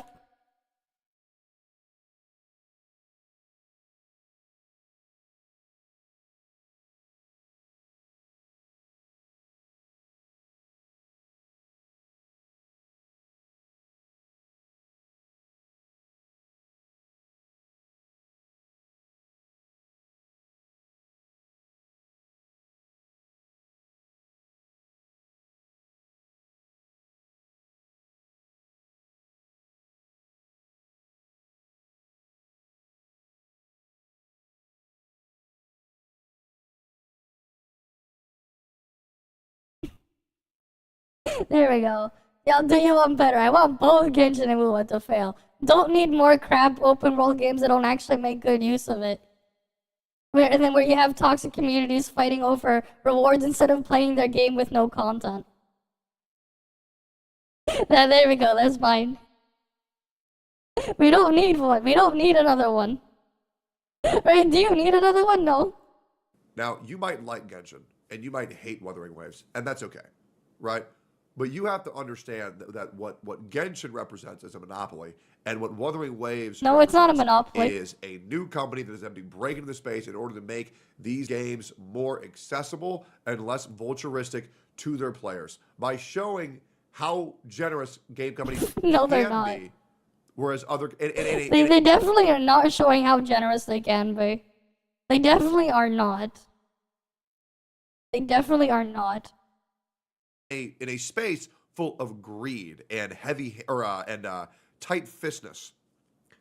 These companies want to give you 3 polls for 3 years as a reward to being a player, right? That is about $1.10. Sure. Whereas Kuro Games represents a company attempting to make it that has given us hundreds of polls for fucking nothing. It's not for fucking nothing. They did not give you hundreds of polls for fucking nothing. They did not give you hundreds of polls for fucking nothing. They did not do that. Because you had to go around freaking opening one-time loot, loot chests or whatever to get all that. Genshin has done that too. What are you on about? Right, like what? Okay, not to mention new systems like weapons being automatically guaranteed. That is not a new system. That is not new to the Papega people, but that is not a new system. That is not a new system at all. There are a lot of games in the past that have had that. Heck, Kuro's older game had guaranteed characters instead of 50-50. Alright, you had guaranteed character pulls in PGR. Lowering it from 90 to hard pity to 80 to hard pity. Oh boy, that like acting as if it's some crazy innovation. Imagine. The fuck is this guy on? Right? Everything Kuro Games and Wuthering Waves represents for the space is very healthy for us as players. No. So you really should want this game to do well if you want the games in the future to be less greedy. So why do we want these games to make as much money as possible? Like if you're still making millions a month and haven't hyper monetized your game, that's good for the consumers. No, that is great for the consumers. But the problem is that people think dollar earned equates to how good the game is.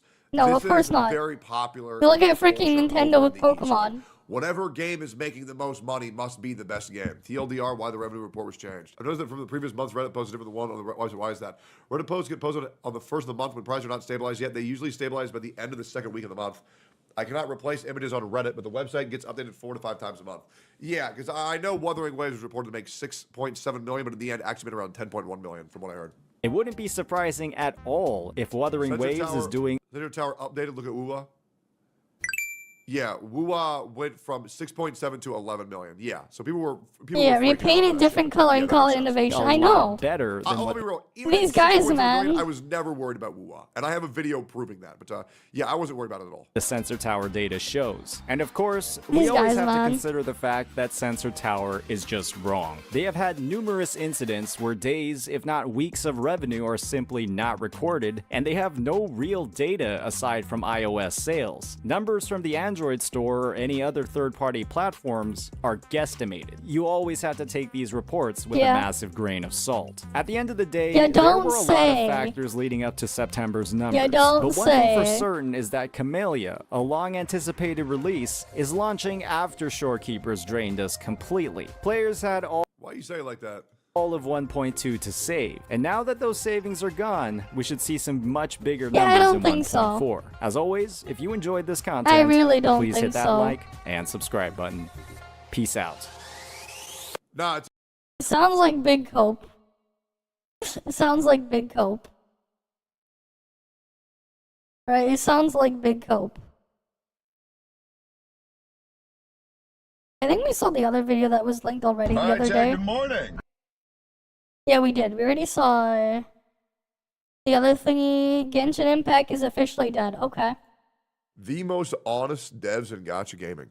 Just released news on their latest sets of quality of life updates. And it's safe to say that they're absolutely Oh, never mind. He's just looking at that random Papega thing we saw before. Never mind. Wow, look at that. Like, he's really putting that as his title now, too. Stop listening. Wow, where was this years ago, man? Where was this stuff years ago? Where was this stuff years ago, man? It don't matter. Alright, let's go look at...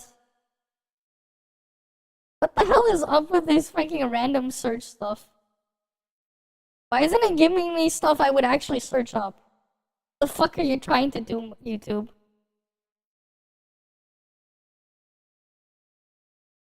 Oh yeah, we wanted to see, was it Sticks? Did he say something about the numbers? Oh, here they go, they lied. The revenue websites that we all use, that we all trust wholeheartedly, unequivocally, unconditionally, Sure. to provide us with the most accurate speculation with regards to individual game revenue, have been lying to us. Maybe it was intentional, maybe it wasn't. But Oh some boy, games have Sticks been Copium. noticeably underreported.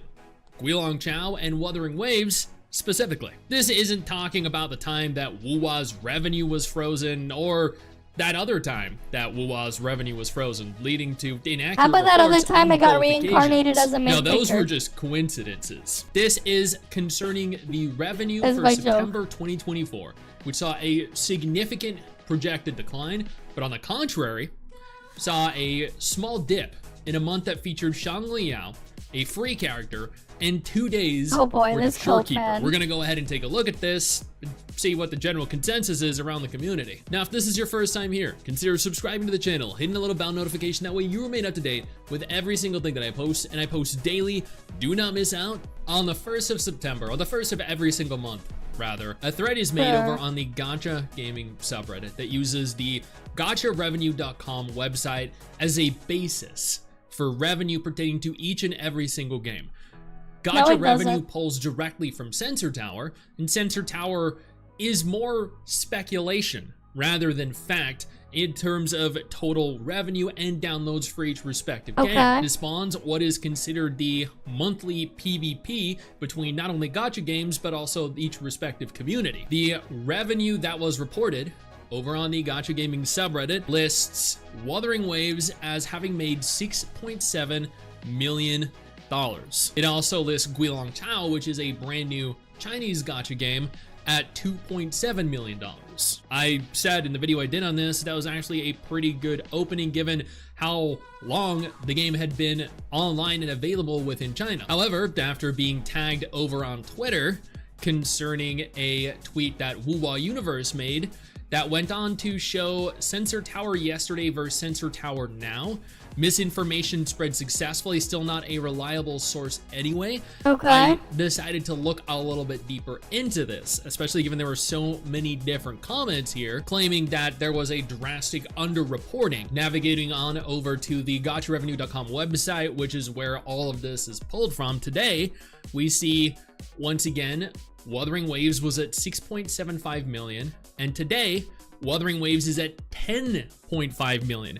That is a $4 million increase, or rather than having a $7 million decrease, features only a $3 million decrease. While a decrease nonetheless, it is no way near as significant or severe as people were claiming and websites like Gacha Revenue and Sensor Tower were reporting. Scrolling down, we can also see that Guilong Chao opened at $5.5 million rather than $2.75 million, both receiving almost, if not $3 million minimum increases. Even though this was reported on Twitter by hundreds, thousands of people, even though people have been submitting posts to the Gacha Gaming subreddit, leaving comments on the actual thread over on the Gacha Gaming subreddit, moderators have not posted a sticky comment. They have not posted an update concerning this. They've not taken down the revenue report. They've not updated it, posted an update. There have been no updates allowed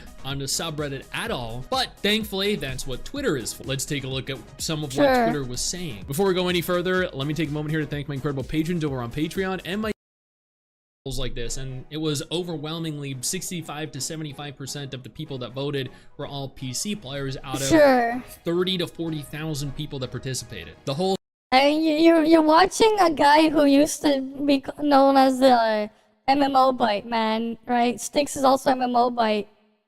You're watching someone who did that type of content in the past. Gee, I wonder how biased your audience is going to be of people playing stuff on PC, because that's traditionally where MMOs were.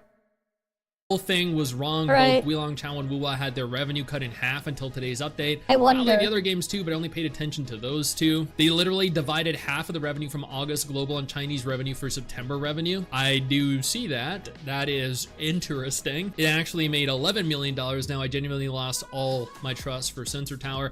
I have seen it actually fluctuating between the 10.5 to 11 million. Weird how Wuwa is the only game with changed numbers. How do we know that the new figures aren't the misinformation? That is also true. How do you suppose to explain this Sensor Tower? Number 3, top grossing in action. Number 4 in Wii game, searching for Wuthering Waves. This image shows number 3 in top grossing in the action genre. Looking at Wii game, it actually shows Wuthering Waves above Black Myth Wukong. Look at this, and still somehow ZZZ earns quadruple the amount of Wuwa. The Sensor Tower is definitely bribed. We have Wuthering Waves at number 15 right now on the top charts. And then we have Genshin at number 26. Since some of you were still coping in the replies here, this is from today, from 29th of September to the 1st of October on Sensor Tower. Yeah, they're working overtime for the Lord and Savior. I know. From today, that's when Shorekeeper released. I don't know why they want to work overtime for that. US, right Japan. On the left, we have Wuwa at number 77. On the right, we have Wuwa at number 25. People are so bothered by revenue numbers instead of enjoying the game. I know. Because there's no game to enjoy. Oh, right? God damn. Also, That's isn't why. this mobile only? Most WoW players are on PC. That is also true. People keep coping thinking WoW is shutting down anytime soon when Tower Fantasy is still up and running after 2 years. It went up to $11 million now. Here is another post that says it went up to $11 million now. See, this is why I don't trust either Gacha revenue or Sensor Tower right now, because the numbers keep fluctuating. That is very concerning, not just for Wuthering Waves, but for every single game here. The numbers are fluctuating for Guilong Town. The numbers could be misrepresented EOS, for yeah. all of these games. The updated Sensor Tower revenue now shows Wuthering Waves earning 11 million. This is why people shouldn't believe the numbers they post. It's all speculation. They just guess saying the game earned this much. Stop believing these false numbers instead of this play games. Shang Liao making similar to Jaja being a free character. What the fuck? Shorekeeper has most of its revenue on October for some reason.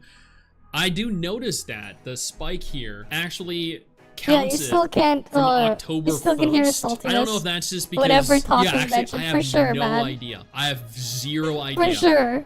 Why that is the case. And that, guys, is why you do not trust these. He's actually raidlove Blue source, Protocol a instead. It's legitimate source, ToFLive. I because know. evidently the numbers can fluctuate wildly. I don't know why it seems to always be Wuthering Waves. That seems to be one of the direct targets, but I mean, what can you do? It's all just a happy coincidence. Sure. Either way, I'm happy to see that it only declined by roughly 3 million in a patch where Shang Liao, the free character, was the only banner character available, with the exception of Shorekeeper from like 29th and 30th. I think this is fantastic. I thought even the 6.5 million that it was earning was good. I think all these games that are in the green did incredibly well. All these games in general did incredibly well. And even if Wuthering Waves drops to 6 million, 5 million, whatever, it's still making more than 95% of the other Gacha games out there, which is at least several $1 million more than they need to continue to produce the quality game that they are. But again, guys, do not trust these numbers. They're all speculation. And I'm happy to be the one here bringing this to your guys. For once, he actually says they're all speculation. It took him having to be in damage control Wuwa copium mode to say that they're speculation. Meanwhile, in the past, he didn't say this shit. Like, it's just funny. Like, at the moment they got the Wuwa people, they gotta start coping and stuff. They start bringing that up. It's just funny, man. It's just funny. His attention, because someone has to. Hey, No, we leave his video. It's funny how he has to wait for that. They have to wait for that, man. It's just funny, man. Yeah, no. We don't need a stupid channel.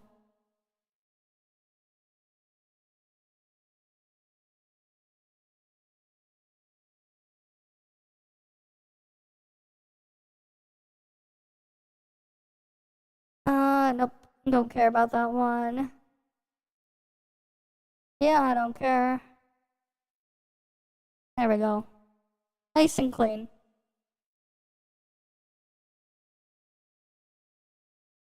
But yeah. 3 million, a lot of money. Why is he glad? Most businesses would be hurting.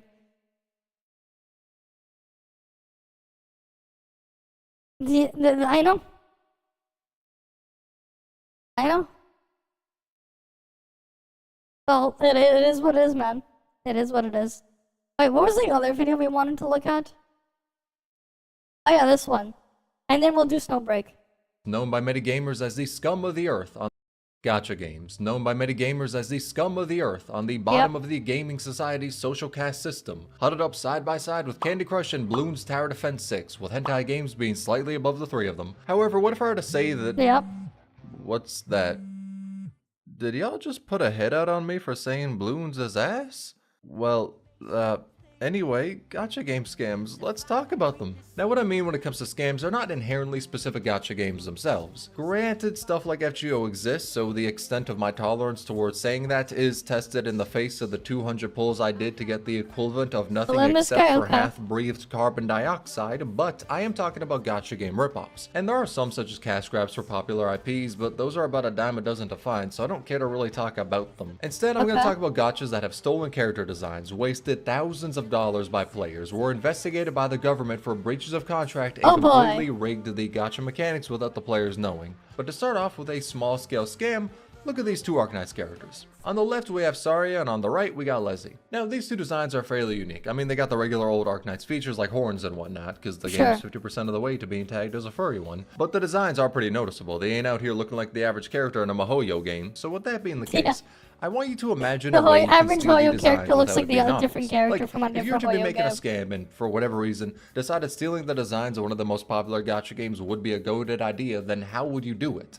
Because whatever you thought, I guarantee it was better than this shit, because goddamn they did not even try. This 1 million IQ scheme was done by a game called Girls' Mansion. They decided to steal the two, incredibly, damn unique, designs for their ads. Now, in response to this, Arknights sued them and made the company agree to never steal Arknights' designs again, as well as having them pay a settlement amount. Now, generally, that's where the story ends, and it makes for a good laugh, because after all, the lawsuit was settled in Hypergriff's favor, and it's a pretty open and shut case. But I actually wanted to dig deeper into this to see what's up, and because of that, I decided to download the game. Now, to do this, I had to find the original Chinese version of Hypergriff's statement on the game, and use my non-existent understanding of the Chinese language to figure out which of the quoted games was not titled Arknights. Now, from there, I copied the name and threw it into Google, landing me on, honestly, some of the sketchiest fucking sites I've ever witnessed. And one of them had a big green download button, which, as you all know, is not a recipe for disaster in the slightest.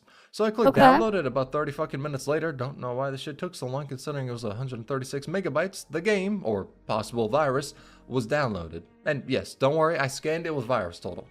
Only one vendor said it was a Trojan, so I'm sure it's fine. Now after asking for my fucking location, it went to download the bulk of what I can only pray is a video game. And I need Chinese citizenship to sign up.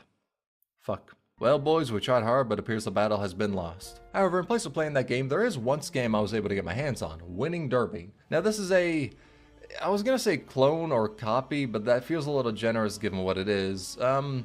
This is a deformed abomination wearing the rotted skin of Uma Musume. Now you see, Uma Musume is a game in which you get horse girls and race them. You know, every time I say that, I'm still confused on how this game pulls in millions, but at the same time, I ain't really mad at it, get that bag. However, within getting that horse girl bag, some other companies decided, hey, that shit don't look half bad. Dude who does risky deep dive. Okay, Let's forget about the fact that the Yakuza is pretty invested with their company and also threatens doujin artists to not make hentai of the characters. And within forgetting that, they decided to make Uma Musume but dog shit. Now you see, they basically took the gameplay loop of it, dumbed it down to where a toddler could play it because a fully developed brain is not within the target audience for this slop, and sprinkled on top of this delightful package is AI art. Yep, everything in it is AI art. Damn. Deadass. The shit ain't even like AI assisted art or maybe Photoshop to hide it. Nah. This is the most obvious shit known to man. You can take a caveman from the Stone Ages and they'd probably be able to sniff it out. And the text of the game, I'm pretty sure is also AI translated, because the formatting is beyond ass. It flows like a leaking septic tank and they didn't type out stamina correctly. Brother, why? That is a question that will permeate the depths of my soul because I cannot understand who this game is for. It's kind of like the Minecraft ripoffs you'd see on app stores. Except the difference is, those would either be free or incredibly cheap for the game, meanwhile you expect people to gamble for AI art. Goddamn, that shit makes the NFT idiots look like geniuses. And you may think to yourself, well, I mean, the gambling makes it so you can see them in gameplay, so at the very least, even if it is AI art, the models will be unique on their own. Well, here's the thing about that. Within the desaturated hellscape one might mistake as gameplay, the godforsaken 3D models do not even look like the generated abominations you gamble for. They were too lazy to even try and make 3D models that looked vaguely similar to what blind people can misinterpret as waifus. Now the Gambit is, from my understanding, a ripoff of Uma Musume that is done in the most... bare bones is a generous description, done in a way that would only be a satisfying game if it was the last thing someone could play in the event of a nuclear apocalypse. Racing girls, Now yep. from there, the genius creators decided to use AI art, probably because no real artist would have wanted their name attached to this, and decided to whip out ChatGPT's free plan to translate it into English. And this did not culminate into a successful project. Instead, it's something that is considered a scam, which, I gotta say, masterful gambit. Yeah, But they're race funnily horses, enough, yep. Turns out Uma Musume Of did not course. sue them for this game. And that sounds like a good thing for the company. After all, Uma Musume can probably drag them down to the depths of Tartarus if they really wanted to. However, in place of that, they are being investigated by the government of Hong Kong.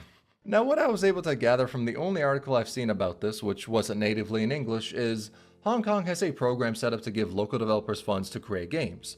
I would Okay. imagine the purpose behind it is to support local businesses within the gaming sphere, as that's generally dominated by many other countries. Now from there, Yeah. the loan was given to many different companies, including the creators of Uma Musume Skinwalker Edition. The thing is though, it has a clause saying that the content course. cannot be plagiarized, and on that note, here's a completely unrelated pic from the article describing this investigation. So if Yep. it's determined that they violated the agreement via plagiarism, then they need to return up to $70,000 US to the government, with interest. Yeah, honestly, there are some Damn. geniuses with this one. And it is important to note that the branch for the program did say that during development of the game, they had not noticed anything that would violate the terms. However, after it released, and anyone who had briefly heard the words Uma Musume in passing saw it, they all called it a ripoff, thus prompting the investigation. Now I tried to find the Damn. result of this investigation, but not much info came up. I mean, the latest article I found was a Japanese one made in late August, but that still only talks about the investigation, not the results of it. However, I was able to find something interesting. So for the Tokyo Game Show that's happening at the time of writing this script right now, the Hong Okay. Kong Game Enhancement and Promotion Scheme has floor space, and they're showing off 12 domestically made games, Alright. Winning Derby being one of them. So I wasn't Damn. able to find if the investigation resulted in them needing to return that money. If I were to hold a guess, I'd say the investigation is still ongoing. And them Yeah, being at the probably. Tokyo Game Show means one of two things. Either one, it's because, according to the contract, in addition to gaining money, they were to be given floor space at the Tokyo Game Show. So Okay. even if they are under investigation, if it has not been revealed for them to have breached contract, then they are still under contract, which means they Yeah. should have floor space. And the other They don't possibility have could special be that link, they bring cleared it up the down. situation already, Yeah. and it was determined to not be plagiarized. Now, regardless of the outcome, if Uma Musume Okay, is standing let's say behind that. them, just waiting to bring them out back and ship their body to 50 different Horse countries, racing girls. that remains There to you be go. seen. However, when it comes to big IPs, there is one scam to talk about: Harry Potter Magic Awakened. So to talk Okay. about what the game did to scam people, let's set the stage. The game had an event where any of the premium currency you bought, named Starstones, were doubled. It's the basic gacha mechanic of buy this pack of currency in a 2-for-1 deal, so everyone uses the opportunity to cash in on the deal and get a shit ton of gems. After all, they could be used to buy packs and paid items, so getting it on sale essentially meant getting those packs on sale, until they changed how the packs worked. You see, they made it so when you go to buy the paid items and packs, you don't need to use that premium currency. Instead, you could just buy it straight with real money. Meaning, Okay. anyone who spent money to buy that premium currency to then use it in buying future packs can no longer use it for that. They made Rip. use of the deal under the assumption that the gems would continue to be used how they normally were, and then they were made to be not worthless, but worth less. And the response to this was, I mean, you could probably imagine. A hashtag saying the game was scamming people got onto the trending list of Chinese social media, as this was prior to it being released Yeah, on global. absolute Now, shit one would show. hope that with this scam being a thing, it was only a one-time fuck-up, not a pattern of behavior or anything. Yeah, no, it wasn't. Before this scam happened, they had a case of false advertising. There was this pack that was up for purchase, and it was worded and shown in a way to make the buyers believe that after spending money for it, they would receive everything in it immediately. However, to get the items people really wanted, it turns out that, after purchasing it, they needed to increase their level to 100. And to do that, they either needed to play every day or, in some cases, purchase stamina so they could feasibly level up to 100 in that time limit. Meaning that the pack was framed in a way to where people were misled in thinking that, for fucking paying money, they would receive what was advertised to them.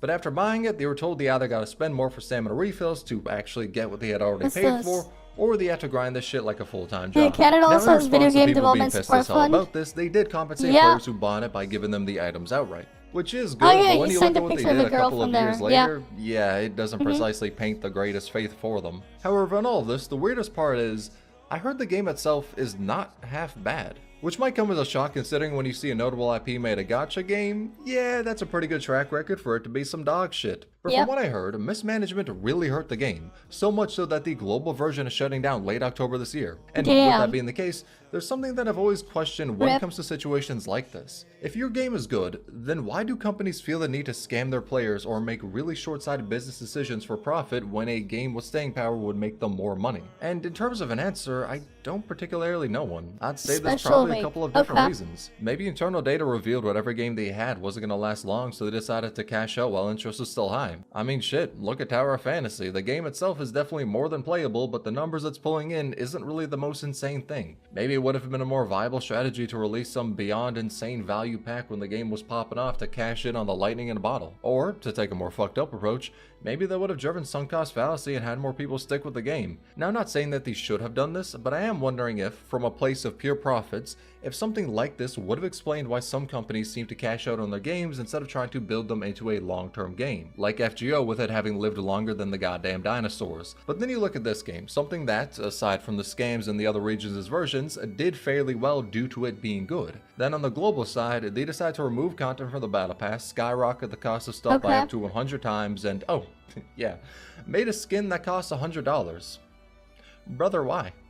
What do you stand to gain from this except from your inevitable shutdown? But I suppose for a silver lining, at least players were able to look at this stuff happening and get a feel to not spend in the game, or at the bare minimum, spend less. Because my personal perspective is that if a company is not respecting you as a player, don't respect them.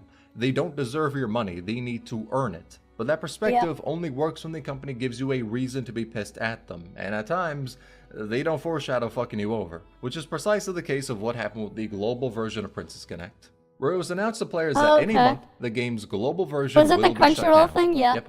Out of the blue and only a month left to really play the game. Now, it's not like the global version was looking like it was thrown into a meat grinder prior to this announcement. After all, the money it brought in wasn't insane by any metric, but given the type of game Princess Connect was, it wasn't really expected to collapse with these numbers, especially when you factor in how a bit before this announcement, the game got a pretty big update, and also, to a more fucked up note, they had a pack to help progression in the game for new players, which, yeah. But thankfully, at the time the game was hacked into 1 million not-so-connected princesses, Crunchyroll made an article talking about the loss of losing a game you love. So maybe the people Crunchyroll screwed over can find solace in that? But the fact remains that seemingly out of the blue, Oh, a yo, game that's people have what I spent know, so right? much money on was axed. Now, the precise reason we don't know. Some have speculated it's due to a future update making the gacha more free-to-play friendly, and maybe that would have hurt sales to an unsustainable point. Or maybe the sales were just never able to survive on their own. Others said maybe the license needed to be renewed and they didn't have the money for it. I mean, we could throw out many different possibilities, but no one really knows. The most we do know is that this chalks up to another reason to not like Crunchyroll as a game publisher, as they have a long history of making gacha games less free-to-play friendly and not managing them well. In some cases, their rights to publish were taken back by the developers. Those will blame the And players on the if it thread made happens, years I ago know. announcing that Princess Connect was going to be published by Crunchyroll,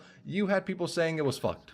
Which, yeah, Yep. we're gonna call them profits because they scouted that shit. Now, maybe to some, a situation such as this doesn't classify as a scam. Maybe instead, some just think it's a risk you take when playing a live service game, which is entirely true. With many live service games, you need to be prepared for your ability to play Devs will them to blame just their own player, vanish if for it's sure. no longer profitable. However, with that being the case, when we have a company that does this out of the blue after having just sold a new player pack, and they have a history of screwing over so many games they've published, yeah, it doesn't paint the cleanest picture. Like, when you have a storied history of taking on the role of a publisher, then mishandling the game so much to where you can make a Fortnite montage Yeah, of their I mean, deaths, Moogle already ain't gonna scamming. view the We company already with saw that much earlier, faith. yeah. As shutting down a dying game is understandable, and players can generally scout that out. When Revived Witch died, no one was surprised considering the fact it was pulling in a 1 out of 3,350th of what Genshin was making. So in a case like that, I don't feel as though many people can be mad because even though it was shutting down, the most obvious And writing Mask is with on the free wall. 5-star, Whilst a for situation sure. like this feels purely motivated to maximize profits so they can send employees to work on their next gacha game, which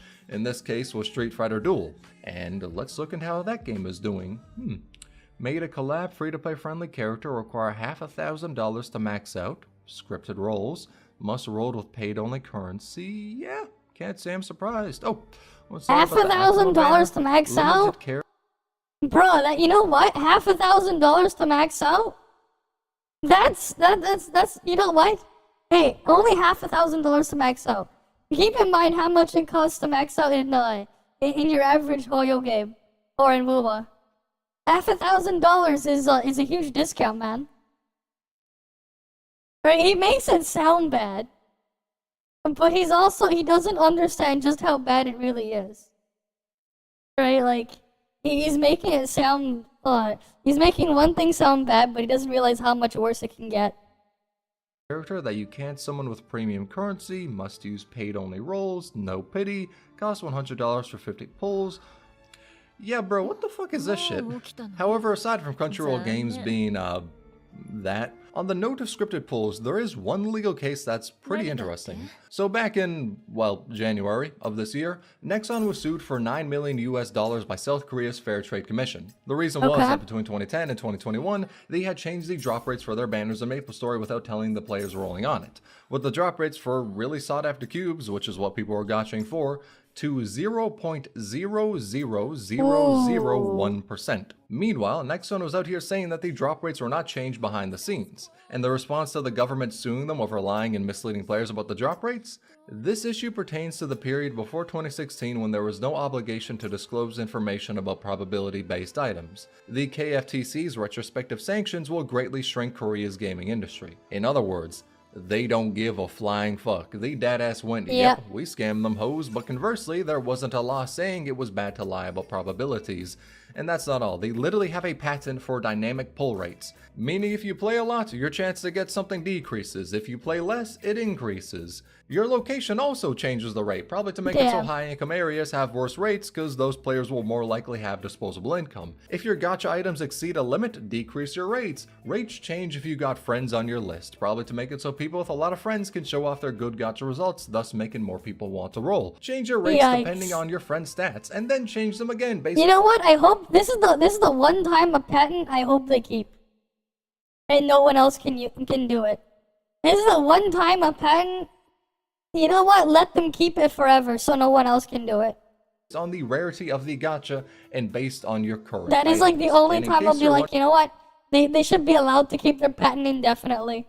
Just so nobody else can do this. Wondering what the patent is? Let's go to the Korean patent catalog. Throw in this number and there's Nexon's scummy ass pulling up. Now since it's originally in Korean, we gotta rely on shitty machine translations, but you can still see that, yeah, all of this is in the patent. They legitimately have a patent for scamming motherfuckers. And to be absolutely clear, we just know they have this patent, but I don't believe we know exactly which games use it. After all, they've made a ton of games and it could be in any of them. So I don't want to give the impression that this patent is being used in like Blue Archive or something, because to make a claim like that, I would want to see undeniable proof of it. But I can't exactly look at the patent in the most innocent way knowing what they did with MapleStory. So I'm not saying Nexon is using this patent in any specific game, but I am saying that they have it, and we've seen rather interesting behavior when it comes to MapleStory, so I can't exactly think using this in many of their games would be beyond them. Now, does this patent being made public matter to them? Hell no. They know how gacha addiction works, this ain't gonna hurt them much. Even if it was dead to rights that they've used this in every single game they've made, I don't think it would hurt their bottom line that much. And do you think they care about being sued for $9 million? Hell no. The money they got from scamming people was worth a hell of a lot more than $9 million. They straight up would have made less if they didn't have to pay that fine by just playing everything above board, which is crazy to say out loud. As for something like the Winning Derby game I covered, that's easy to look at and go, yep, pile of shit. But for Nexon, unless you've heard the news about this, which, let's keep it a million, how many fucking people pay attention to gacha game news? Much less how many people in the West are willing to hear about lawsuits in Korea over mechanics and patents for gacha games. And if you haven't heard about it, you're getting scammed while just thinking every pull you're doing is fine with the proposed gacha rates. Supposing that they're using the patent as aside from MapleStory, we don't know with absolute certainty that they're fucking with the rates of their other games. Though I sincerely doubt any lawsuits would stop them from scamming players based on rates, unless the lawsuits start pulling in a notable percentage of their revenue. And lying about rates has been done before by Gray and Blue Fantasy. Well, maybe not lying about rates. You see, it had banners pertaining to the Chinese zodiac animals, and for the second animal banner, Monkey, monkey, the rate to pull her specific rarity was 3%. However, for that 3%, 2 other characters shared a rate up in that pool. Now at this time, the rates per character were not listed, so all players assumed that the rate up for the 3 characters of that rarity was the same percentage. Then a streamer decided to pull on stream. He proceeded to spend over $6,000 on the monkey banner to just get 1 copy of her. Homie spent 6 bands on a damn lolly monkey. But within these roles, he got multiple copies of the other 2 rate-up characters, and he wasn't alone. Many people had the same experience and even pulled up the numbers to show that the rate-up for the monkey was not anywhere near as much as the other 2 characters. Naturally, this caused players to go ballistic because even though the rates were never listed, many people were under the impression that the rate for the 3 characters would be equal. And due to the outrage over this, Side Games apologized and made it so the rates per character would be displayed and introduced the sparking system, where if after 300 pulls you did not get the limited character, you can guarantee them. Granted, that still is about $1,000, so yikes. Christ. But that still is an improvement. And they also refunded all pulls on the banner that players did, so any pull you spent on it was entirely free. So all in all, they had the best response they could have to this situation. Which, I mean, that's a much better response than Nexon saying they played some hoes and Crunchyroll doing some dumb shit like this to just later bring the game out back and empty a 12 gauge into its cranium. And due to this, a list of guidelines was published that recommended gachas to have their rates listed for players, which meant this was more or less the birth of gachas displaying their character drop rates, so at least it has a good ending. However, that is, within truth, only a brief outlook into the world of gacha game scams, which are not only insanely profitable, but even if you do face investigation or lawsuits, it appears that shit like that won't mean much in the face of the money you can make. And honestly, in saying that, I've come to the realization that that statement doesn't just cover gacha game scams, but honestly, business as a whole. Now, when it comes to the question on if a consumer can do something to fix all this, the answer is no. There's nothing. I'm gonna keep it a million with you. There's not much an average player can really do to sway things like this. Much less an average Western player, because after all revenue from the West is a speck of dust when compared to the East. So even if a large-scale protest happened to try and boycott these games, I don't think it would work. An example, the Natlan protest for Genshin. You had millions of people talking about it, paying attention to it, and many participating in it. The result? Nothing. In fact, you had many people who protested Natlan suddenly drop their morals they paraded so much the second it became less popular to say you're boycotting Genshin. Hell, even the boycotts of Genshin said it was still fine to play the game. Like, what the hell? And I'm not saying this to shit on the people who play Genshin. I'm just using it as an example to say that, yeah, many of these boycotts and protests don't really pan out. In some cases, it's because they were handled as well as dropping a hydrogen bomb into a dumpster fire, or the company that was being boycotted against just didn't care. Or maybe a large part of the people saying they care about the cause really don't and are just saying that for brownie points. There's many reasons as to why protests don't pan out, and in truth, I don't know if I could really hate the people that genuinely care to protest and later went on to play the game when they saw the protests fade away, because I do feel a general sense of resignation can lead people to not caring and just going with the flow. The only people I really dislike when it comes to stuff like this are the ones who will say they care about the cause, knowing full well that when people no longer care about it as much, they would have already cashed in on being one of the most vocal protesters. And from there, business as usual, back to playing the game. I just really dislike when people will parade fake morals for their own gain, which is done abundantly. But that's why I think protests against things like this might not do much. End of the day, the most we could do as consumers is vote with our wallets. But when one whale's wallet holds the weight of 2,000 players, how much does your vote matter? And honestly, fuck, I didn't mean for the end of this video to become depressing. Jesus, I just want to joke about gacha game scams. But there is definitely something to be said about how much a player's opinion matters in situations like this, which I might dive into more in a future video. That seems like a pretty interesting topic. As I wouldn't say it's worthless, but it's complex and I wouldn't be able to sum up my thoughts here. But hey, to end this video on a bright note, just know that regardless of how much you fuck up in life, at least you're not the people who decided to rip off Uma Musume using AIR. I'm coming for you. I'm the cover of the night. Alright, let's go do Snowbreak now, and then we'll do a Pokerogue run, maybe. Alright, let's go do Snowbreak. Let's do Snowbreak stuff now. And look, Snowbreak category can now be not dead. The yellow cat girl? Okay, I wasn't paying too much attention. But sure. Let's get Snowbreak booted up.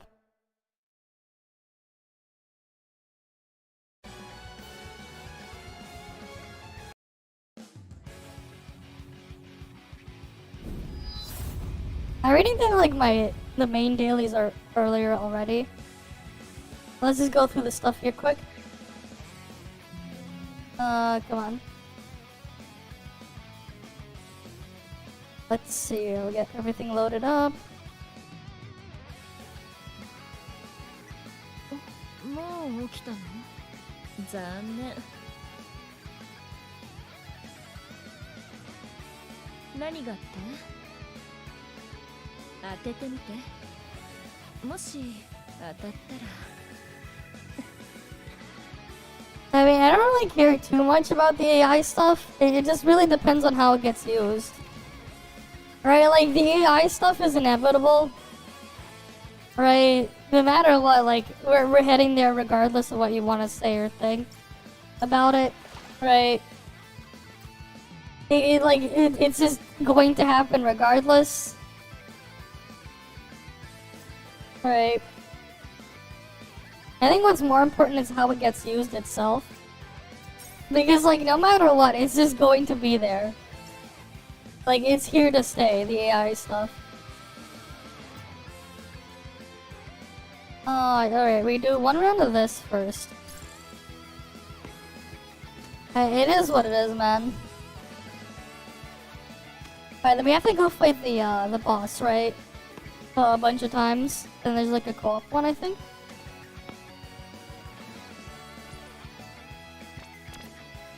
Oh, is this survival? Oh, is this the one where like the blocks can disappear?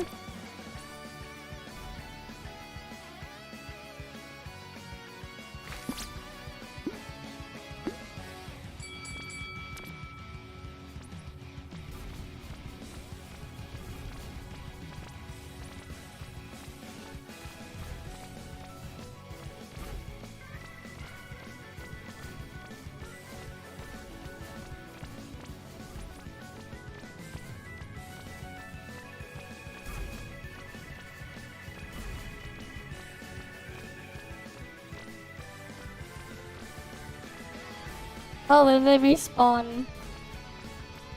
Interesting.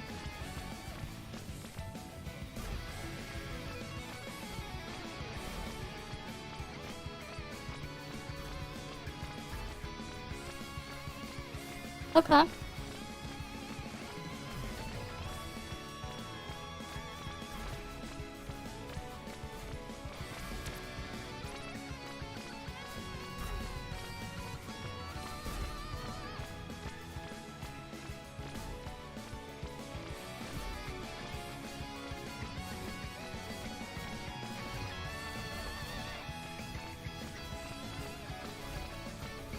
Seventeen, 16, 15, 14, 13, 12, 11, 10, 9, 8, 7, 6, 5, 4, 3, 2, 1. I win. Let's go! I win! I'm first! Let's go! I win. Easy. Easy. Yeah, I just do the one run a day to slowly get through all this. No point in like grinding it like crazy. Alright, we'll do Mech Arena first. Alright, the Kuma thing, I'll just fight it this way. Actual PvP in Snowbreak, I know, right? 手早く片付ける。弱点カンパ。見かけ倒し。ではないようだね。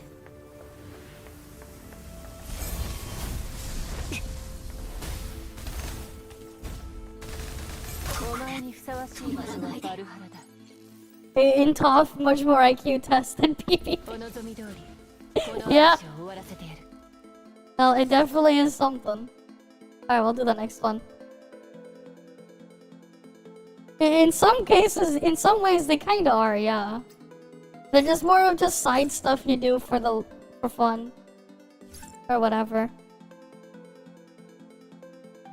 指示を手早く片付ける。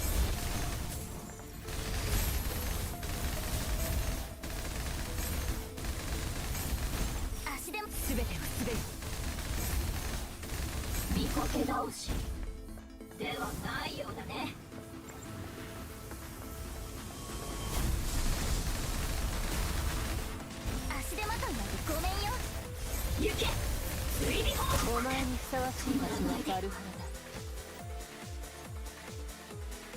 Alright, next one.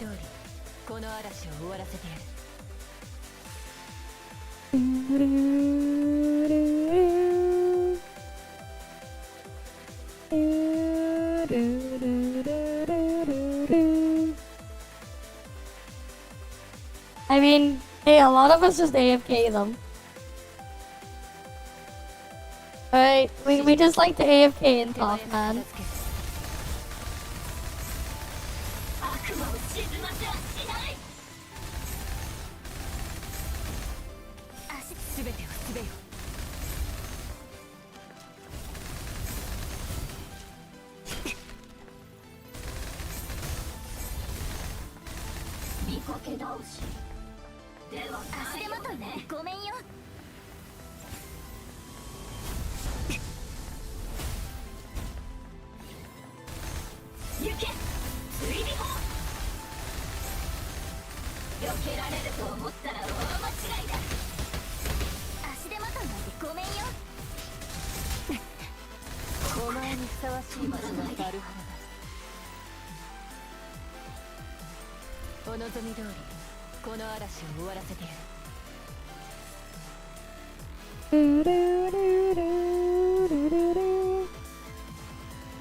Alright, next one.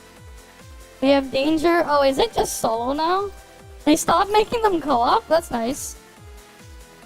We can just fight these things solo.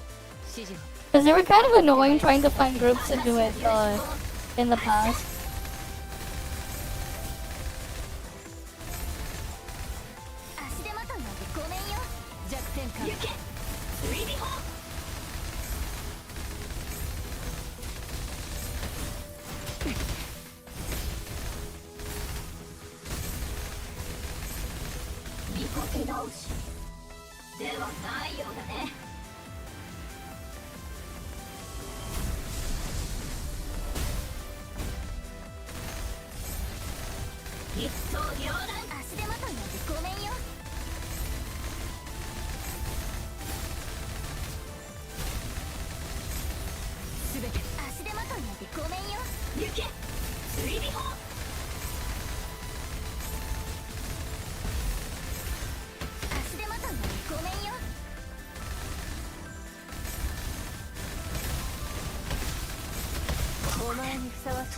Alright, it's dead.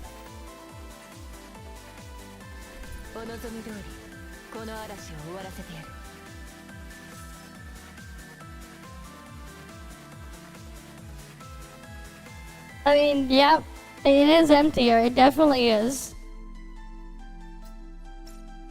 Right? I mean, this game is made on a much lower budget. It definitely is emptier. I'll give it that. Yeah, at least this is solo. It's so hard matchmaking unless it's peak hour. Oh yeah, for sure.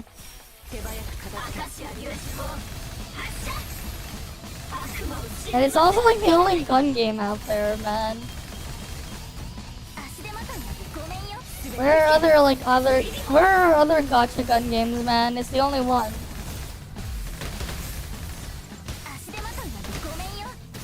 Where's my other shooters and this stuff?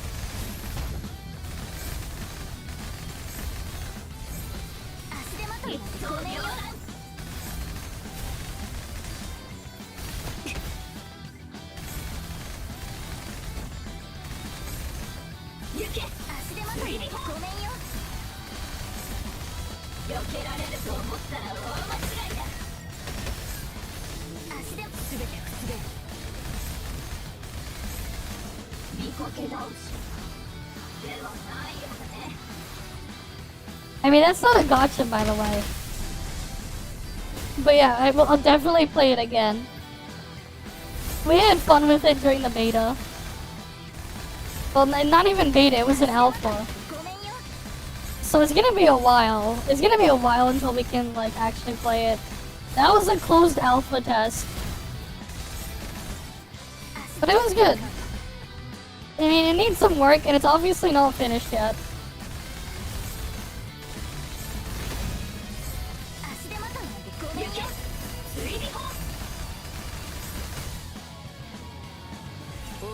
Yeah, it was an alpha test. So like it's gonna be a long time until we actually see something from it. But yes, it was a closed alpha. Not even closed beta. They called it an alpha test.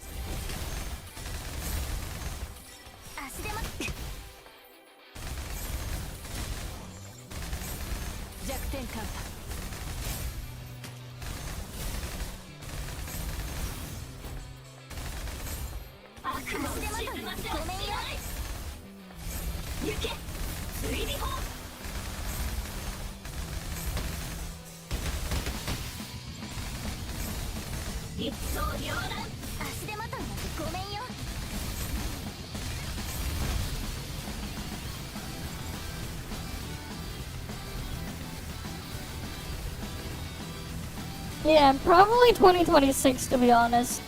I don't see it coming out in 2025. 2026 at the earliest. Right, especially when they label it as an alpha. They labeled it as an alpha. No way is it coming out no, next year. No way.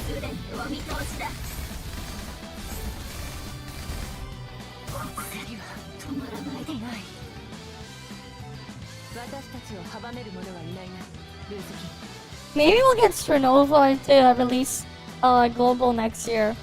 Cause that one like already got like a full proper release in China. That one I can see, but not the other one. Not the Fate Trigger.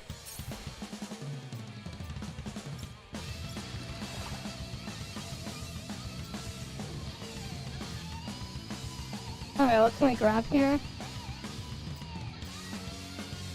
I mean, I think we need to wait for later in the patch for the other stuff. Alright, endless battle then. We should do something on hard. We don't need to use a specific weapon anymore, so we'll just go in here.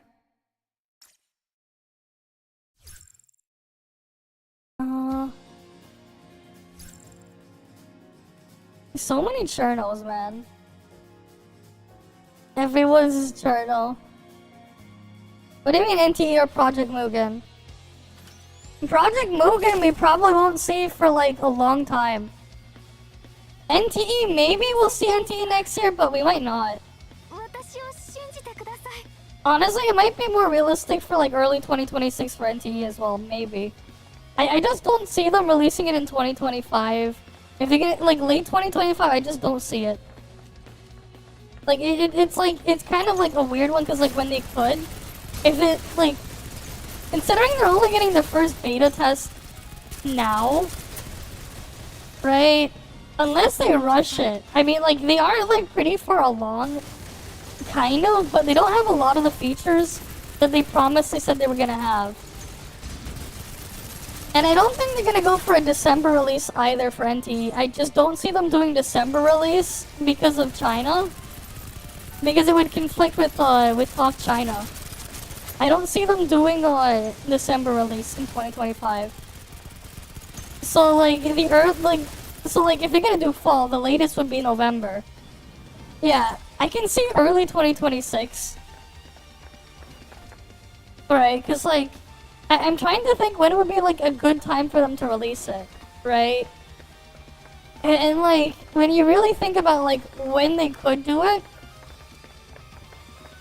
right? Like it doesn't really, it really isn't an ideal time in that sense. It kind of just doesn't really exist in a way where like, cause like the best time for them to release the game is too soon. Because like if you're talking about like what would be the best window time, like time frame to release it, we're talking early 2025. And I think that's too soon. So like I don't expect them maybe early 2026. Because that just feels like the best time for them to release it. Early 2026. Like just being realistic about it.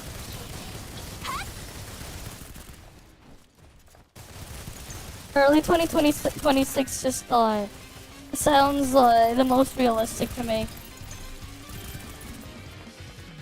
Because like otherwise, there really isn't an ideal time to release.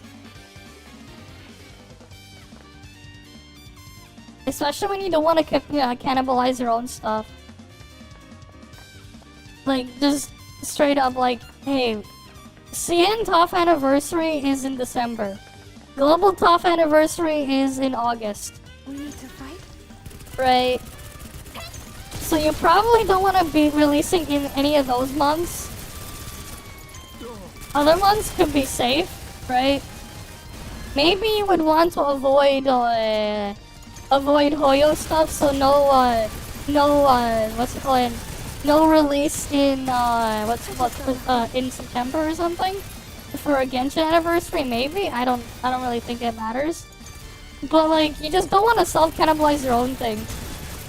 So like those 2 months, like you'd already have to eliminate. Even then, like they're getting their first CN closed beta, right? Like I get it, they do have some English translations cooked for the TGS demo, but it still seems too soon.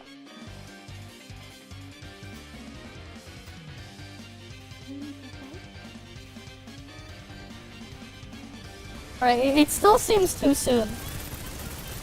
Yeah, maybe they'll surprise us, but I think it's too soon, man. Especially when their demo didn't even have like a lot of the features they promised. Like it looked like on the surface to the average Gacha gamer, it might look like a lot, but the reality is they wanted to do a lot more. And they've already said they wanted to do a lot more. Same time, right? It's like stuff we kind of expected. Right, it's kind of the stuff we already expected out of them. Obviously, average tourist is clueless, but that's it. Mugen, I feel like they only made the original trailer just to secure funding, to see if their project could get an approval.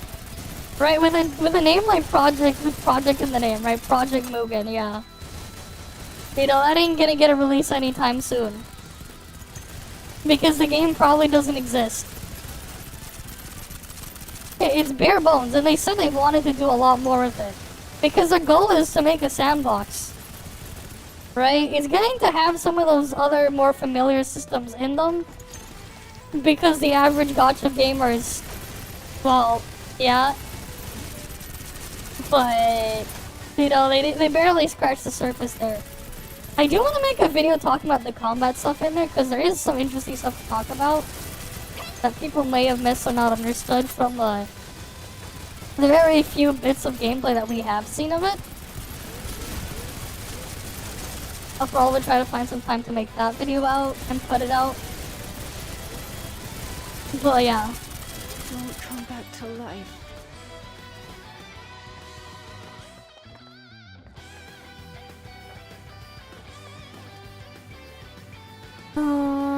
Yeah, we'll do more skill damage.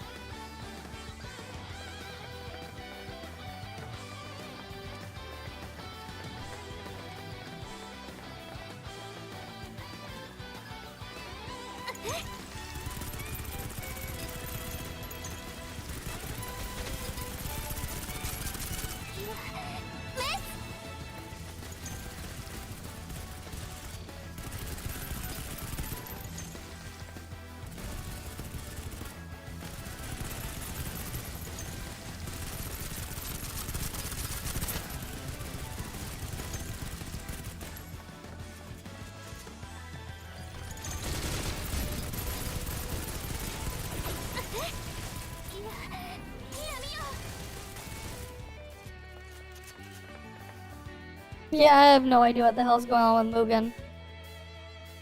Right, I have no idea. Right.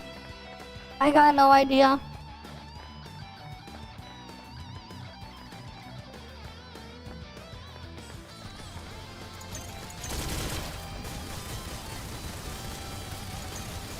At the same time, I also have no idea what the hell they're gonna try to do with that game. What their, like, overall goals. And like what they're trying to target and what they're trying to do. Because like they didn't really show anything that would tell us about what they're trying to make. So I have no clue on the direction or anything. Right, and how they're gonna how they plan to handle it, stuff in their game. I just got lucky.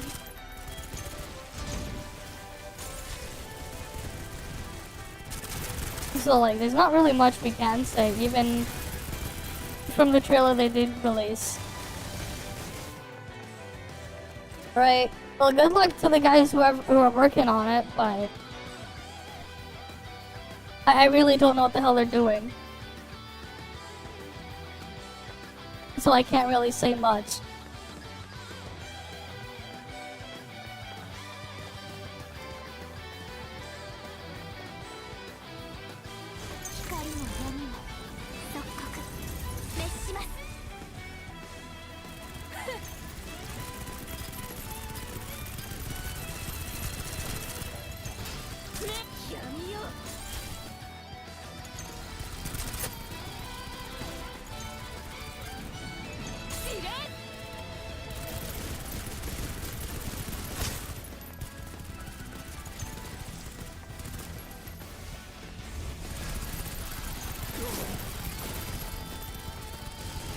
A scam teaser? I don't think that's what it is.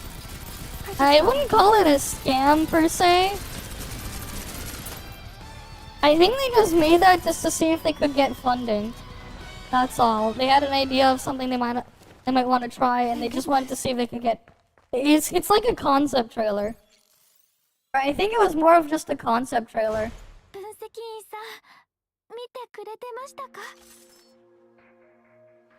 Right, I think it was just pure concept stuff. I don't expect to see anything from it for a long time.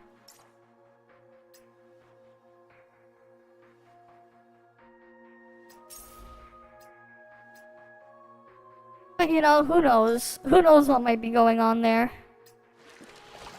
Right, who knows?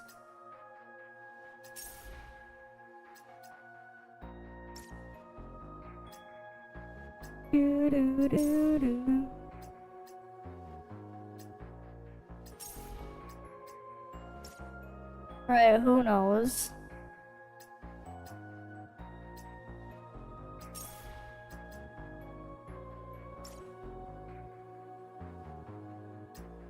Well, hopefully if they do actually make something, they won't make anything crap. They'll actually make something of value, hopefully. Right, but we'd have to wait and see on that.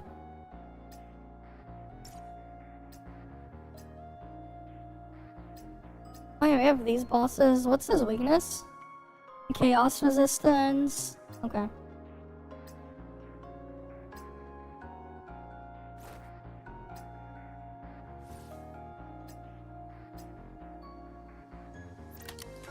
Yeah, we'll just get Masha here. Alright. We just have to wait and see, right? Target under control.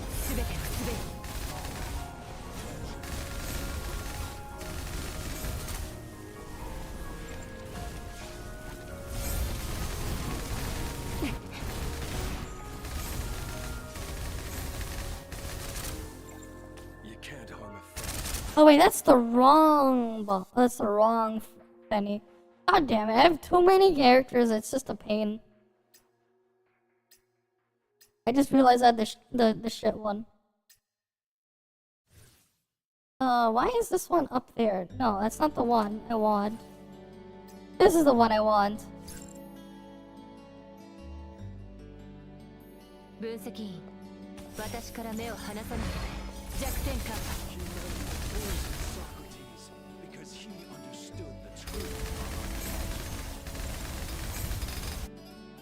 Oh wait, what if I just... Yeah, I'll save the clone thing for after.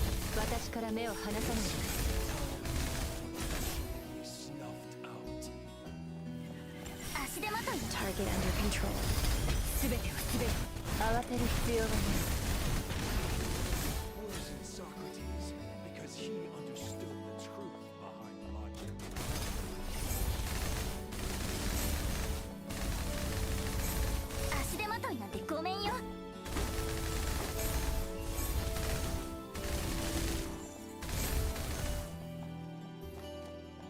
God damn it.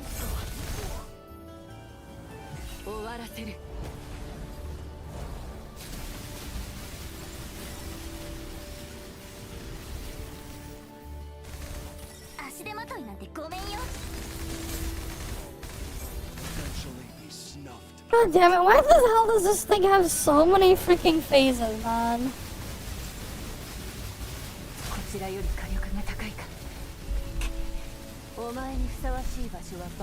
I know that you have like a million phases.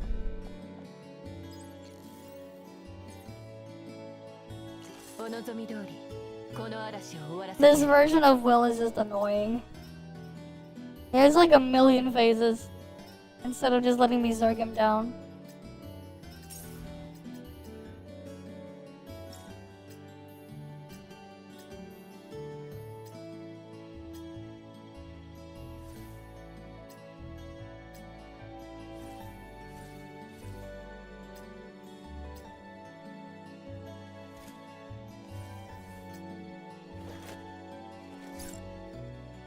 Oh well.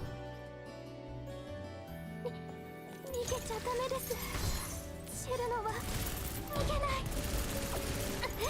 okay. Pull himself together. Reloading. Right away.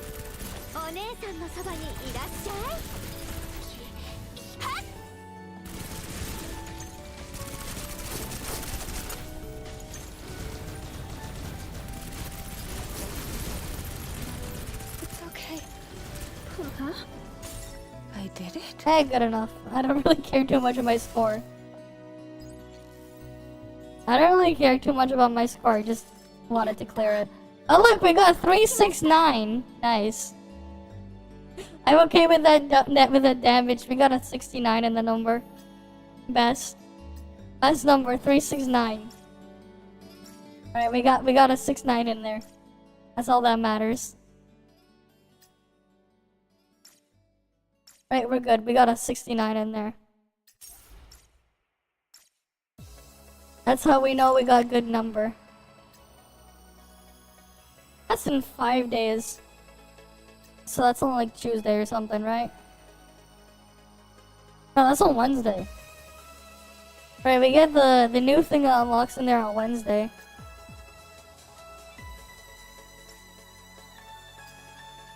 Do we bother to go clear another round through here just so we get more buffs in here?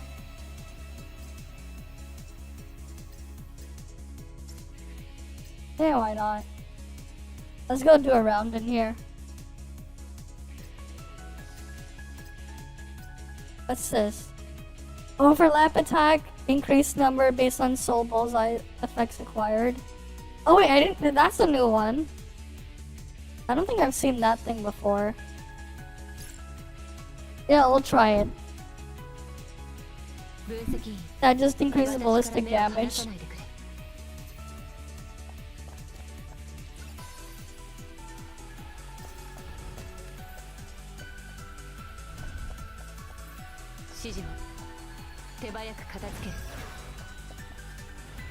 Target under control.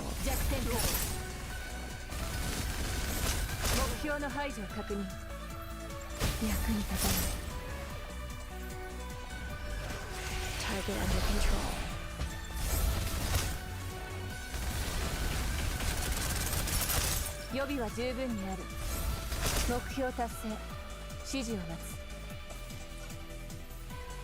Alright, let's see. Any skill follows around, slows them down. Interesting.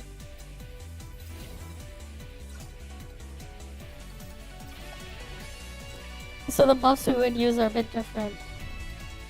Again, the category.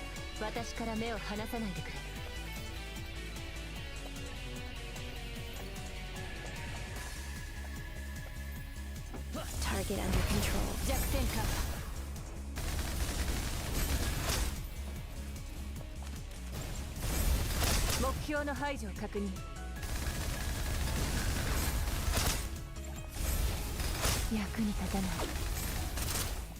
Target under control.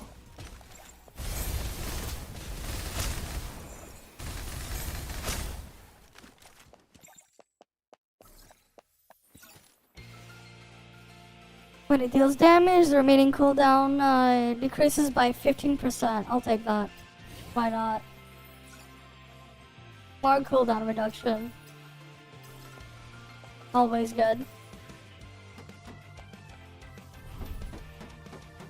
指示を手早く片付ける Target under control 弱点カット目標の排除を確認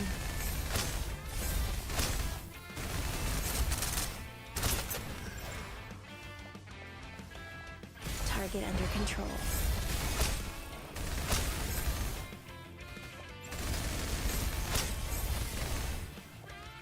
目標達成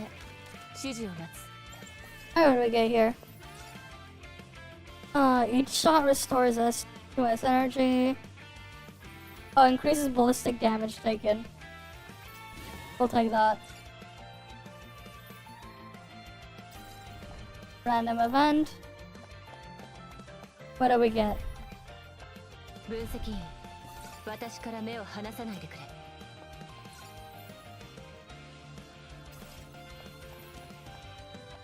Alright, next one. 指示を手早く片付ける Target under control すべてをすべよ目標の排除を確認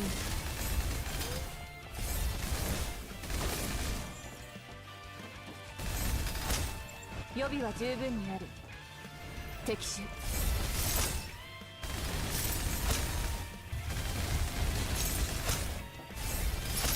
役に立たない目標達成指示を待つ Skill hits have a chance to inflict electrified. Alright. Wait, when a skill hits a target, inflicts stun for 2 seconds. If a stun target is knocked into the air, it takes this thing, sure. Sure, we can do that.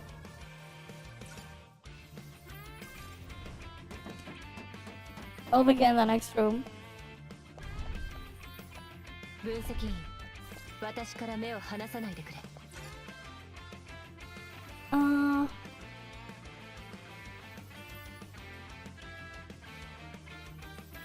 You know, I'll just buy all of these. Fuck it, we'll get it out of the list.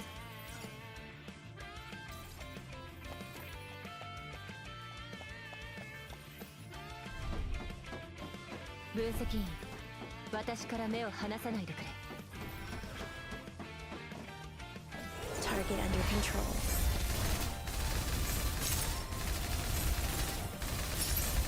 弱点カンパ。お前にふさわしい場所はバルハ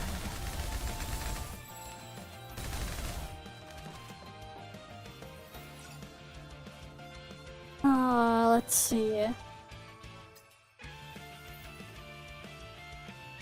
At the shooting continuously, intense rate of fire. Ooh, what do we got here? If the operative hits a target with both a skill and a shot, let's go. We'll take that.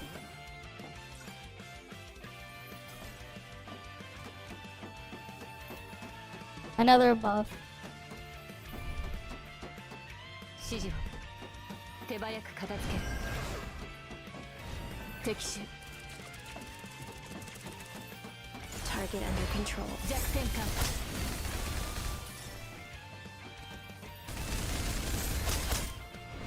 予備は十分にある。Target under control.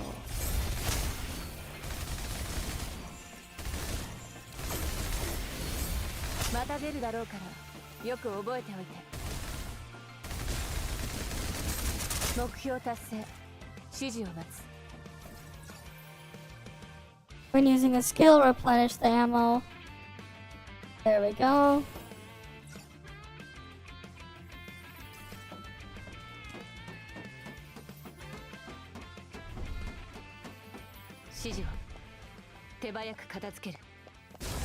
Target under control. すべてをすべよ。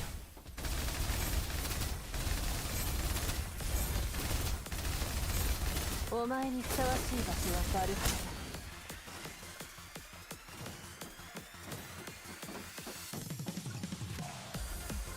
skills deals damage. Refresh. Oh, here we go. We can take this one. Alright. Skill hits give the operative a stack of center attention. Sure. We get another ballistic damage boost. Pleasant surprise. But we actually get good buffs this time. Or it'll be crap like the previous times I've done this. 手早く片付ける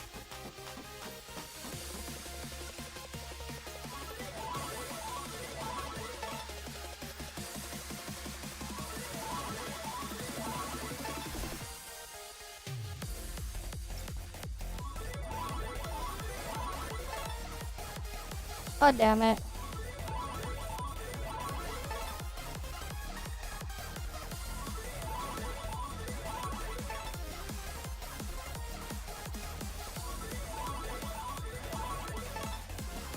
Can it give me some buffs instead? Instead of just more runs at this? It gets like so close to being able to give me a buff, but it doesn't. There we go. At least now I have a shield.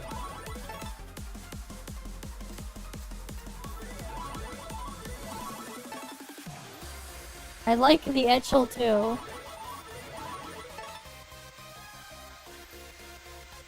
Oh, that one's useful, I guess. Right, 50% of S energy consumed when using skill is converted. And it's converted back.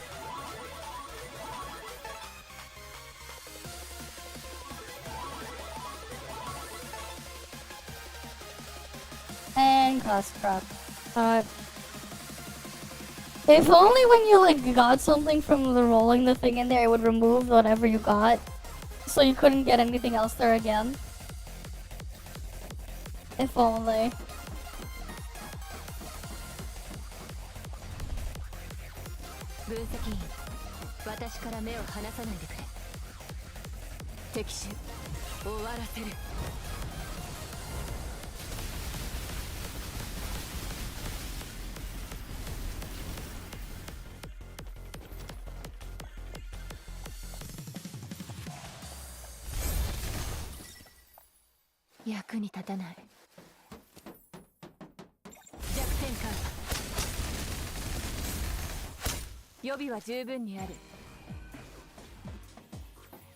Target under control.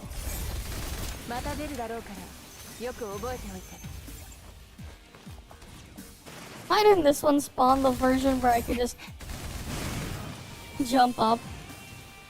Like, take the thing to get up higher.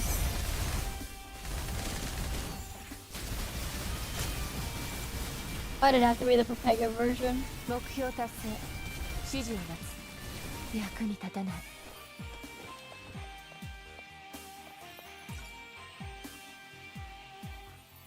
Movement speed doubles.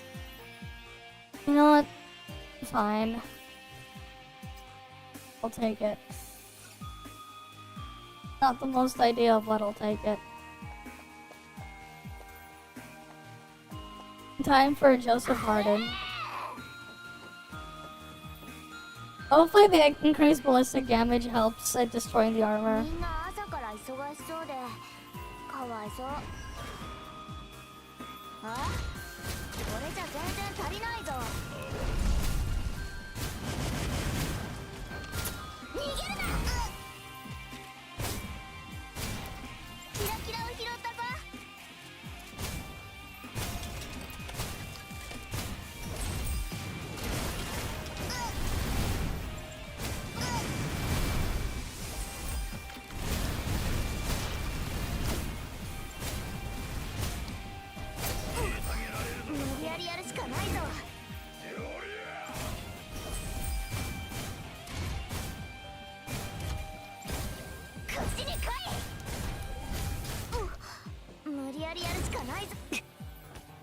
Target under control.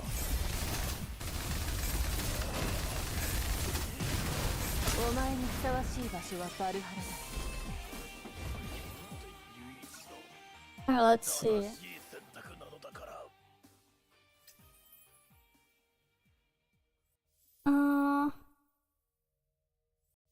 inflicts vulnerability. Yeah, we'll take the bone erosion, I guess.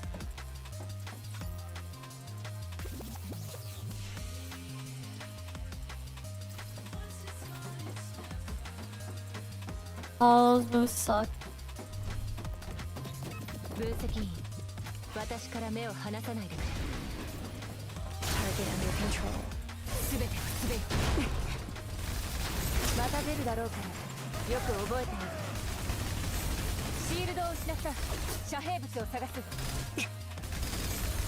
Target under control お前にふさわしい場所はバルハラだ Nightmare Zone. Yeah, I'll take the Nightmare Zone, why not?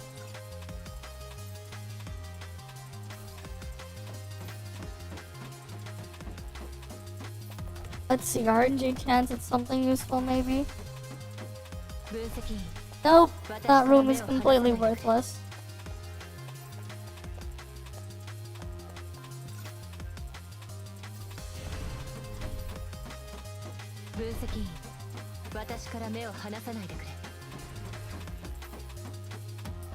Target under control. 弱点カバ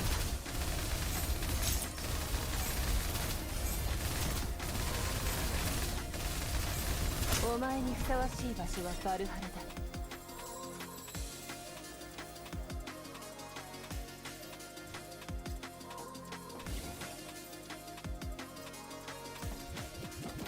Alright, let's see what's in the pleasant surprise. We got another one of them. How will this be a pleasant surprise?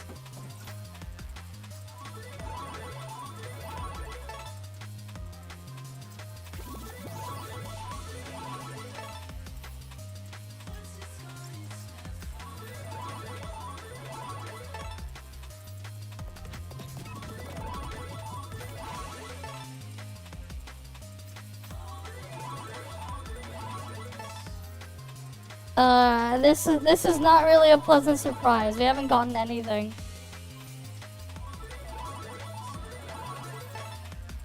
I haven't gotten anything. I have 3 clicks left.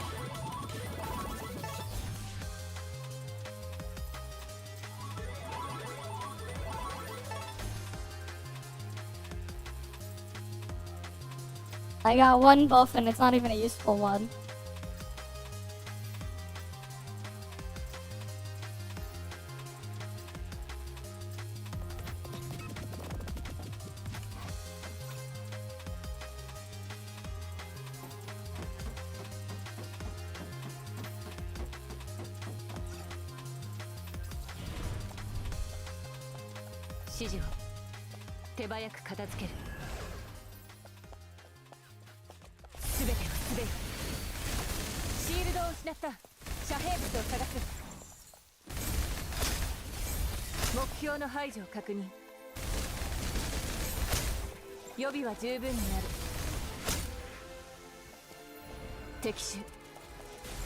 Target under control. 役に立たない。また出るだろうからよく覚えておいて。すべてをすべて。Target under control.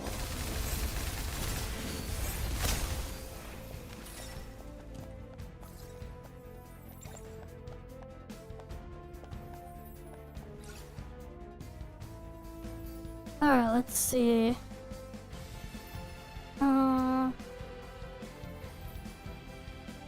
Yeah, I'll take that one.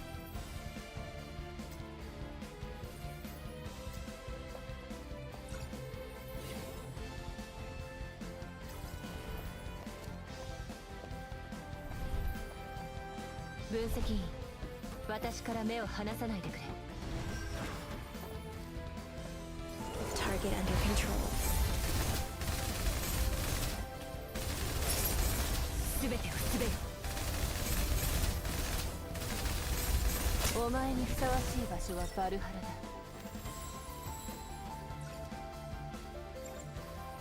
When it hits a skill or shot inflicts fatigue, yeah, why not?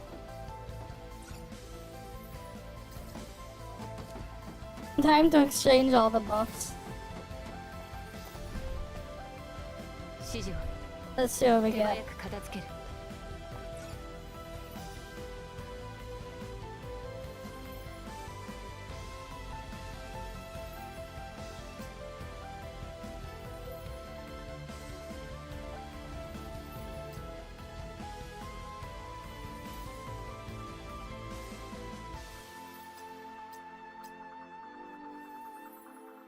There, I bought everything. I don't think I really got anything. I didn't get anything I wanted though. I wanted the cooldown reduction stuff. 分析員 That stuff is a lot more fun to play with. 目標達成指示を待つ敵手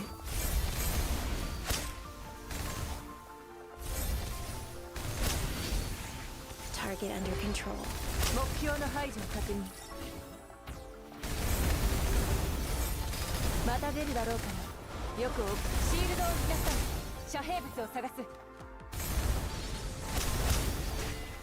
全てをすべよ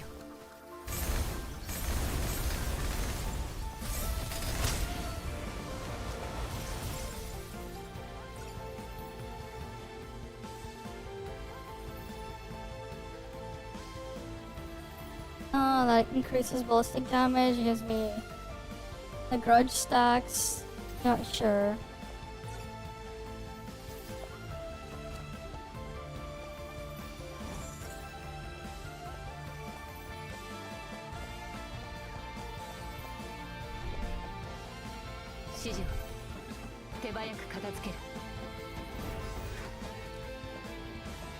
Target under control 慌てる必要はないお前にふさわしい場所はバルハルだ And we'll just end it there. Okay.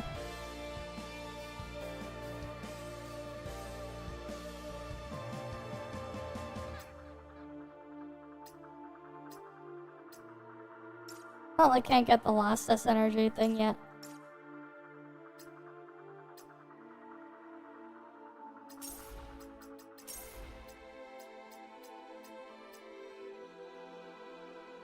Okay, what's the other thing? Refresh it 200 times. Use that many points. Eventually I'll get all these done, I think. That one wants iron defense, dual submachine gun only. Pistol only, sniper only, and then assault rifle only. Those ones should be easy, but whatever. I'll wait for Shadow Raid mode, then I'll do like a solo run. So I can get the dual submachine gun one by itself.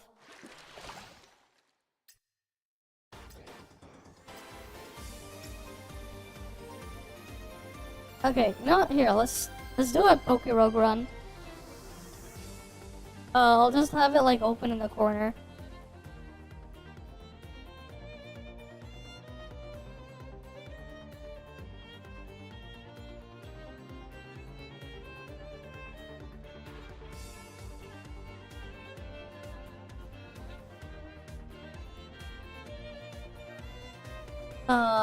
That is definitely not small.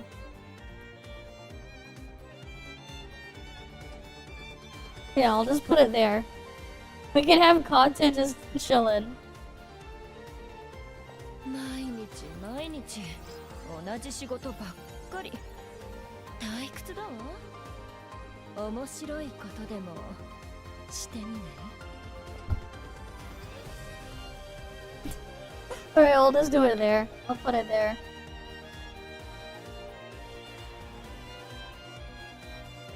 Let me get my controller for this.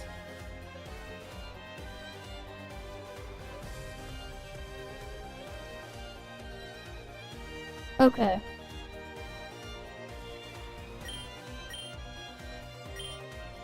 Wait, where was I before? Oh, I have an empty slot here. Let's do a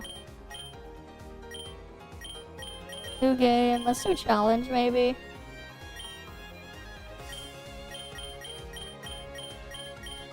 You know, let's do steel.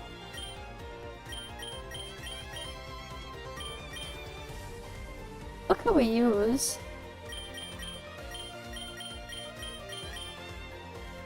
Oh yeah, there could be that one. I have protein on this thing. So I think we want to use that one anyways. Early game carry.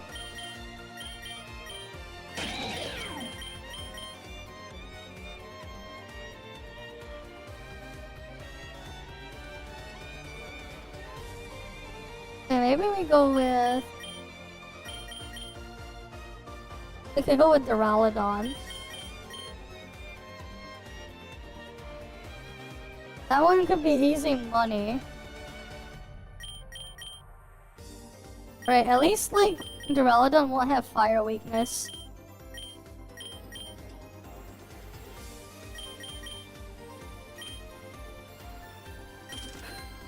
That has bulletproof.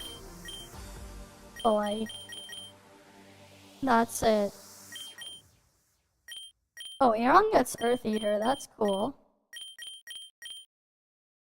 わざわざこんな格好にしたんだから。 Oh, I'm gonna get. Wait, is that because G-Max Squirtle gets Steel typing?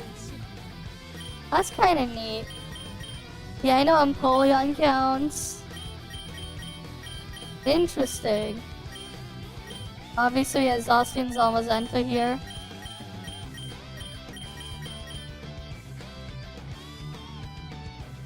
Right, because they would get the Steel type, and that's Fairy Steel, and the other one's Thing.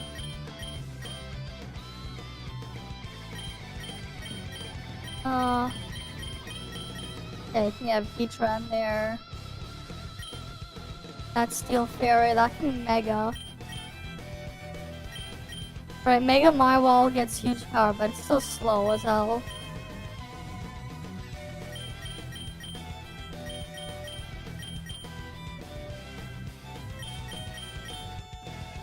Interesting, Earthworm gets Regenerator. I get Sandstream. They give you Earth Eater. As much a Gacha's an egg move, that's kinda neat.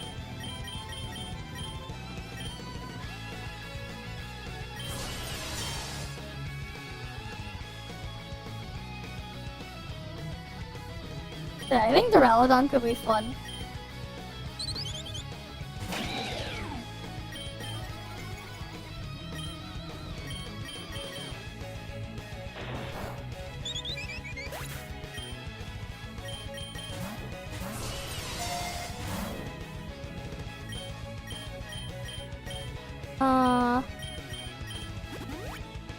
Alright.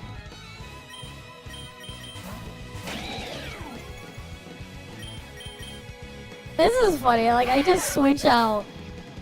Alright. See you around then, Tayo. I'll see you around. 毎日同じ仕事ばっかり。退屈だわ。面 But yeah, 白 we い don't have a pickup mod.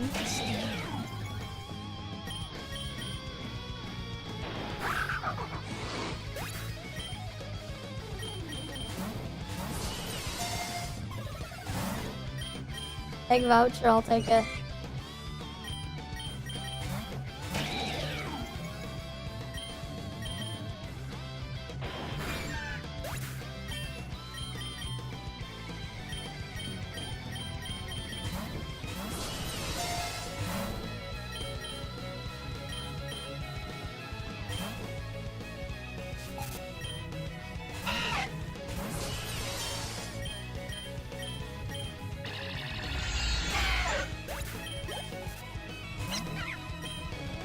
I think Core Enforcement gets rid of abilities, right?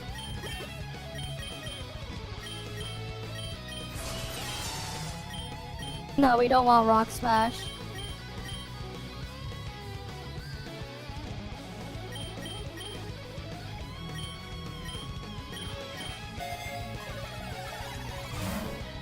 Ooh, leftovers.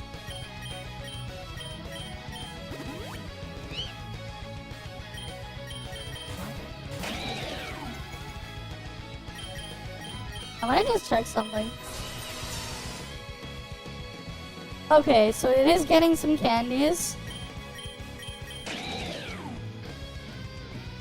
I think it's also making progress too. Okay.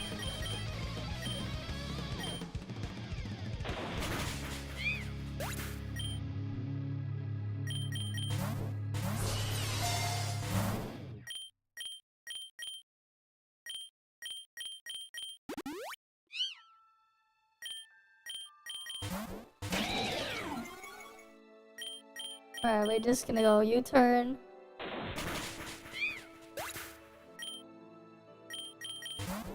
わざわざこんな格好にしたんだから、もっと見たら Take the rogue ball. 減るもんじゃないんだし。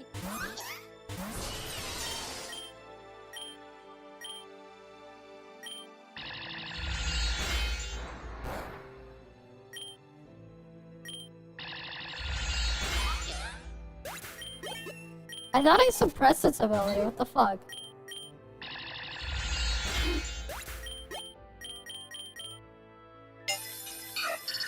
Another Togepi. Okay.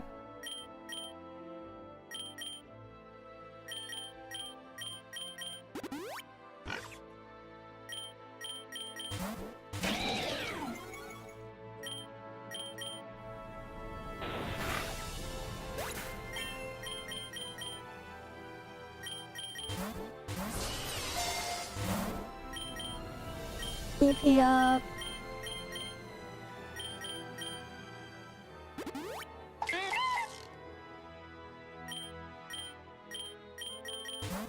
Alright, we use Genesect first.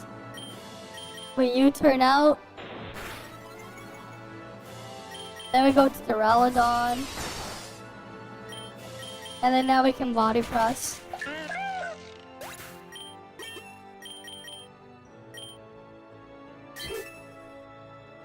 Nothing. Nothing.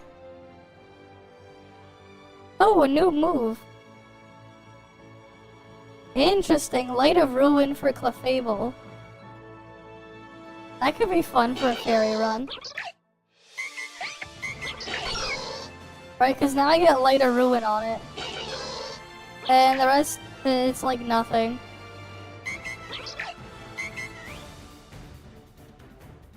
Alright, that's just regenerator stuff. Wait, what the fuck? I have all them egg moves for Esper? 毎日同じ仕事ばっかり。退屈だわ。面白いことでもしてみ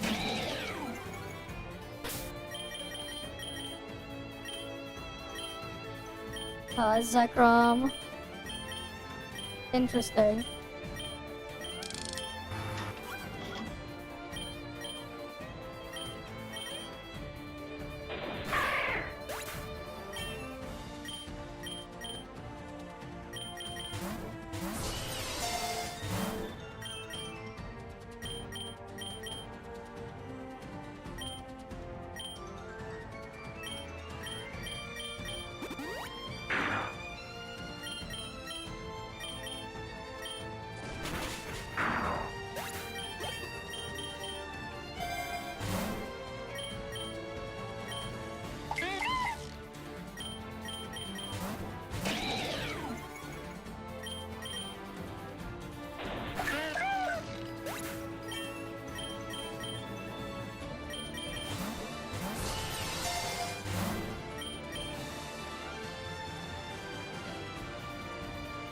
Oh, that's just flash useless then. Raise defense. Sure, you can have a Duraludon.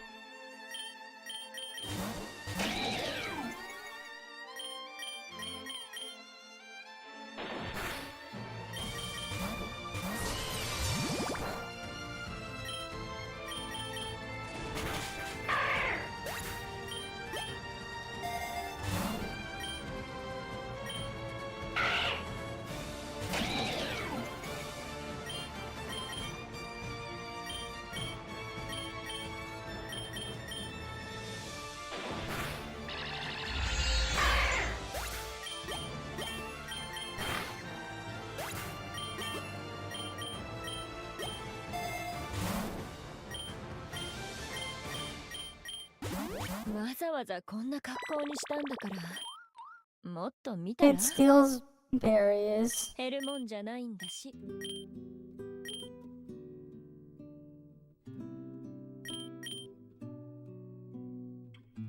Now let's battle it.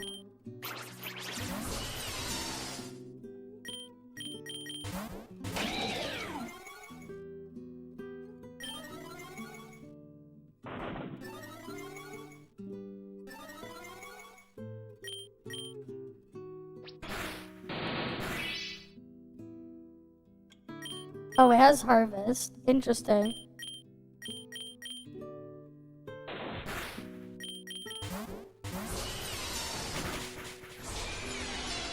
Damn. Okay.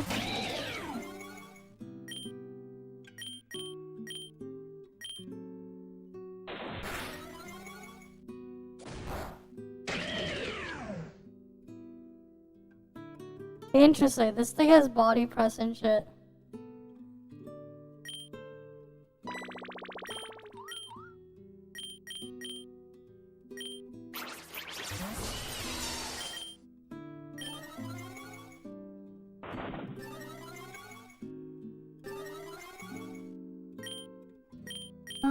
Let's go with Core Enforcer.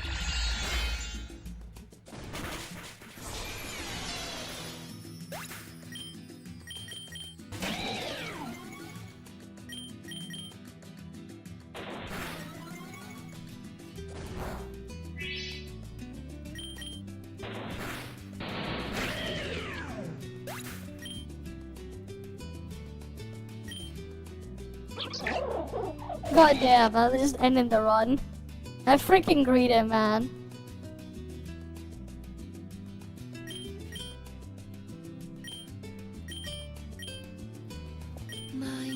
Never mind, I guess I would have to grind further to get, like, candies and shit. 面白いことでもしてみない Oh, that gets multi-scale. What do you get? Levitate. Interesting, that gets levitate. You get unaware. Sure.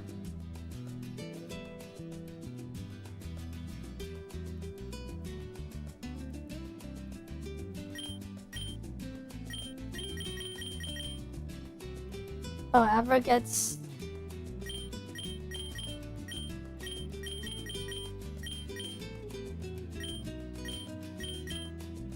Very bad, that one. Teleport. The hell is this moveset? That's actually super cracked, this moveset.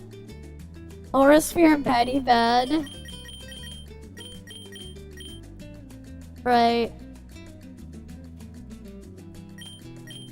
Size Strike, Ice Beam? The fuck?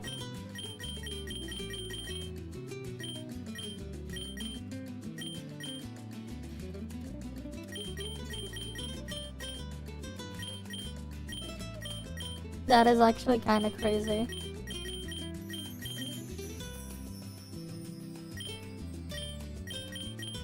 And then it would get Psychic Surge.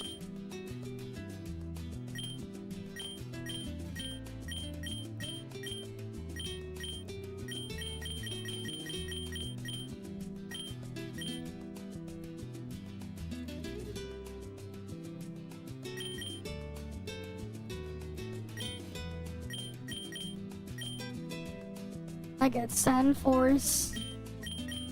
Wait, what else can we try maybe?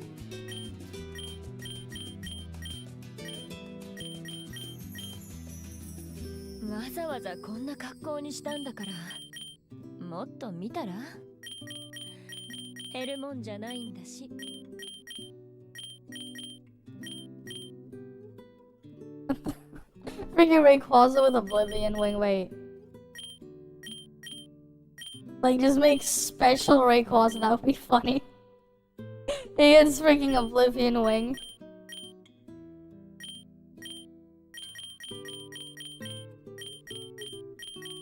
That will be funny.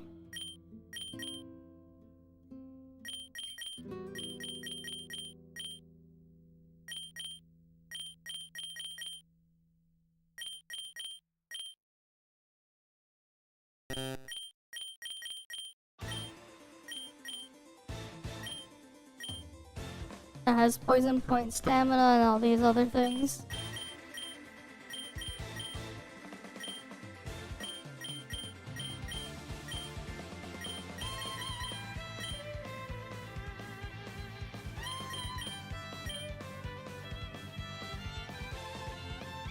Yeah, we just need its like first move replaced. Imagine if this can get like body press for Venipede, but it's bug poison.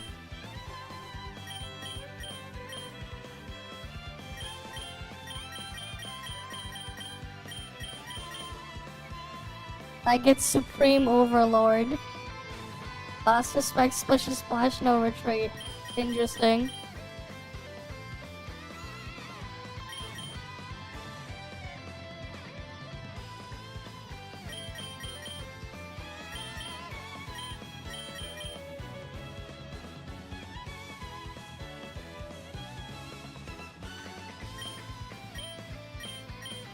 Or there's Battleborn Bond and the other one. Uh...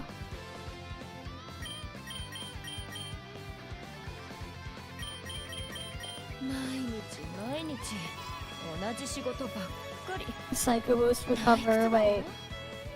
面白いことでもしてみない？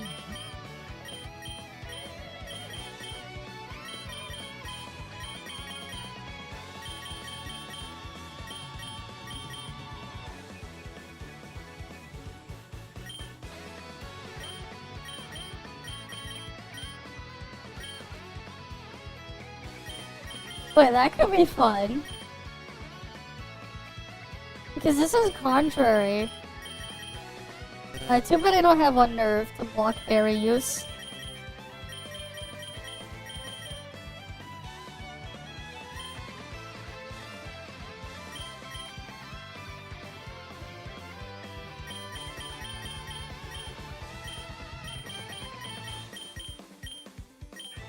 Alright, cause like, wait. That's physical, that's a status one. And this one's special. Right, cause this would just raise the stats. Contrary contrary with like Malamar with like all these moves. You just set up and then you just destroy things.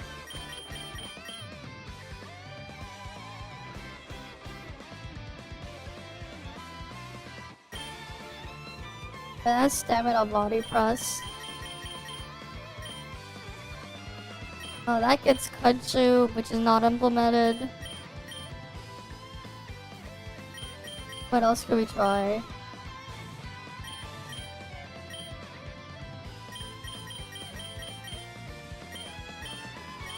It's Moonlight and Morning Sun, what the fuck?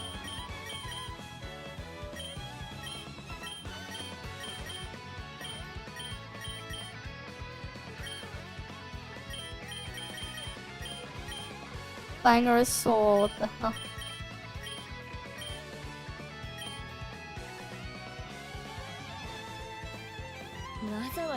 Well, that's a set of moves there. Moonlight, Dynamax Cannon, Clangorous Soul. It gets Beast Boost. Interesting. Too bad I can't get No Guard.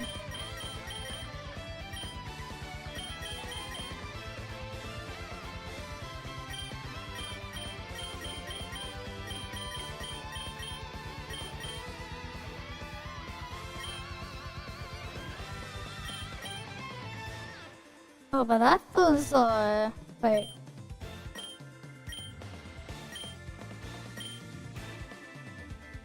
Jolly could be good, wait.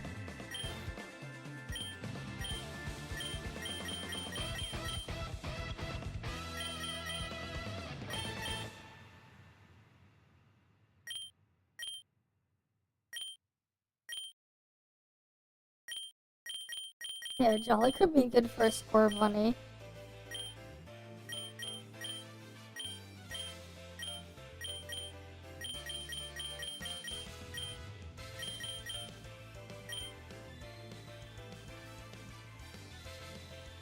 Man, it's so sad they got rid of Drought from GU. It gets Hydro Steam, but no more No more no more drought to set up the sun. They also got rid of freaking Torch Song from it. What the fuck did they replace it with? What did they replace it with? I'm curious.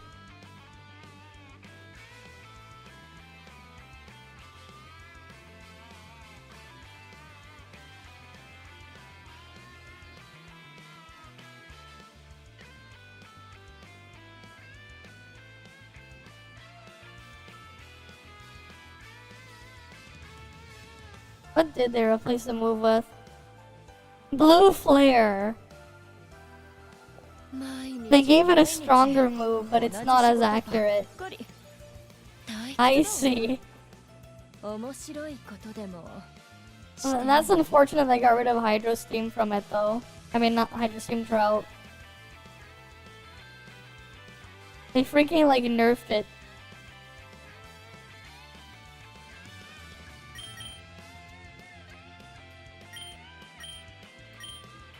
Wait, I have Snow Warning on this. This thing has Revival Blessing and stuff as well. Interesting.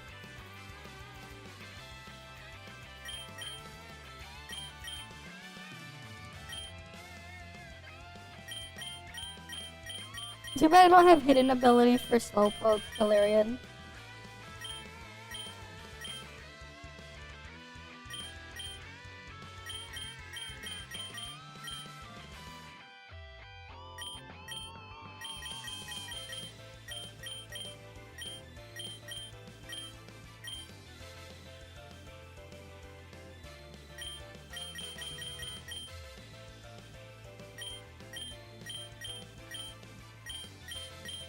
I don't really have that many natures for this thing either. They're all pretty bad, the natures. And I have no egg moves for you. Which is sad. I have freaking Koraidon but no natures for it. Very unfortunate.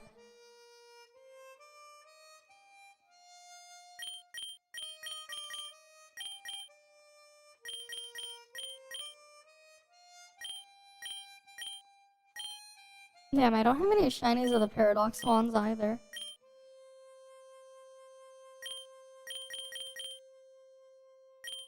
That gets Punk Rock, you get Opportunist.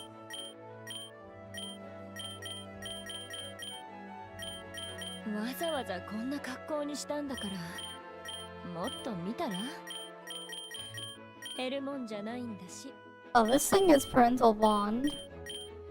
Interesting.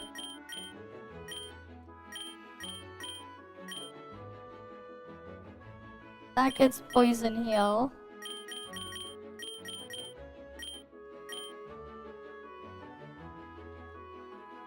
Oh, that one has Tough Claws. Which one would I run then?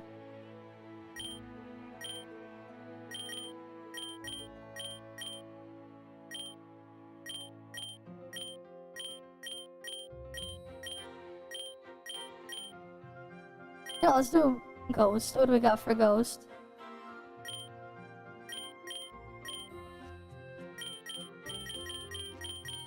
I could use... let's see.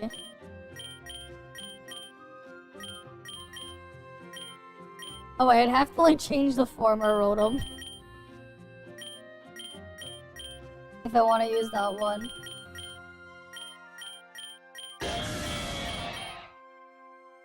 Interesting. So Shedinja can be used, but... Right, could put that. That would give me passive money, but...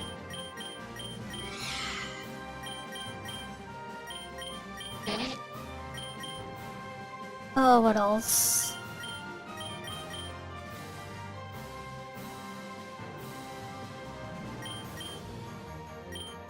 That one has a shiny. So we can use it to fill out a slot.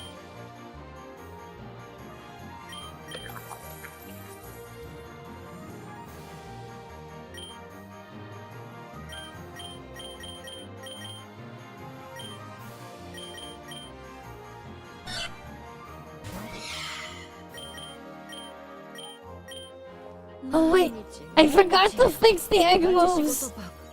God damn it. The egg moves are not on there. The egg moves are not there. I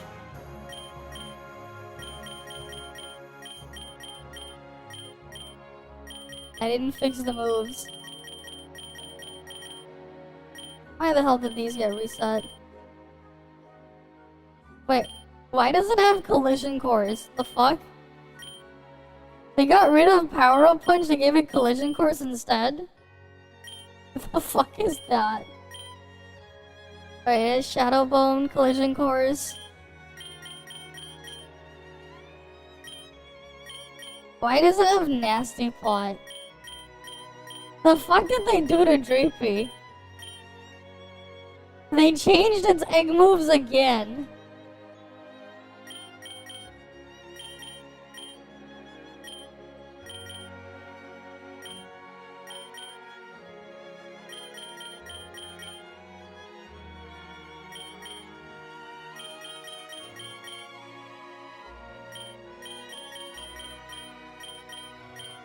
That is so bizarre. Why did they change it again?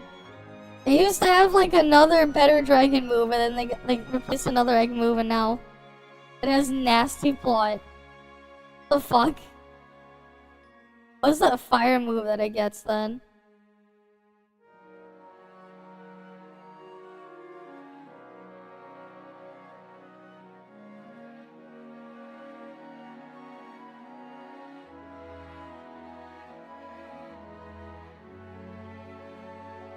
Drapey gets Fire Lash. What the hell's the point of giving it nasty plot then? If they were gonna do that. That is so weird.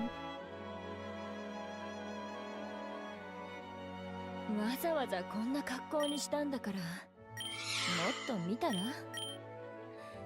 減るもんじゃないんだし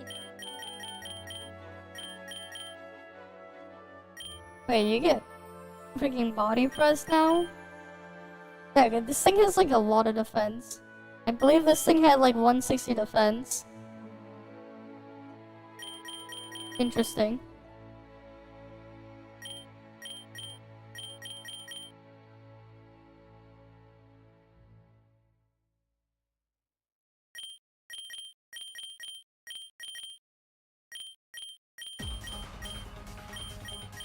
Nature plus attack or yeah, I'll just do that.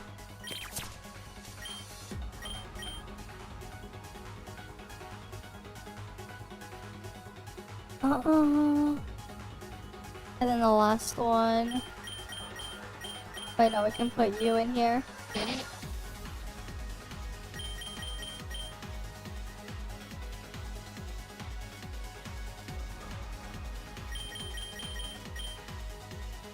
Boom Blast, Photon Geyser, Sacred Sword, Spectral Thief. Okay, you got your moves. Attack Order, Sticky Web, Shell Smash, Spirit Shackle. Okay, you got your moves. The hell just happened? Did my GPU driver crash or something? I felt like something crashed for a sec.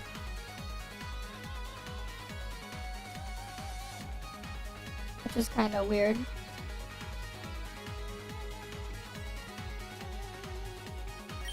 Last one.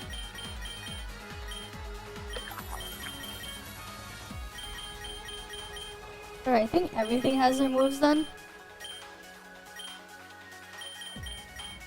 毎日毎日同じ仕事ばっかり退屈だわ面白いことでも Alright, now I can go collision course.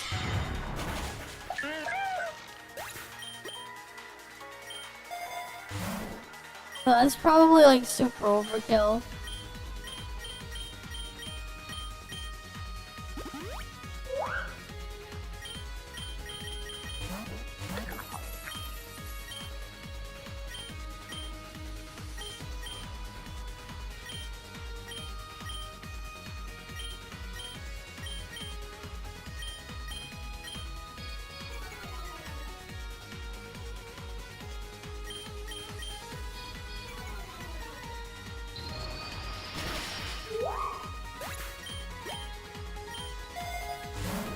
Yeah, I can do that to buff my money then.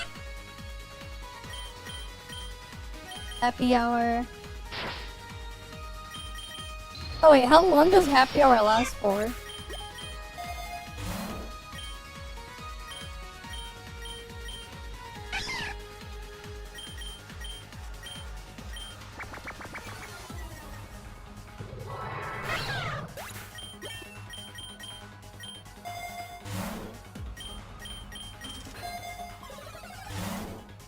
Ooh, a scope lens.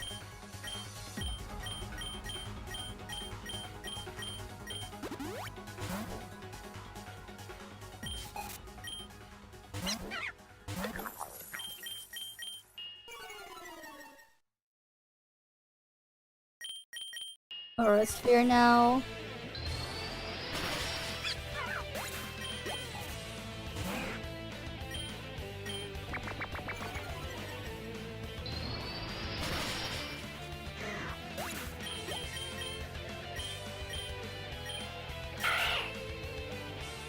Useless. Nope.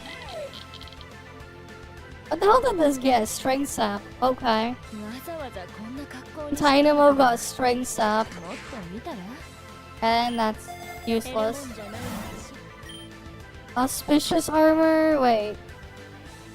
The fuck? Wait, which one is the auspicious armor? Wait.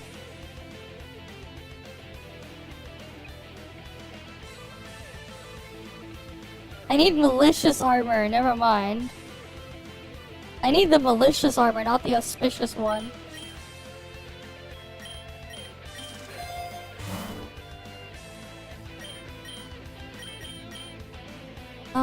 Shark to get a flamethrower, yeah, we don't want that.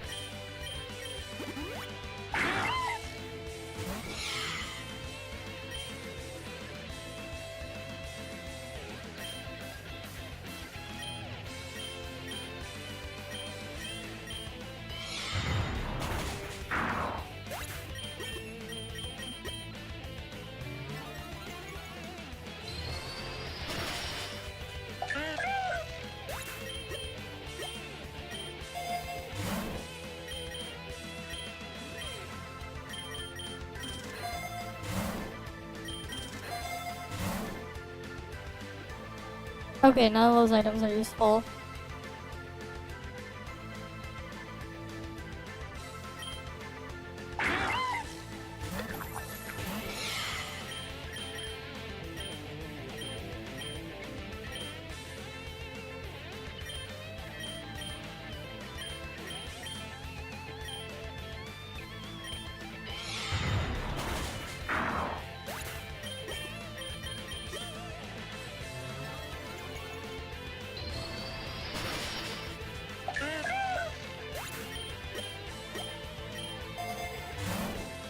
What the hell? It cancels out the freaking happy hour buff.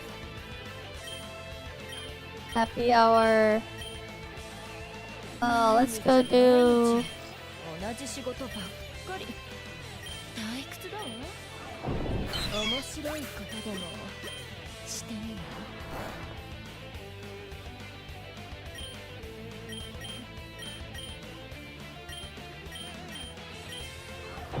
Shadow Bone there.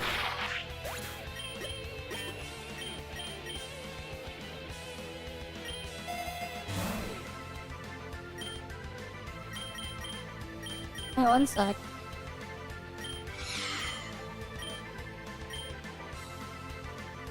May also lower the target's defense. Oh, okay. Wide lens.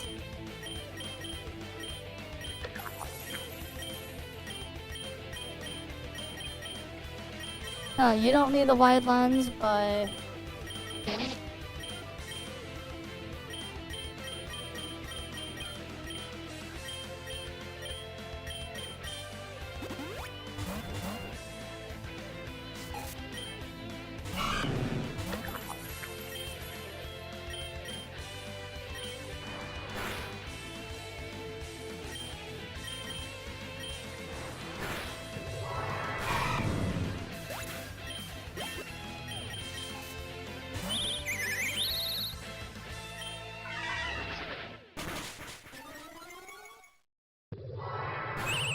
Wait, what the hell? How do I raise my speed? The fuck?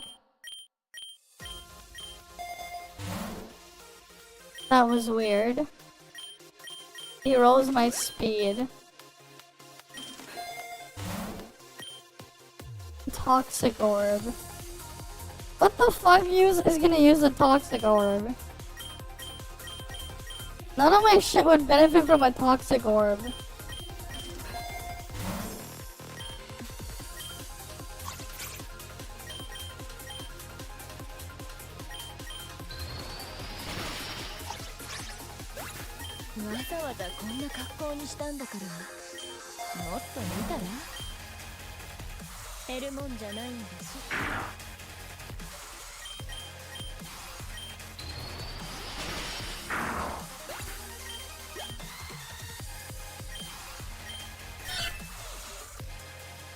Now that has Frisk. That got Meteor Mash. What?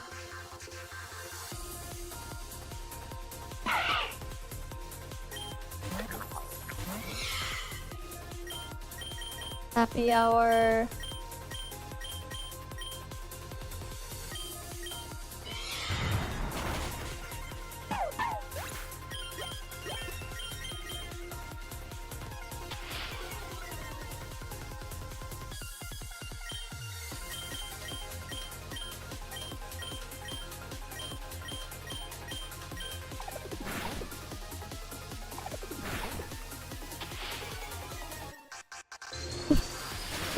Okay, nice. Lowering my accuracy when I'm using a move I cannot miss. Nice. Sure, I'll get my accuracy back now.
Alright, we'll go with Forest Sphere there, Shadow Ball in there.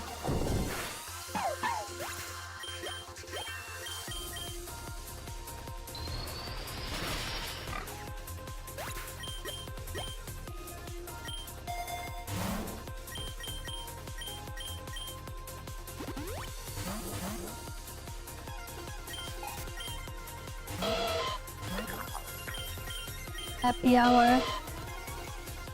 Right, might as well make it so I can get more money at the end. And then we'll just...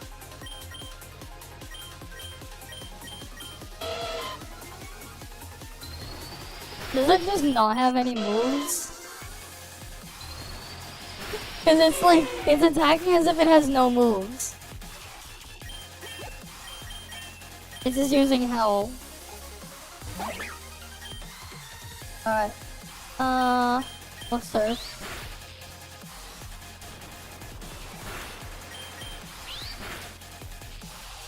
Damn, I got paralyzed.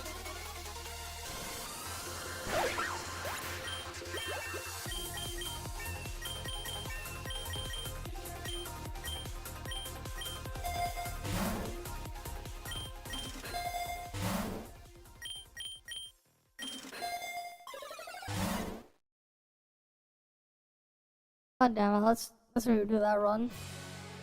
Cause that was just a waste to get those items.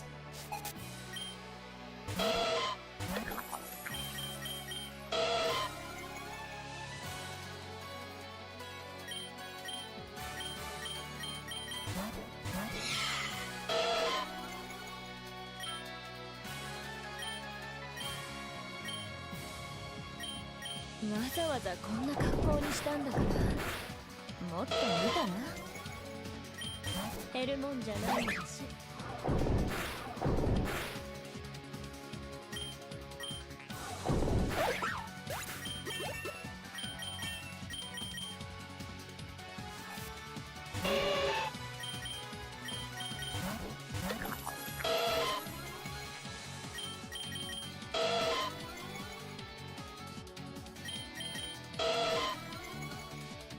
Now I didn't get paralyzed.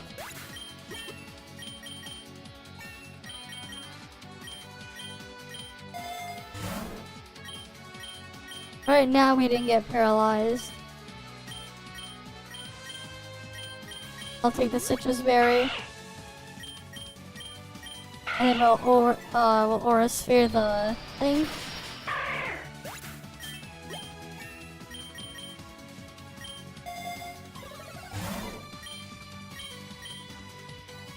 Oh, Sharky that can get overheat. Yeah, makes sense.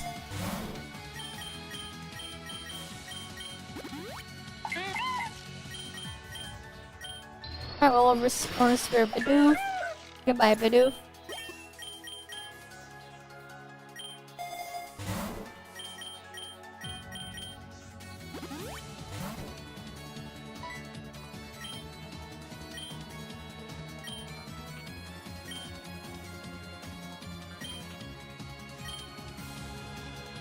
Teach any Pokemon a bug type move. Ooh, wait. What bug type move would I get?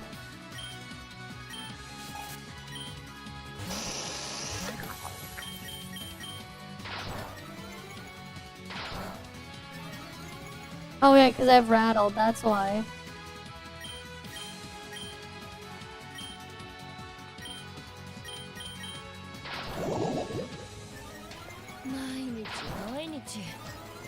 Oh, that was freaking poison.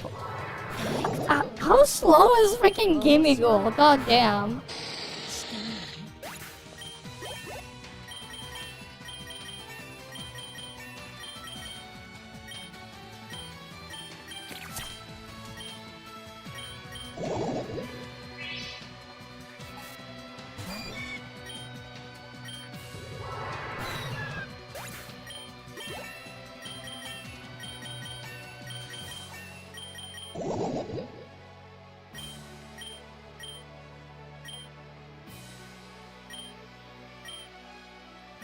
Oh, let's see.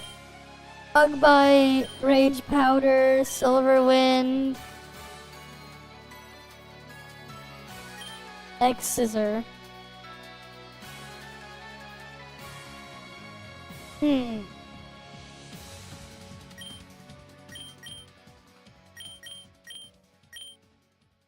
What would I want to give it? X Scissor.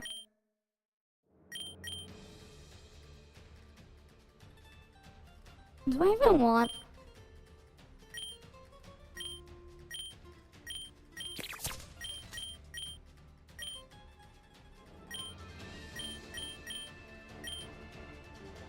Right, because I can give it X Scissor.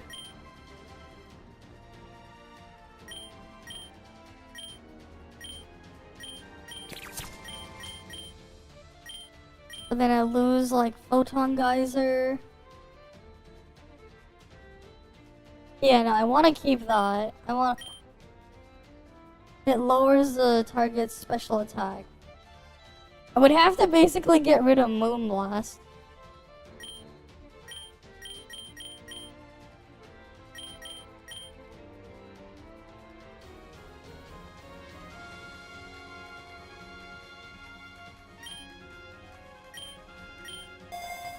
Yeah, never mind. わざわざこんな格好にしたんだからもっと見たら減るもんじゃないんだし。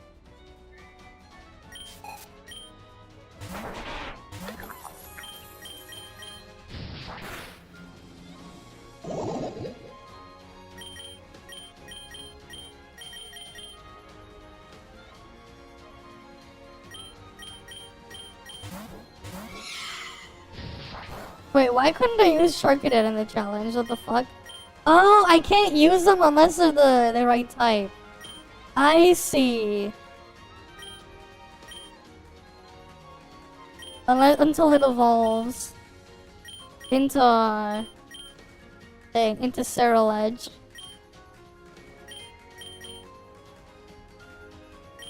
That makes sense.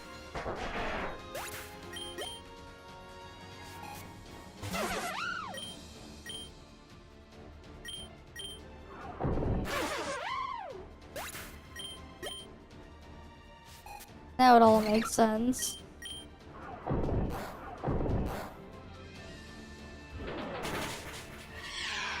Oh, rip, payback.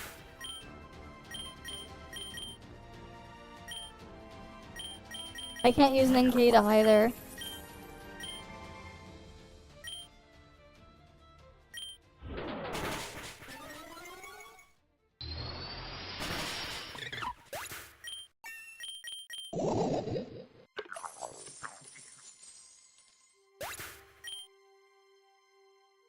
Oh, rip.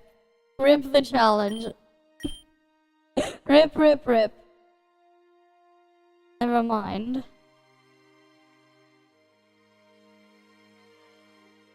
Oh well.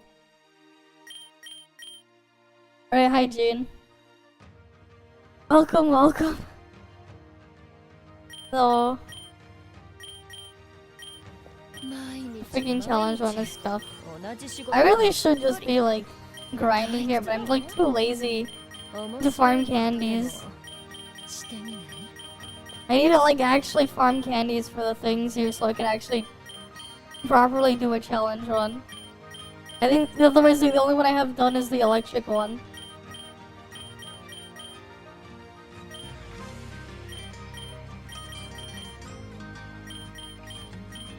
Yeah, no. What do I think? Well, we can go talk about that, right? Alright, so I uploaded the video the other day, right?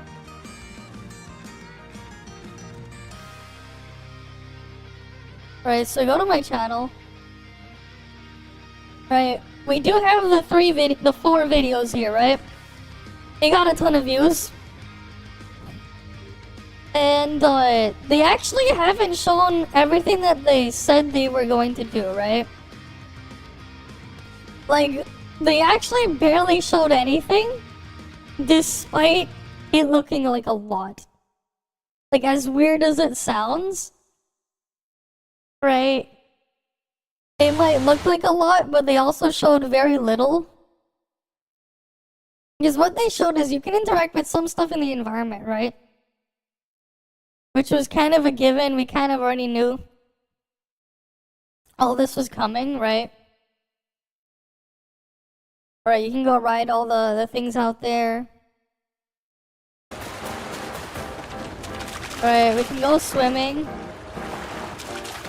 Right, we have swimming stuff in there. You know, we can ride the train.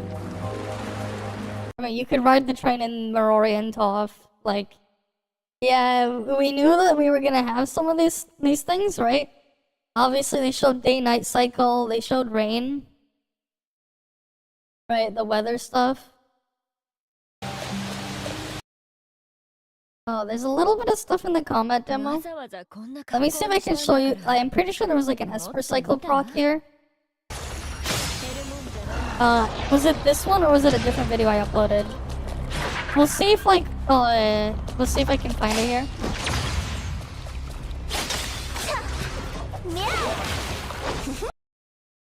Oh, right here. There you go. This one right here. This is the reaction stuff they have. When you trigger a QTE, depending on the element, it will trigger the Esper cycle. And the little flowers over there is one of the procs, and you can see like the petals are actually going to attack the enemy there. So we know there's that. And then like this is like they did show the gravity demo thing, but that's kind of it. Right, where she just walks on the wall. They didn't show us the co-op stuff. They didn't show us the racing stuff they promised. They didn't show much. They didn't show how you're gonna decorate the housing stuff. There is a shop, right? They did show a shop to buy stuff to put in your house. Let me see if I can find that one. That would be over here in the shopping demo.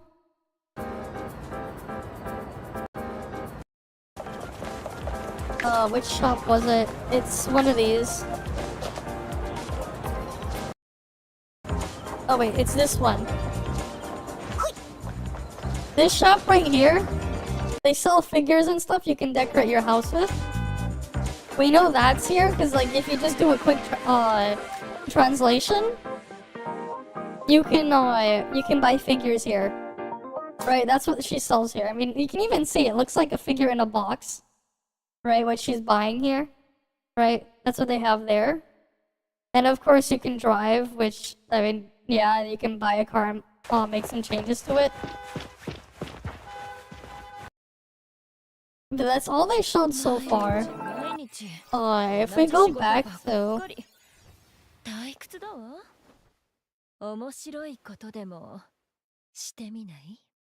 They need to do something about the stupid inverseness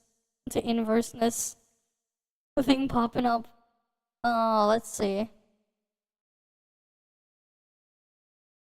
Not this trailer. We want to go over this one, the interview thing. Do they have a transcript here?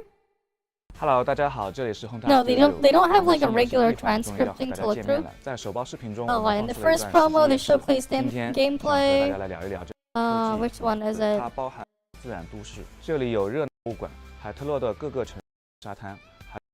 Right, they didn't show us zoos or museums, right? 这里有热闹的商业区、悠闲的公园。 They didn't really show us a leisurely park. 繁忙的货运。 They didn't show us a busy cargo port. That's not in there. 港口热情宜人的。 We didn't see. We didn't really. I guess you can kind of. We didn't really see a beach. 海边沙滩，还有动物园。 We didn't see zoos nor a museum. 海特洛的各个城。 Right. 设施 They didn't really show much of the city facilities there. 无论是享受宁静的。 So like what they actually showed, they actually showed us very little of what they said they want to put in here. Right. 这里都可以满足我们。 They showed us very little. You heard Sticks and Tectone already trying to make a PvP, calling it the Genshin Killer. I don't think they're trying. I figured they are, but from what I've gathered with what they're trying to do here and what they've been talking about, they're trying to make their own thing. And reality is, why the fuck you want to be a Genshin Killer? Right? You know, let's look at the Genshin category. Let's say we look up Genshin Impact. Look at the thing. Okay, they have 15k viewers now, right?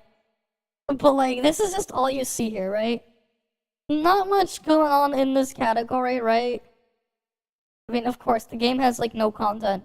Sure, you got a lot of people in here, but that's about it. Like, there's not really anything to play in Genshin, right? That's what you see here.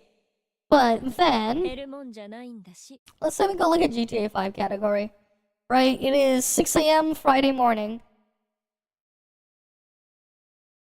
Okay, we're not even at peak time. Right now we got 53k viewers. Right, we got 50k viewers right now. Right? But like, what people are mostly doing are just RP stuff. It's mostly RP stuff, just filling this up. Right? The reason why they're even able to do this, like, is purely because they can play the game as a sandbox. And if you really pay attention to what they're saying they're trying to do, they're more so trying to make a sandbox game with all the combat stuff and everything on the side, rather than making that type of thing first. Because the reality is, if you only just make it for combat stuff, you can only make the content so quickly and so much faster than players will clear it, right? Reality is the players will clear it way, way faster. And then they're gonna complain and say you got no content. Yeah, they're just drama farmers. They're not trying to do that. At least I don't think they are.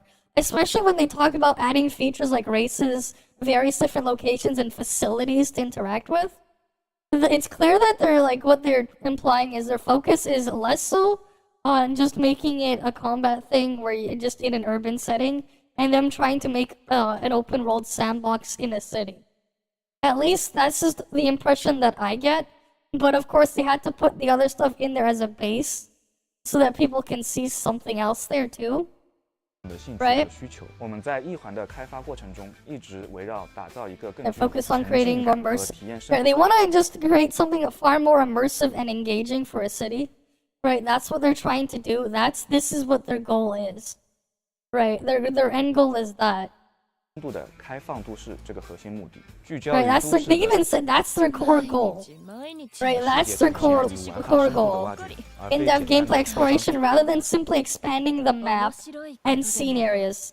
地图和场景面积，力求让海特洛 That 斯 they're 更加 trying 的 to make it more realistic and dynamic. That's like quite a bit of a difference from the other ones there, right? Because like you look at Genshin, you look at Wuthering Waves, and look at even early Tower Fantasy.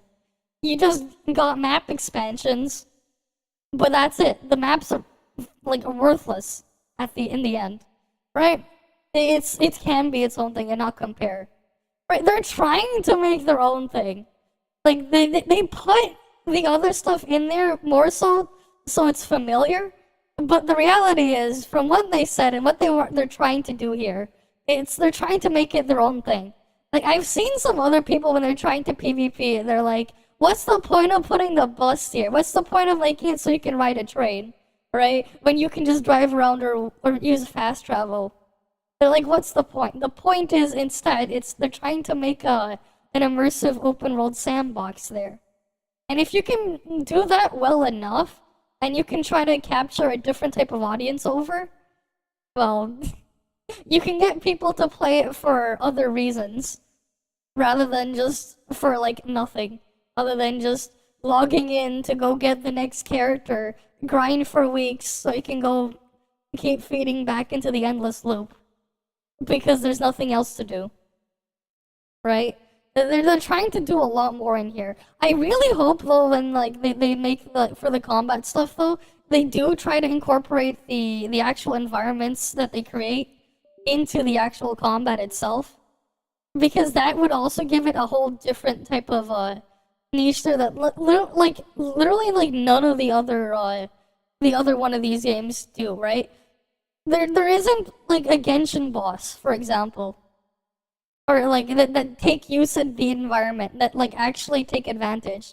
The most you got out of a Genshin boss making use of the environment, if you can call it that, is the freaking hydro what was it? The thing in Leeway, like the top corner, what was it called again? The Oceanid.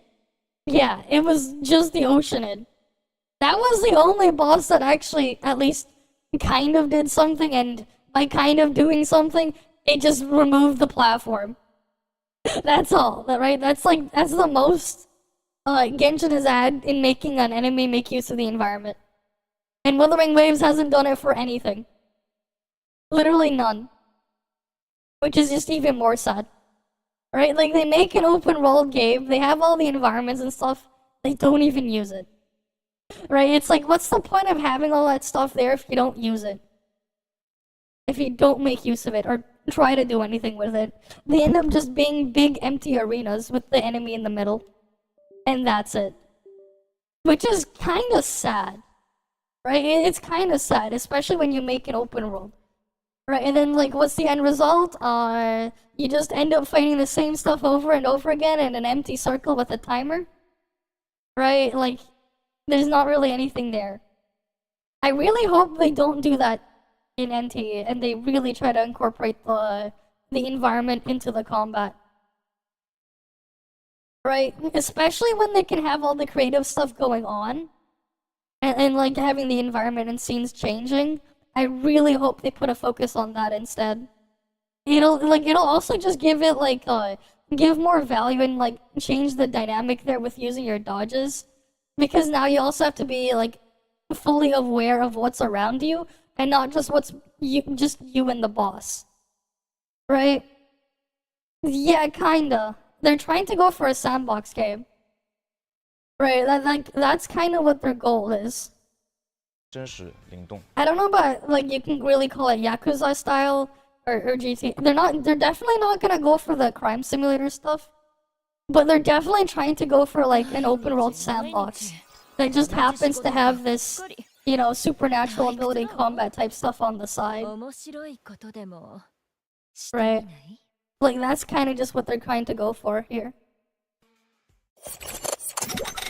在这座看似平静的都市中，也有着许多不寻常的 They're 现 talking about all 象 the 存在于各个角落，比 phenomenal 如 and 小吃 stuff. 店里，世界随处可以和谐共处。 Right, 便利 they're 项目 doing this stuff to 不过你不用 coexist, 太 have the 在各 environments 项 and 动 stuff 作 change. 守护 I really do hope though that they do incorporate that into the combat though, because that'll make it a lot more interesting to fight, like to play and stuff for the combat stuff. 精怪的早雾捉弄，被他的鬼浪丸吓一跳。是的，未来便利店、游戏厅、俱 Right, 乐 and 部 there's also this one right here.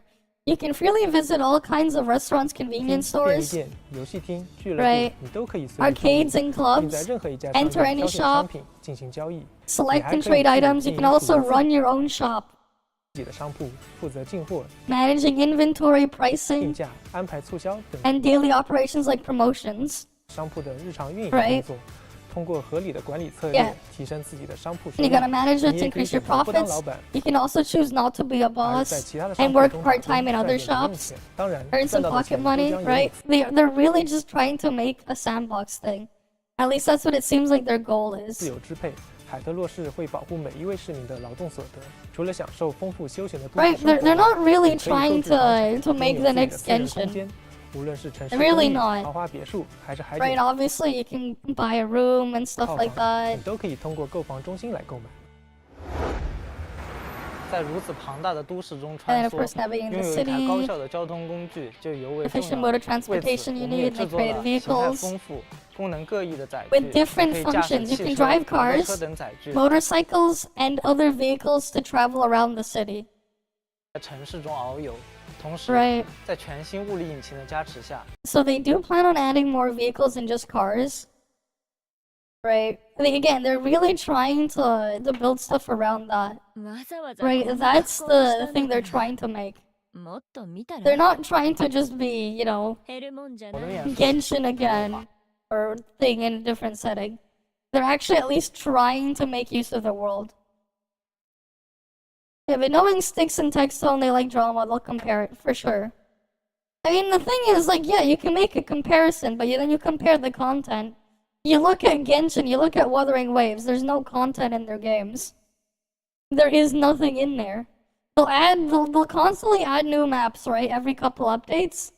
But then you look at the maps as a whole for what they are. They're just worthless. Right? They have to basically bribe you with, like, premium currency to do it. Otherwise, why bother? Because there's like nothing in there. Right? And like unfortunately there probably never will be anything in there. Unfortunately. And that's just the reality. Right? That's just the reality. It'll have some sort of echo, do you think? I hope not. I actually hope they don't do it that way. I actually don't think so. Echoes system. Honestly, I hope they try something different with gear. What I really would like to see them is like, go do it like, go change up how they do the gearing stuff. And just have them have like, I think they wanted to like, they wanted to go for less RNG, more fixed stat stuff. Was kind of what I heard. I don't know if that's true or not. That's just a rumor. So I'm hoping that, like, it's just, you know, you get the item, you put it on, you don't have to worry about it, type of deal. I'm really hoping they don't do what Wuthering Waves did. The Echo stuff in Wuthering Waves is just, like, there was potential, but they definitely did not do that. They ended up fucking it over by making it your gear. And then just basically making all of them just, you know, you push it to get a stat buff.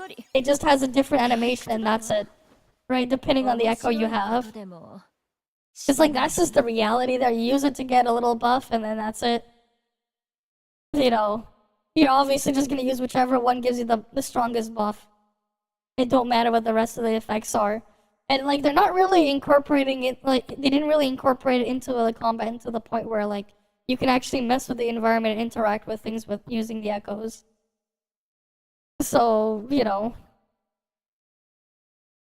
You know, that's part of why I found that stuff just disappointing and underwhelming. In Classic server, their equipment that grants an extra skill. Maybe. Do you have any like information and gameplay of that stuff? I'm really curious on how that stuff works on the Classic server, but like, obviously I cannot read Chinese and stuff, and well, I could maybe use an OCR. I would like more information on that because I am curious. If is it more like just an extra passive proc effect? If it's like an extra passive proc effect, then that could be interesting. Right, that could be interesting. If it's like an extra passive proc effect. Right. Because like, yeah, I'm curious on that one.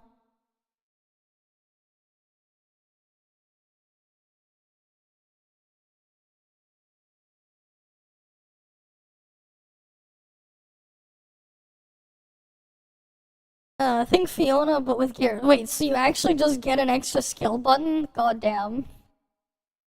Okay then, I guess they give you an extra skill button.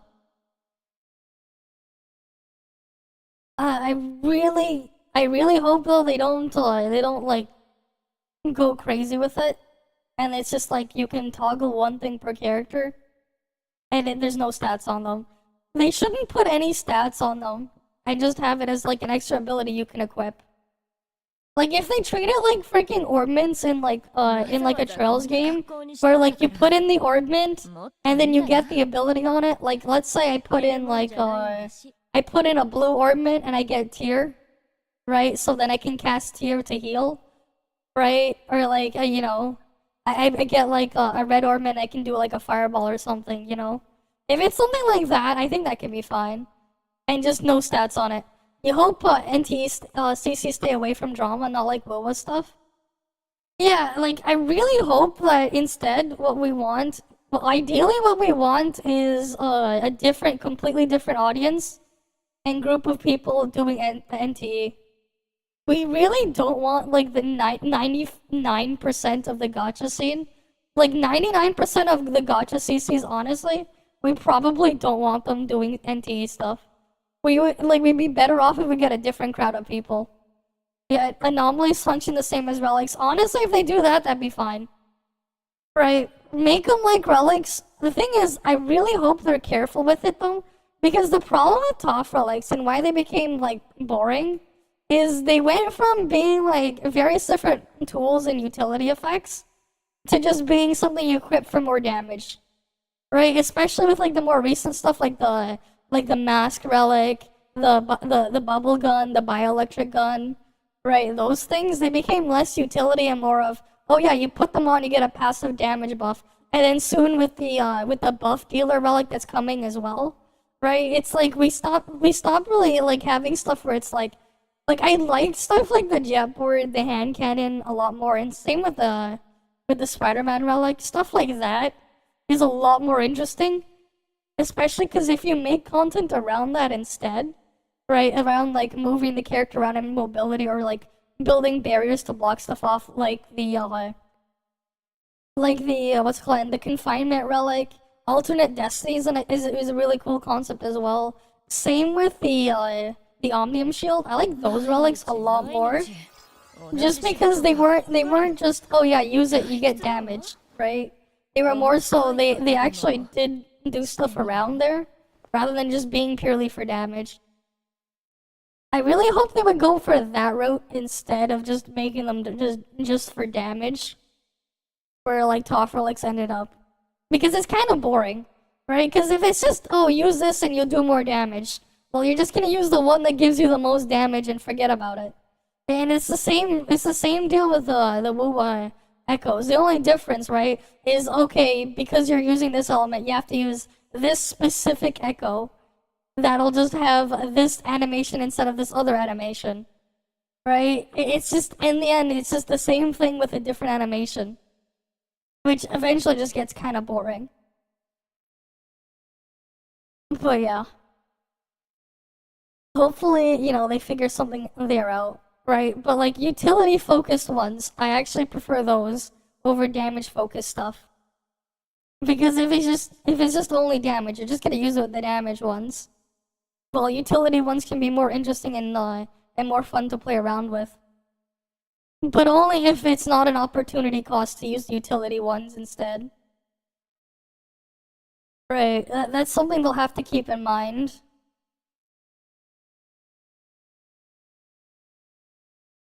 But like, yeah. You know, we can go look at this person reacting to something, I guess. I don't know who this guy is. He got like no views, but you know what? We'll look at that. Well, hello and welcome to another react. This time, well, just as I've posted a video about Oh, he's using the Cell Blaze one? a gameplay just released, so I was thinking, well, let's watch it, why not? It's a 15-minute gameplay. Let's do it. It's a game, as I said before, it has cars. Do we? I don't think he's like doing much in there. Never mind. PGR things Woo players would love. They'd love all of PGR over. But like, yeah. Wait, why the hell is Arbeliva using Hadron Engine? The fuck? The fuck is Arbeliva doing with Hadron Engine? Yeah, we're waiting for the Gacha Smack one for sure. We definitely are waiting for the Gacha Smack one. Right, we definitely are. I'll do like I definitely will be working though, like on a video like an updated video for the to talk about the combat for NT. Because there is some stuff that people missed. Right? And don't fully understand. So I definitely want to cover this stuff on the Esper cycle. Right, talking about that in the comment there.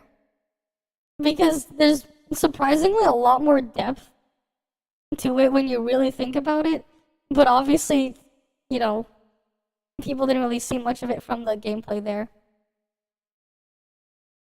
But yeah.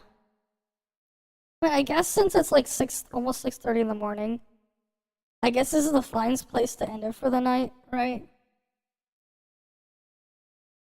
Right, we've been live for like, anyways, 6.5 hours. There's kind of like nothing to do, right? Kind of like already finished everything. Oh, but yeah. As usual, though. Thank you guys all for stopping by. Hopefully I can see you guys again next time, right? You guys have a good day or night. I'll see you guys next time. Alright then. See ya, guys. See ya.